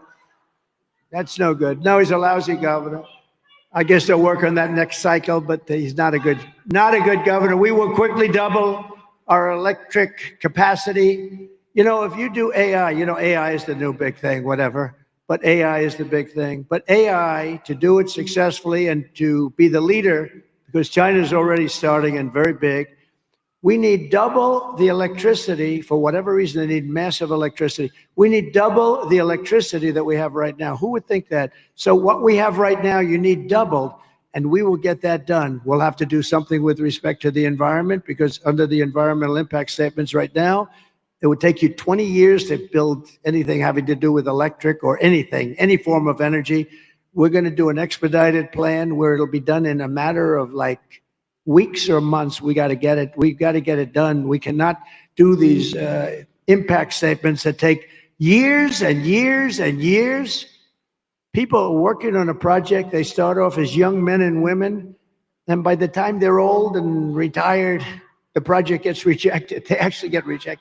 They work on it for 20, 25 years, and then it gets rejected. We're not going to have that because it's really a way of hurting us. I mean, it's a way of hurting us. We're not going to do it.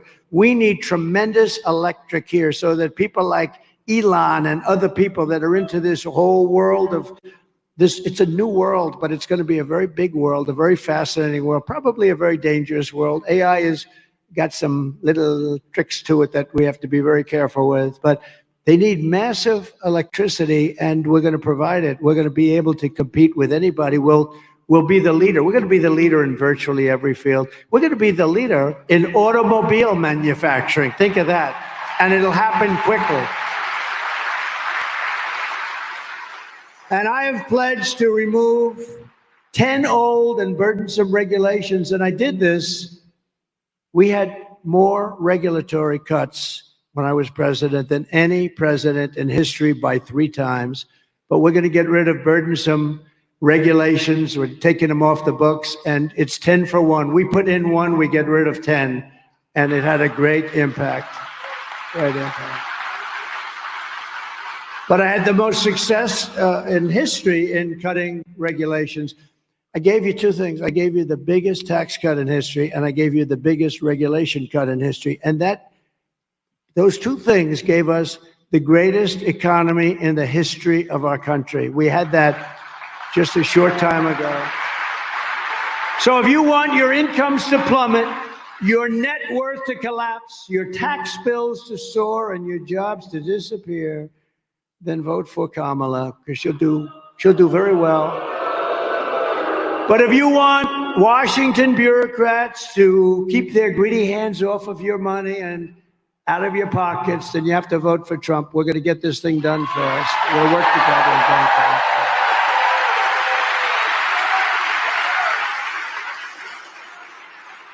So the other thing we're going to do is we're going to terminate Kamala's insane electric vehicle mandate where every car has to be in a very short number of years all electric. They don't go far. And by the way, I love electric cars. I think they're great, but they're for a certain market. And we want also gasoline-powered cars, and we want hybrids. And the new thing is hydrogen cars. You heard me talking about it. Hydrogen cars is the new thing. It's got one problem. It's got one problem. It's very violent. If it blows up, you are not recognizable. Please come down and identify your husband. There's a blood stain on the tree. Can you identify it? No, it's very violent. Did you know that? It's dangerous. If it blows up, you're screwed. Okay. So I'm going to pass on that particular car. They say it has a wonderful future, but the one problem is it's really dangerous when it blows. Okay, it wipes out people on the street. I mean, it's terrible. I would actually say they shouldn't even go too far with that one, don't you think? I don't know. I think we shouldn't go too far, but hydrogen is a big new deal. The other thing we're going to end is the Green New Scam. It's the greatest scam in history. You know, we had the cleanest air and the cleanest water in the history, meaning the recorded history of our country. We had clean air. That's what I want. I want clean, beautiful water, and I want clean air. And after that, I want jobs and I want success for our country, right? My pro-worker policies are one of the major reasons why I've been endorsed by the rank and file membership of the Teamsters. Can you believe that? We got 60% of the Teamster members in Wisconsin. Any Teamsters here? Thank you. Any Teamsters? Yes. Thank you very much. That's very nice, because typically Democrats get, and we won nationwide. We won 60% of the Teamsters vote. And we also won 100% of the Fraternal Order of Police, the largest, 400,000. And I do believe that from sheriffs and from law enforcement and from Border Patrol and from ICE, from anything having to do with law and order, I think we're at 100%. We've got like everybody, which tells you something, which tells you they don't like people that were in charge of defund the police. She was in charge of defund the police. Anybody, she's a radical left. She's further left than crazy Bernie Sanders, okay? That's pretty fun.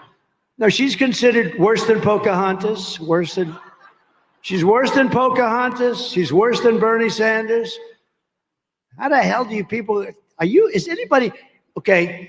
there anybody here that's going to vote for Lion Kamala? Please raise your hand. Please raise your hand. Actually, I should say don't raise your hand. It would be very dangerous. We don't want to see anybody get hurt. Please don't raise your hand. As we bring back our jobs, we will also restore America's borders with 4 more years of Kamala. Every Wisconsin small town and Midwestern, the Midwestern cities are just devastated by this. We'll be flooded with illegal migrants from the most dangerous places on earth, and Wisconsin will not be Wisconsin any longer. No state will be. The country won't be the U.S. any longer. It's very simple. Your state will be a dumping ground for people that have committed murder, violent crimes, drugs, jail. They're in jails. And that's what's happening. We have 21 million people, as borders are. They came in, and they came in from prisons and jails and mental institutions and insane asylums. And a level of terrorism and a level of terrorists that we've never seen. I never talked about it when I was president. We didn't have one terror attack in 4 years. Think of it. Not one. Think of it. Not one. And I had a lot of people say, sir, it's time you should say that. I said, I don't want to say it until I'm finished. I don't want to say it. I didn't want to say it.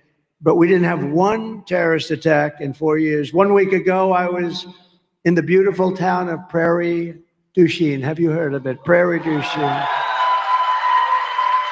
In western Wisconsin, where, by the way, we had 60,000 people show up. That's the good news. But Biden, Sleepy Joe, didn't give us the number of people required, so we ended up speaking in front of a relatively small group. I hope those people, we're going to go back and we're going to take care of that situation. They didn't give us the people necessary, so we spoke in front of a rather tiny little portion of them. They stayed around. They were great. But we had 60,000 people there, and I think you're getting close to that right here, too. It's pretty amazing. But Prairie du Chien, and last month, police arrested an illegal alien member of a savage Venezuelan prison gang. Not a nice person. This vile monster, who had prior charges for strangulation, was arrested. He liked strangling people. Other than that, he was quite a nice person. No, his thing was he liked strangling people. Was arrested for holding a mother and daughter captive against their will and sexually assaulting them again and again and again. This animal crossed Kamala's wide open border, just walked in. Nobody asked anything about him. They knew nothing about him. He was arrested and released in the sanctuary city of Minneapolis, where you have one of the worst vice presidents. Can you imagine that clown? What JD did to him? How about that guy?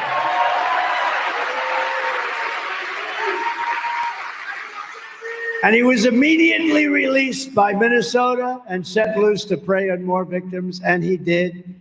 Earlier this year in Fond du Lac, Wisconsin. Fond du Lac. Nice. I love these names.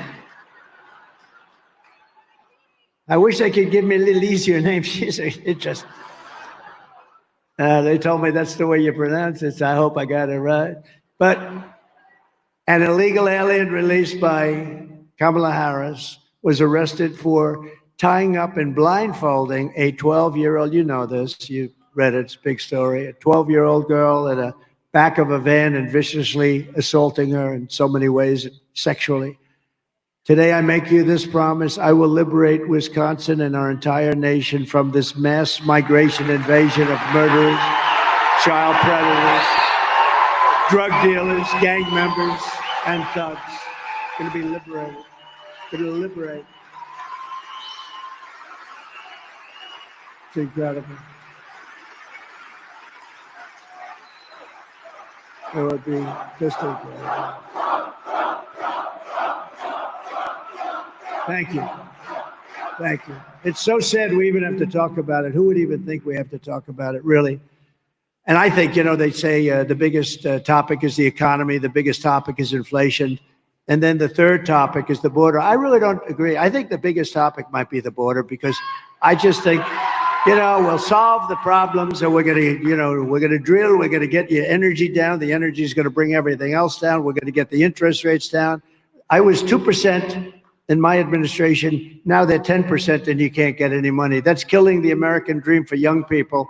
So we're going to get it down. But to me, I know they do all these polls, and the polls say it's the economy, and the polls say very strongly it's inflation. And I can understand it a little bit. To me, it's the horrible people that we're allowing into our country that are destroying our country. And it's the hardest problem to solve, too. I mean, it's a big, tremendous problem. And that they could do this to our country, putting, again, 13,000 murderers, many of them murdering many people. Many of them, or a certain number of them, a fixed number, but in death row, they were going to be executed. And rather than executing, they said, let's go, we'll dump them into America. They're stupid there. They'll accept them. 13,099 people. Drug dealers at a level that nobody's ever seen. Terrorists from different countries all over the world. This is no longer South America. This is all over the world. And they come from the Congo. The Congo in Africa, I don't know what it is, but large numbers of people are coming in from the Congo. And you know where they're coming from? The jails of the Congo. What's happening is these dictators are taking their jails and they're emptying their jails into the United States. And crime in Venezuela is down 72%. Crime all over the world is down now because they're putting their criminals, they're putting their jail people, they're putting their drug dealers, they're bringing them into the United States of America, and they're dumping them. And they say, don't come back. And if you do come back, we're going to kill you. And we're stuck with them. We're not going to be stuck with them. We're going to be bringing them back. And we're going to shove them right down their throat. They should have never been allowed to be here.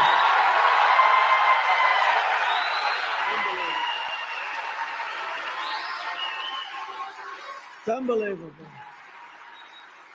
It is unbelievable. Thank you. And we're not allowing these people to invade us, to conquer us. I mean, did you see what they're doing in Colorado, where you have a very weak governor? He's very weak. He's a liberal guy and very weak. And they've attacked Aurora, Venezuela gangs, young guys. They have weapons like our military has, the equivalent of our military. And they've taken over buildings in Aurora, Colorado. And the governor, he doesn't know what to do because he wants to be nice because he's stupid. And he doesn't really know what to do. I think they need a new governor. On day one of my new administration, the invasion of savage criminals ends. And on that same day, the largest deportation in American history begins. The largest deportation. And I'm not happy to say that. I'm not happy. It should have not been necessary. This has all happened over the last almost 4 years now. It shouldn't be necessary. We had the safest border in the history of our country. Oh, my favorite chart in history. Bring down that chart, please. I don't know if you have it. If you have it, bring it down. I love it. I wouldn't be here if it wasn't for immigration. I wouldn't be here, Troy. I looked over at that chart and ping. If I didn't, it's amazing. That chart is I kiss it every night. I take it to bed with me every single night. No, I turned over to look at the chart. At the beginning, not the end. It's always on the left. It's never on the right. And just one day it was on the right. And if I didn't turn my head, somebody would be here, but I guarantee you they'd have a hell of a lot less people. You'd have about 3 people in the front.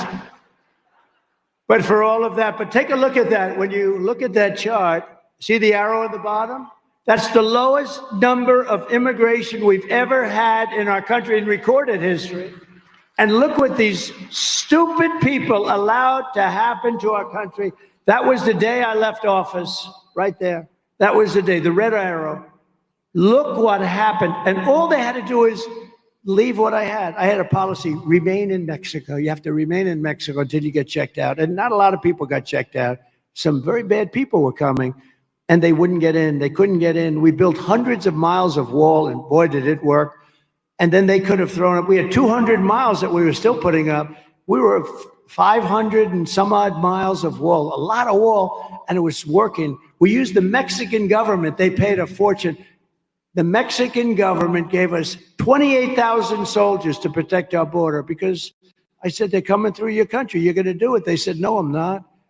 To the president of Mexico, who I got along with great, but he said, I won't do that. I said, yes, you will. You're going to do it. They're coming through your country and you're going to do it. They said, no, we won't do that, President. We won't do it. I said, yes, you will. And I said, I guarantee you will. And they started saying, what the hell does this guy have in mind? And I said, if you don't do it, I'm going to put 100% tariffs on your cars and all other things you send into the United States, and we'll make so much money, we'll be able to hire all the security we want. And they said, Mr. President, we've decided that we would love to do it. We would love to do it. They paid a big price. Mexico paid a lot of money toward our wall. Let me tell you, they gave us great security. They had a lot of soldiers, thousands and thousands of soldiers. I said, free of charge. I'm not reimbursed. I didn't reimburse them. And then when these clowns took over, think of it, remain in Mexico, catch and release. So we had catch and release in the United States. We made a minor change. We catch and release in Mexico. That's a big difference. Would you say that's a difference? That's a big difference. So we did all these things, but that was the lowest number in the history of our country, and all they had to do is leave it. Guys like Tom, Holman, Brandon, Judd, you have people now at the Border Patrol that are phenomenal, and they want to do the job, and they're not being allowed to do the job. And then they made this minor change a couple of months ago to try and make the numbers look better. But what they didn't tell you is they're still flying thousands of people overhead, and that's not reported. And they have an app. And you know who the app for is the cartel heads. They call an app so that we can tell them where to drop the criminals. Can you believe it? They have an app. So they have the plane and they have the app, and that's not included in the numbers. Just like 818,000 phony job numbers, I call them fraudulent numbers, 818,000 job numbers, they defrauded. They said there were 818,000 jobs, and they reported it. And they were going to unreport it and correct it right after the election. But we had a great whistleblower who rang it out on them. 818,000 jobs were reported fraudulently to make their numbers look better. These are bad people that we're dealing with, so you have to get out and you have to vote. You also need to vote for the next senator, and I mentioned him, and he's great. He's strong, he's powerful. If he wants, he can come up, or he can just sit the hell down because you're going to vote for him anyway. I got it. But Eric Hovde is running to defeat radical left Tammy Baldwin. You want to come up fast? Come on, Eric. We got to get this guy elected. Come on, you want to come up? Come on up. Come on up. Now he's a little nervous about coming up. He said, that was the worst invitation I've ever had. Come on up, Eric. He's great. No, he just said, do you want me up? That was the worst invitation I've ever had. Come here. Say a few words. I always love being here with President Trump. Let's give a round of applause.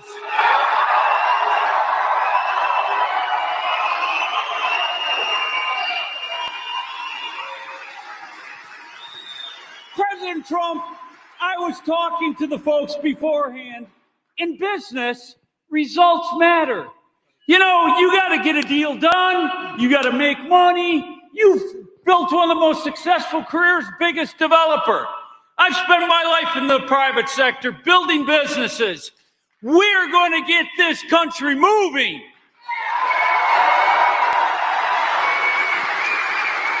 President Trump gave you wage increases of 7.7%, a record for America. That's results.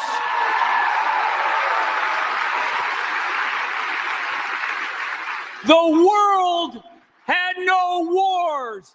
That's results.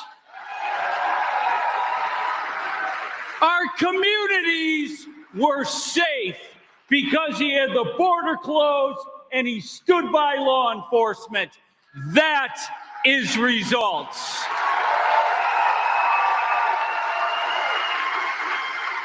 Senator Baldwin, Kamala Harris, they're career politicians that have never accomplished anything and have failed at everything.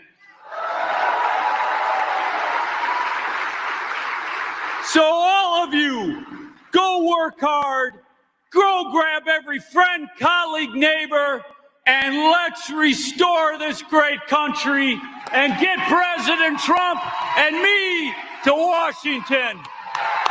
Let's go, folks.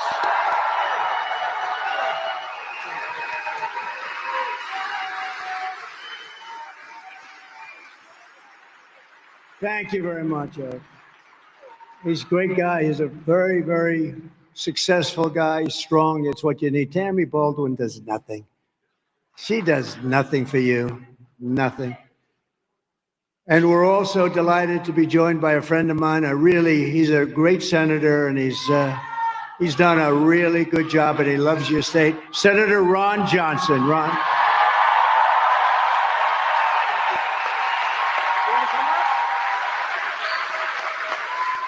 We have plenty of time. It's a Sunday, right?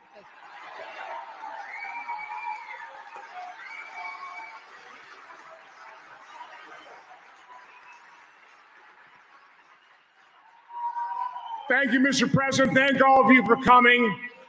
On behalf of the hundreds and literally thousands of Wisconsinites that I've talked to over the last few months that want to convey to you their appreciation, oftentimes with tears in their eyes. They want to thank you for your courage, for your tenacity, for your love of this country, for your willingness. They realize you didn't have to do this, but you're willing to do it because, like them, you love this country fervently. So on behalf of all those Wisconsinites, I want to say thank you. Thank you.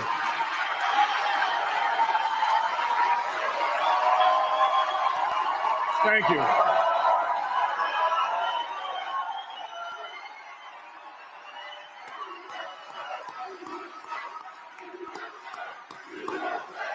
USA.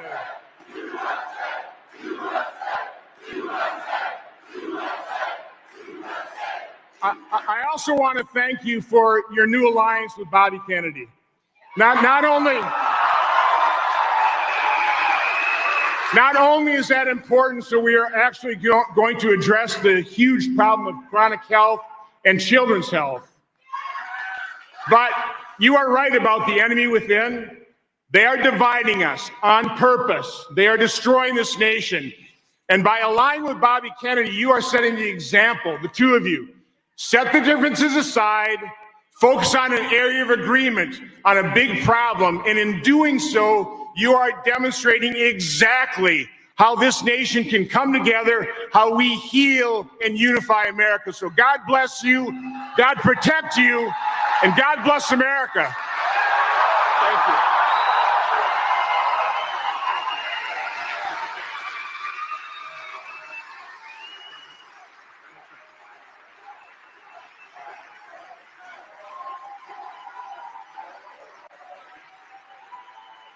Thank you very much.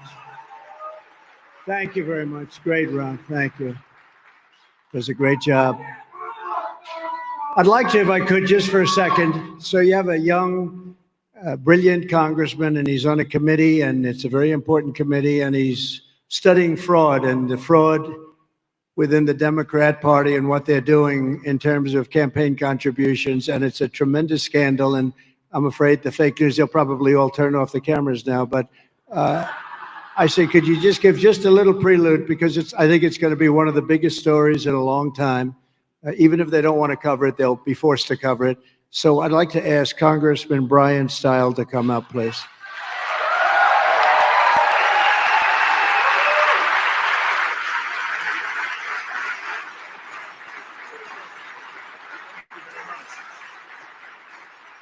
Isn't it great to be at a Trump rally? Do you agree with me? President Trump is going to win Wisconsin in 30 days?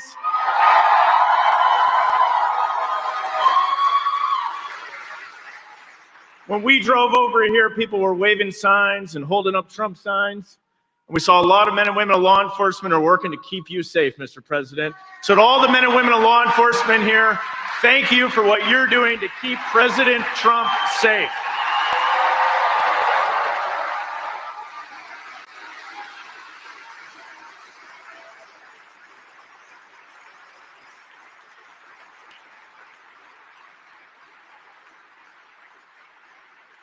Law enforcement's a lot about keeping us safe and enforcing the laws.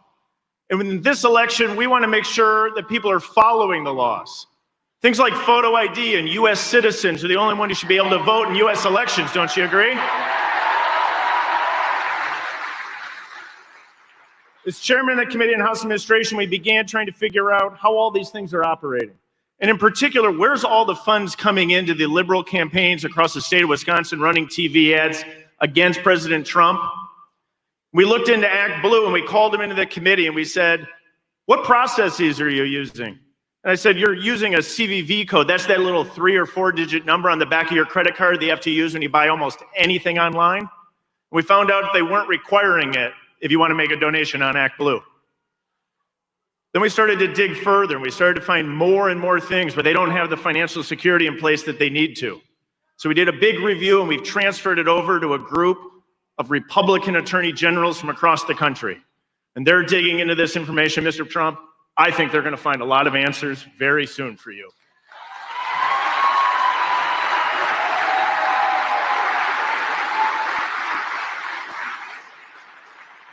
So President Trump, thanks for what you're doing for this country. I think you're going to win not only Wisconsin, but the presidency in 30 days. And you see this crowd and everyone here. Thanks for all you're doing. God bless you. God bless you, President Trump.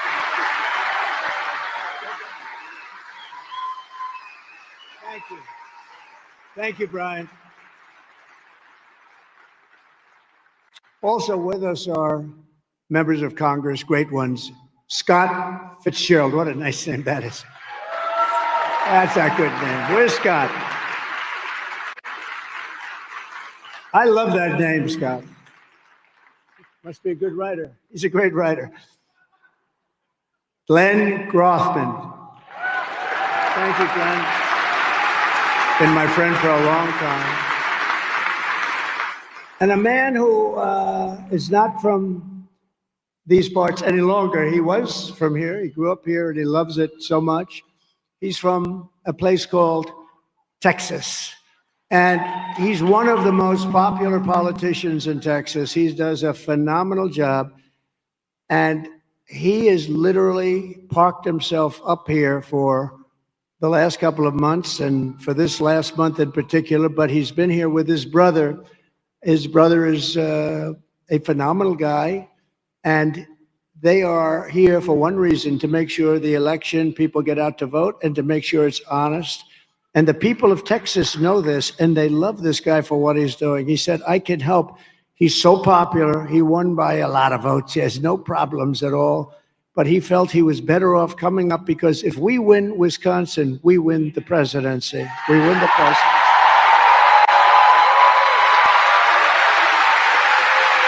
We win the presidency. So I'd like to ask, and he's just a special guy.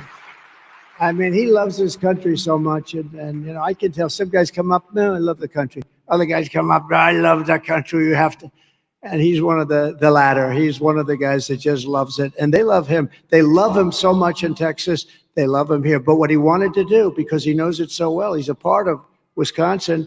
He wanted to be here to make sure that we win and to make sure that it's as honest as we can get it, because they're going to cheat. They cheat. That's all they want to do is cheat. And when you see this, it's the only way they're going to win. And we can't let that happen. And we can't let it happen again. We're going to have no country.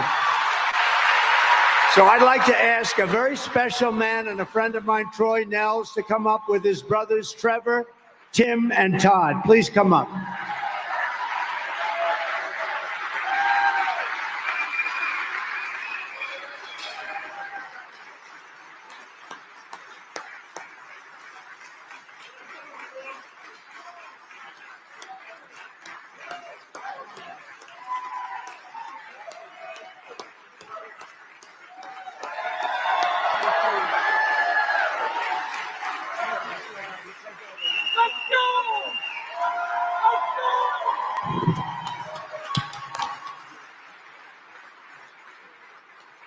Mr. President, what an honor and a privilege is to be up here with my brothers. We are honored to be with you. Look at the thousands of people out here that love you. They're here. This is America. This is the heart and soul of America. The blue collar, the farmers, they're all here for you, sir. They're here for you because they love you and they think you're great. You know, I've been planning on this thing. I've been reaching to the team. I said, sir, we got to have a rally in Wisconsin. We can win Wisconsin. We keep looking and we keep looking. Gets canceled, this and that. And then all of a sudden, I get a call last Tuesday. Hey, Congressman, you think Sunday would work? What the hell kind of time are you giving us on Sunday to get it? But look at everybody's here. Everybody came. Everybody came. Because they know how important this election is. You know it. Mr. President, I can assure you this. The passion in this state, they love you. We have been up here for weeks going to county fairs. We see the passion. We see the love. We see the energy. And sir, I can assure you, everybody here is going to get their family, their friends. We are going to win Wisconsin, and Donald Trump is going to make America great again. He's going to do it. He's going to do it.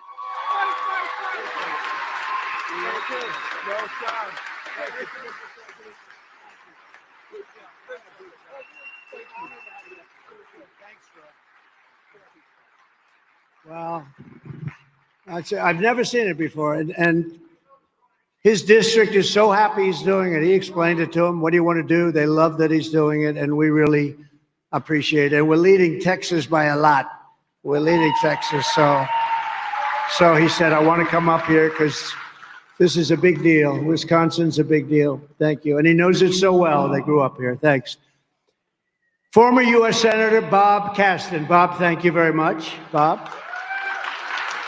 Nice to see you, Bob. Look good.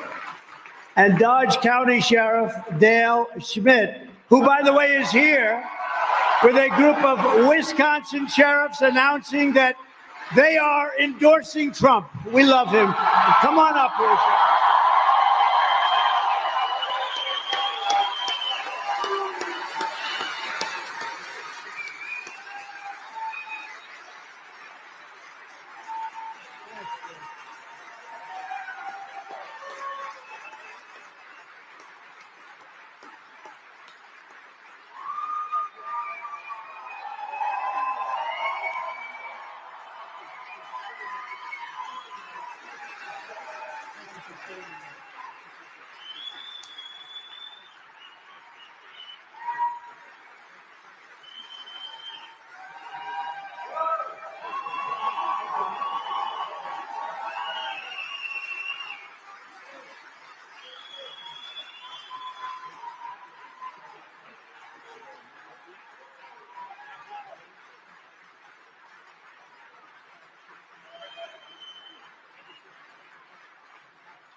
You're here for him, not me.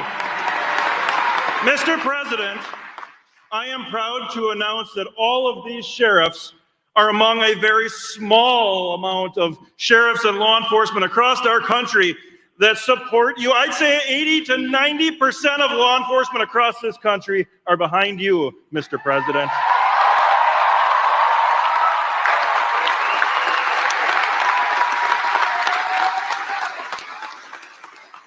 I have something very important I think you're going to want to hear. In Dodge County, in this 2024 election, there are 0 drop boxes for the election.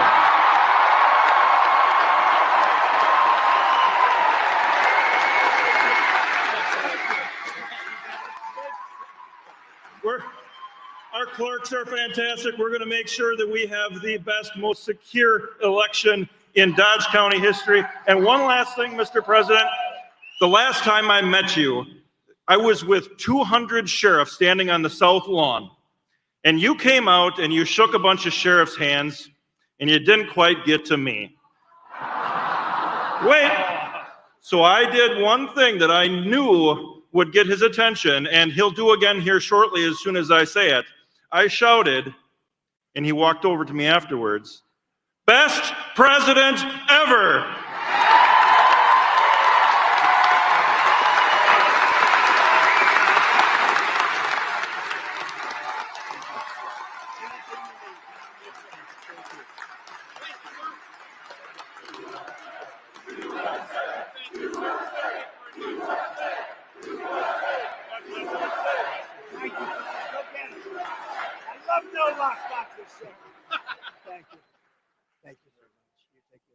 This is a great honor. These are great, great men, and there's nobody that respects them more than this group. They do such a job, and generally law enforcement in our country, and and woman. Come here. She's the best one up here, I think, right, Sheriff? Thank you. That's good. Thank you very much. But I appreciate it so much, and the endorsement means a lot to me, and anything you need, I'm here. Thank you very much. Thank you, Sheriff. Thank you, everybody. Have a good time.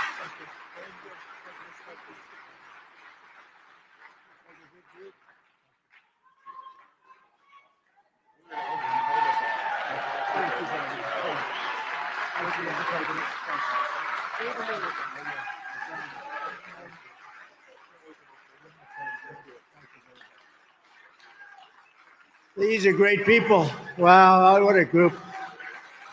Thank you, sheriffs. Thank you. And we have a lot of law enforcement here today, and I just want to say to all of the people in Wisconsin and law enforcement officers, all of them that are here today, we have so many. I will give you my total support, resources, power, protection, and respect. You are going to do your job because that's what you want to do. You're the most respected people in our country. I want you to know that. Sometimes you don't feel that way, but you are most respected people. So I really think, and Sheriff, thank you very much. What a group. I was a little concerned, you know, there was a lot of beef up here, and I'm worried about this. I was worried about this platform. I said, do you think it's structurally okay? You know, I'm the realist. And I'm looking at this. It wasn't looking too good. I had to say, come on, let's get on. But these are great people, and boy, they love your state. They love our country. That I can tell you. So thank you very much. It's a great endorsement. Thank you very much. So the sheriffs will be happy to know that we're going to end sanctuary cities. We will never defund our police, and we will make Wisconsin safe again. They're going to actually do that. They're going to make Wisconsin very safe, and they've kept it safe anyway. They only know how to keep it safe. That's all they want to do. I want to thank you. They're great. Kamala Harris is the worst vice president in the history of our country, a radical left Marxist who was rated far worse than anybody else in the Senate. And here are the facts. She wants to very simply, and they always go back to their original. You know, with the politics, if you go back to me, you'll see I don't think I've changed at all. They comment like 30 years ago when I wasn't in politics. I've only been doing this actually for like a short while. A senator came up to me, sir, I've been doing this for 30 years. I know what I'm doing. I said, yeah, I've been doing it for about 8. And we became president. He's the man that wanted to run for president, but it never worked out. And if you knew him like I did, it will never work out. But Kamala Harris wants open borders. She will deliver even more catastrophic inflation. She was an original creator, Sheriff, of defund the police movement. What do you think? Is she reformable? Sheriff, is she reformable? She was in charge of defund the police. Do you think she's fully reformed? I don't think so. I don't think so. And anybody who wants to defund the police for even a week or for even a day is not worthy of being president of the United States.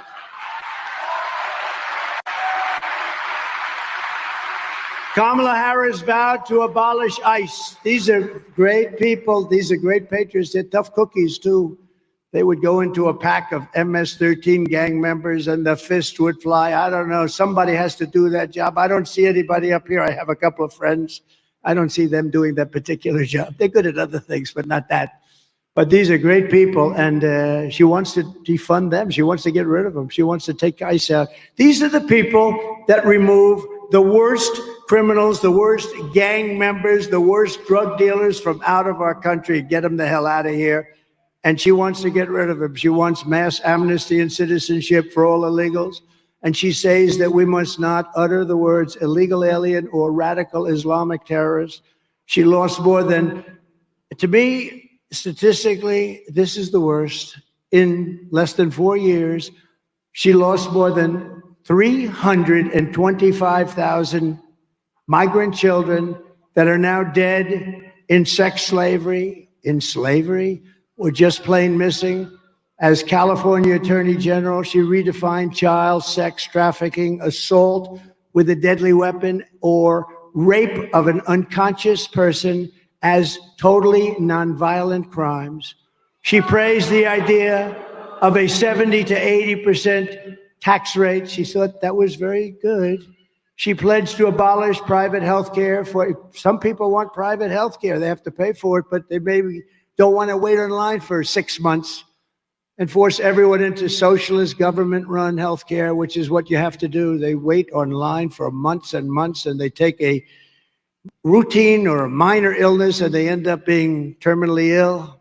And by the way, what we did for the military with that, we gave choice, and we also did something that was very important. We got rid of 9,000 sadists and bad people from our Veterans Administration, and we got rid of them. They hated our soldiers. They hated our heroes. We got rid of them and replaced them with people that love our people. That's what we want, love our country and love our people.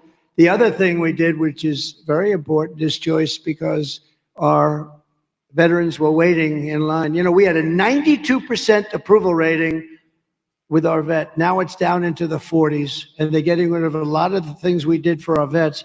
We had choice where if you had to wait more than a day for a doctor, a day and a half at the most, you go outside, you get a local doctor, we pay the bill, you get yourself fixed up.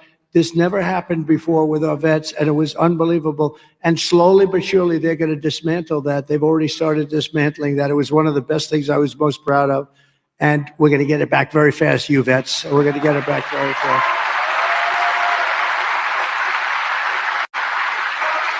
People would be waiting online for months. They'd say, you have to come back in 3.5 months, and whatever the condition. Can you imagine that you're told you can't even see a doctor for 3.5, 4 months, longer than that?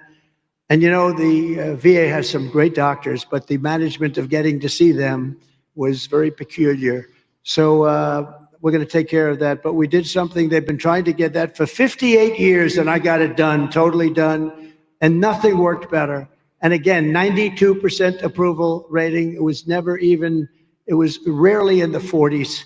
So I was very proud of it, and we'll redo it again. We'll redo it fast. I know exactly what to do, and we're going to redo it. We're going to take care of our veterans, and I think everybody wants that. And as people have been hearing and not believing, but it's true, she even endorsed free sex changes for illegal aliens in detention at taxpayer expense. So if you're an illegal alien and you're in detention and you decide that you would like to go from a man to a woman, we give you an operation. You know, not only is the concept bad, but it's an unbelievably expensive procedure. And we're supposed to pay for it. This is what she wants, and she wants to do it. And she hasn't declined that yet. You know, it's hard for them to decline everything. So normally if somebody changes one policy, they're out of business, right, Troy? She's changed 15 policies from fracking to everything to that. And nobody believes her. And if she ever won, as soon as that would happen, you're going to be a whole different country. You will see things. And I don't even believe she's calling the shots. There are some very bad and vicious people that surround her that call the shots. She's just a vehicle, just like Biden was a vehicle. He has no idea what the hell he's doing. And you saw that. You saw that. Think of it. He has no idea. He couldn't answer any questions. And she can't do anything. She can't do anything. She doesn't want to talk because she is just a vehicle for very bad people that surround her. 2 days ago, Joe Biden shuffled into the White House press room and made the most powerful case against Kamala Harris because she's trying to disassociate herself from crooked Joe Biden. What do you like better, crooked Joe or sleepy Joe? Depends. When he's sleeping on the beach, I like sleepy Joe.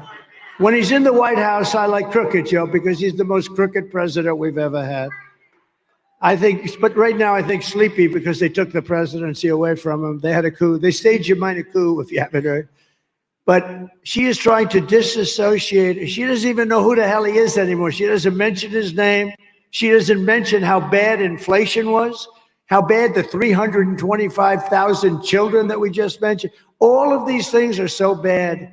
How bad the economy is, how bad the border is. To me, again, the border, it's over the border.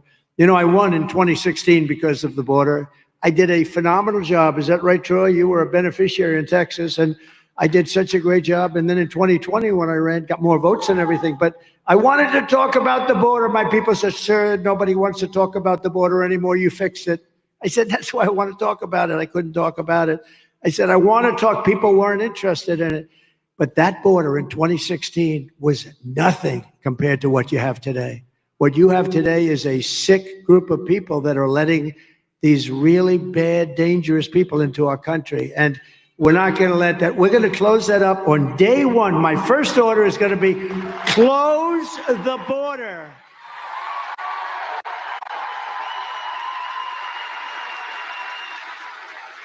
And they could do that too. They could do that too. You know, Biden could do that right now. He could get up and say, close the border, and they do it because the president has that power. He doesn't need bills. They keep talking about bills. The bill they're talking about was the stupidest bill I've ever seen. But they don't need bills. All the president has to do is say, close the border, and he has refused to do it.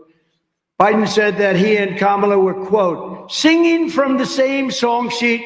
She helped pass all the laws, every single one of them. She was a major player in everything we did. Now, he went up into the White House press secretary's lectern, and he said this stuff, and they were dying. They were saying, oh, my God, it's coming down. And because, you know what? He got tired of hearing that she had nothing to do with anything. And he knew it was a lie.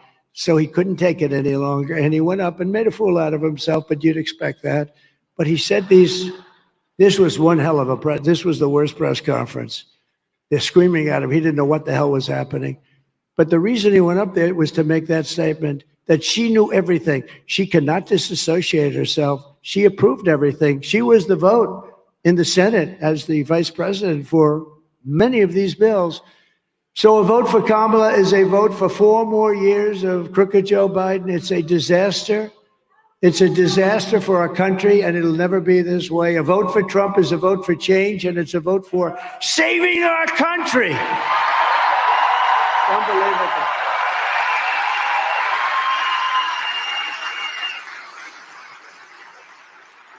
So if Kamala, just in sort of closing up, if Kamala enacts her agenda, she'll destroy America. Our agenda will make America safer and wealthier than ever before. We will have, remember this, something that I think is very important for different people. We will have no tax on tips.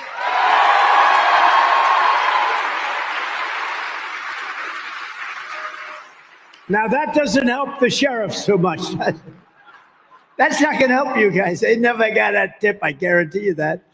But that helps a lot of people. That has been but no tax on tips. Then she copied us, right? 2 months later, she said, I've got a major announcement. There will be no tax. But she never even said it again after that. No, but the difference is we get it done. You know, they talked about education, and they talked about the debt for students, student debt. And they failed on it. They failed on everything. The student debt, a lot of people didn't like it, but regardless, they said it. They kept saying it. They kept losing, and now it's a dead deal. It would be that way with these. No tax on tips. Ready? No tax on overtime if you work overtime. And you have a lot of overtime people here. You have a lot of people that work a lot of overtime. I used to hate to pay overtime, Troy. Oh, I used to hate to pay overtime. I did everything I could to get out of it. But you know what? This is a big deal. And I actually think that's going to be a benefit to our economy, an overall benefit. So it's no tax on tips, no tax on overtime. And are there any seniors in this particular place? I refuse to raise my hand. Okay, I'll raise. No tax, and this is big because you've been destroyed with your fixed incomes. You've been destroyed by inflation. No tax on Social Security for our seniors. No tax for us. That's a big one. And I'll get them done fast. We've got people already working on it. We'll get them all done fast. While working Americans catch up, we're going to put a temporary cap on the credit card interest rates. Look, right now, people are paying 24%. They're getting killed. We have people with electricity and their bills, they're behind. 26% of our country is behind on paying their electric bills. We can't let them pay 22, 24, 26% interest. He just said 30. Are you paying 30, sir? Let me see who you are. He's dealing with Alphonse Capone as his lender, right? Yeah, one of those nice lenders. So we're putting a cap of 10%, temporary cap, until we get past this terrible period that we're living in, right? I can do that quickly. We will become energy independent and then energy dominant like no country has ever seen before, because my second order, number one, close the border. We're going to get them out of here. Close the border. What's number two? Drill, baby, drill. We will open Anwar in Alaska, the largest drilling site perhaps in the entire world. Can you imagine? Ronald Reagan couldn't get it. Nobody could get it. They've been trying for years and decades, and nobody could get it. I got it done. And they were all set to take. This is a site that would supply all of Asia. We would make a fortune, would pay down our debt. And Biden comes in and he terminates it. Nobody could get it done. Ronald Reagan, it was his number one thing he wanted to get done. And it's much tougher to get it done today than it was many years ago. I can tell you that. They use the environment. They use anything they can use. But we're going to tap the liquid gold. Look, we have more liquid gold under our feet than any other country in the world. We're going to start using our liquid gold instead of letting it sit there as we buy tar from Venezuela and other places. And we will always protect your Social Security and your Medicare. We're not going to have any cuts. And I'll tell you, we're never raising the age. She's going to raise the age on Social Security by 5 years. We're not raising the age on Social Security. And we didn't for 4 years. We proved it. They're going to raise it because they're letting so many people on that shouldn't be there. I will settle the war in Ukraine. I will end the chaos in the Middle East, and I will prevent World War III. I'm going to prevent. Thank you. Thank you very much. And days ago, I was honored to receive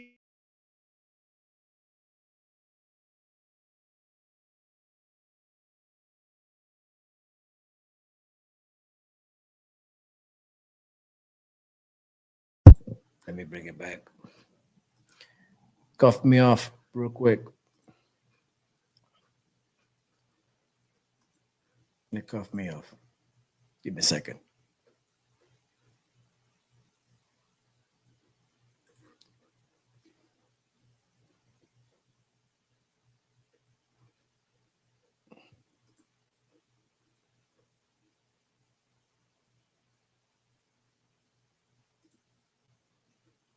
Give me a quick second. We'll be right back. Cough me off out of the live stream. Second time it does it to me. We are back. We are back. Don't worry about it. Sorry about that. I have to say this. I will defend parental rights. Can you believe it? Who would believe that? Can you imagine 10 years ago having to say that? You'd be embarrassed to have to say it, but we will protect the parents. I won't investigate parents at schools and school boards. These school boards have dominated this administration. I've never seen anything like it. The parents are arrested. The FBI goes after them. We will protect parents. We will protect parental rights. It's very, very important. I'm going to be listening to the parents. I'm listening to the parents. We will rebuild our cities, including Washington, D.C., making them safe, clean, and beautiful again, and especially safe because of people like that. And we will keep the U.S. dollar as the world's reserve currency. It's under tremendous threat. Somebody said, well, how are you going to do that? You know, one of these stupid people that ask questions. I said, I'll tell you what I'm going to do. If a country wants to leave us and they want to not just consider us the world's currency, we have to be careful with it too. We have to cherish it and take care of it. But it's very important. It'd be like losing a war. If somebody says from a country, we're going to pull out of the reserve currency, I will say the following: that's okay. But I'm going to charge you a 200% tariff on all the business you do in the United States of America, and it goes into effect today, and they will look at me and they will say, sir, we have decided to stay in the reserve currency, sir. Thank you very much. Thank you very much. Thank you very much. You know, Troy can tell you this. There are some people that say, we love Trump's policy, but we don't like Trump. And I say, no, because I actually think I'm a nice person. All I want to do is save our country. Okay, so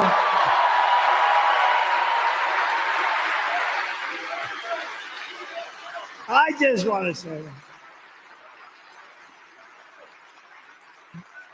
And then a couple of our senators said, here's the problem. You like his policy, but his policy only works with him.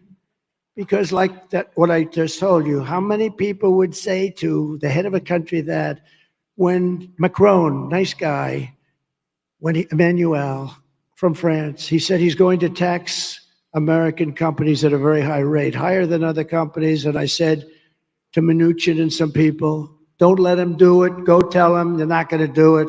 And if he does it, it's going to have a problem. They went and they came back and they said, sir, we haven't been successful. I said, go do it again. And after that, I'll take it. And they did it again and they were unsuccessful. They came to me. They said, no, he's going to tax American companies. Now, this is France. They're going to tax American companies at a very high rate. Very few others, but American companies. And I said, get him on the phone. I got him on the phone. Emmanuel, how are you? Oh, Donald, I am fine. Thank you so much. I said, Emmanuel, I understand that you're going to put a very big tax on American companies. Now, as your president, I have to protect American companies. I can't let that happen. And other companies and other countries aren't going to be taxed. Like hell, that's going to happen. So I said, I understand that's going to happen, Emmanuel. Yes, Donald, it is already passed by essentially their legislature. I said, no. I said, no, Emmanuel, you're not going to do that. Yes, Donald, it's too late. I'm so sorry, President. I'm so sorry. I said, it's not too late. Not too late. Because if you do that, I'm going to put a 100% tariff on every bottle of wine and every bottle of champagne that you send into the United States of America. 100% tariff. And he said, that's not fair. That's not fair. I said, listen, it's not fair that you're taxing our companies at more than other countries' companies. So to me, it's very fair. He said, I told him, and I was very late. I think I was probably working on one of the hoaxes or something that was, keeps you busy. The Democrat scams and hoaxes. I said, Emmanuel, I don't have time. I'm giving you 5 minutes to call me, if you will. Please call me back within 5 minutes. Let me know it, because I'm ready to sign this tax. I will call back. He called back in about 2 minutes. He said, Donald, I have decided that we will not charge this tax on American companies. Thank you, Emmanuel, very much. See you soon. Bye. I did so much of that. I kept us out of wars. Remember, with Trump, you had no wars. Remember Crazy Hillary? She said, look at him, look at him. Look at his attitude. He's going to cause wars. And I said, no, my attitude is going to keep us out of wars. And I was right. Except I finished off ISIS, right? We finished off ISIS. 100% of the ISIS caliphate was going to take 5 years. I did it in 1 month. It was done. No wars. First time in 81 years. I started no wars. But this is how we will end the era of inflation and mayhem and misery under Kamala and Crooked Joe. He's crooked as a $4 bill. I used to say a $2 bill, but I see $2 bills around, so I can't say that. And unleash safety, prosperity, and peace for Americans of every race, religion, color, and creed, every one of them. Together, we will deliver low taxes, low regulations, low energy costs, low interest rates, and low inflation so that everyone can afford groceries, a nice car, and a home, the basics. We will stop the invasion. We will end migrant crime. We will strengthen our military. We will build a missile defense shield around our country. Much of it will be made in Wisconsin, by the way. We will keep critical race theory and transgender insanity the hell out of our schools. It's God. And we will keep men out of women's sports. We will defend the Second Amendment, protect religious liberty, restore free speech, and we will once and for all secure our elections. Everyone will prosper, every family will thrive, and every day will be filled with opportunity and hope. And especially for the people of Wisconsin, you're going to be happy. You're going to be happy. But for that to happen, we must defeat Kamala Harris, and we must stop her country-destroying radical left agenda once and for all. We have to knock it. We want a landslide that's too big to rig. We want it too big to rig. And just finally, after all we have been through together, we stand on the verge of the 4 greatest years in the history of our country. I believe they're going to be the 4 greatest years, not just a fixing up, it's going to be a going forward. With your help from now until Election Day, 30 days, we will redeem America's promise. We will put America first, and we will take back the nation that we love. November 5th will be the most important day in the history of our country, and together we will make America powerful again. Powerful. We will make America wealthy again. We will make America healthy again. We will make America strong again. We will make America proud again. We will make America safe again. And we will make America great again. Thank you. Thank you, Wisconsin. Thank you. God bless you. God bless you. Wonderful speech from Donald Trump. As I mentioned before, our next rally will be Tuesday at 2 p.m. Eastern Time. Will be JD Vance. Then Donald Trump will be Wednesday. He got two. He got two on Wednesday. 1 or 2 and 1 at 7. So I will be broadcasting those live. Just I really appreciate your support. Please like and subscribe for more live videos. And I will be on Tuesday.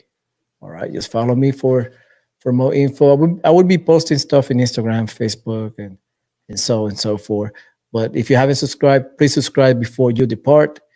I will be ending this live stream in the next 5 minutes. So take that time to say something in the comment, liking this video, and subscribing to the channel. And I really appreciate it. So I'll see you on Tuesday. Tuesday will be a good day. It's at midday, so I will be on. I will be transmitting for you guys so you guys don't miss it. And in case you miss the live, please go ahead and watch it later on that night on Tuesday. Remember, JD Vance will be on Tuesday, Donald Trump on Wednesday. If it's something happened in between, I will do that. I will post that as well. So without further ado, thank you so much. I really appreciate it. Be safe, take care, and bye-bye.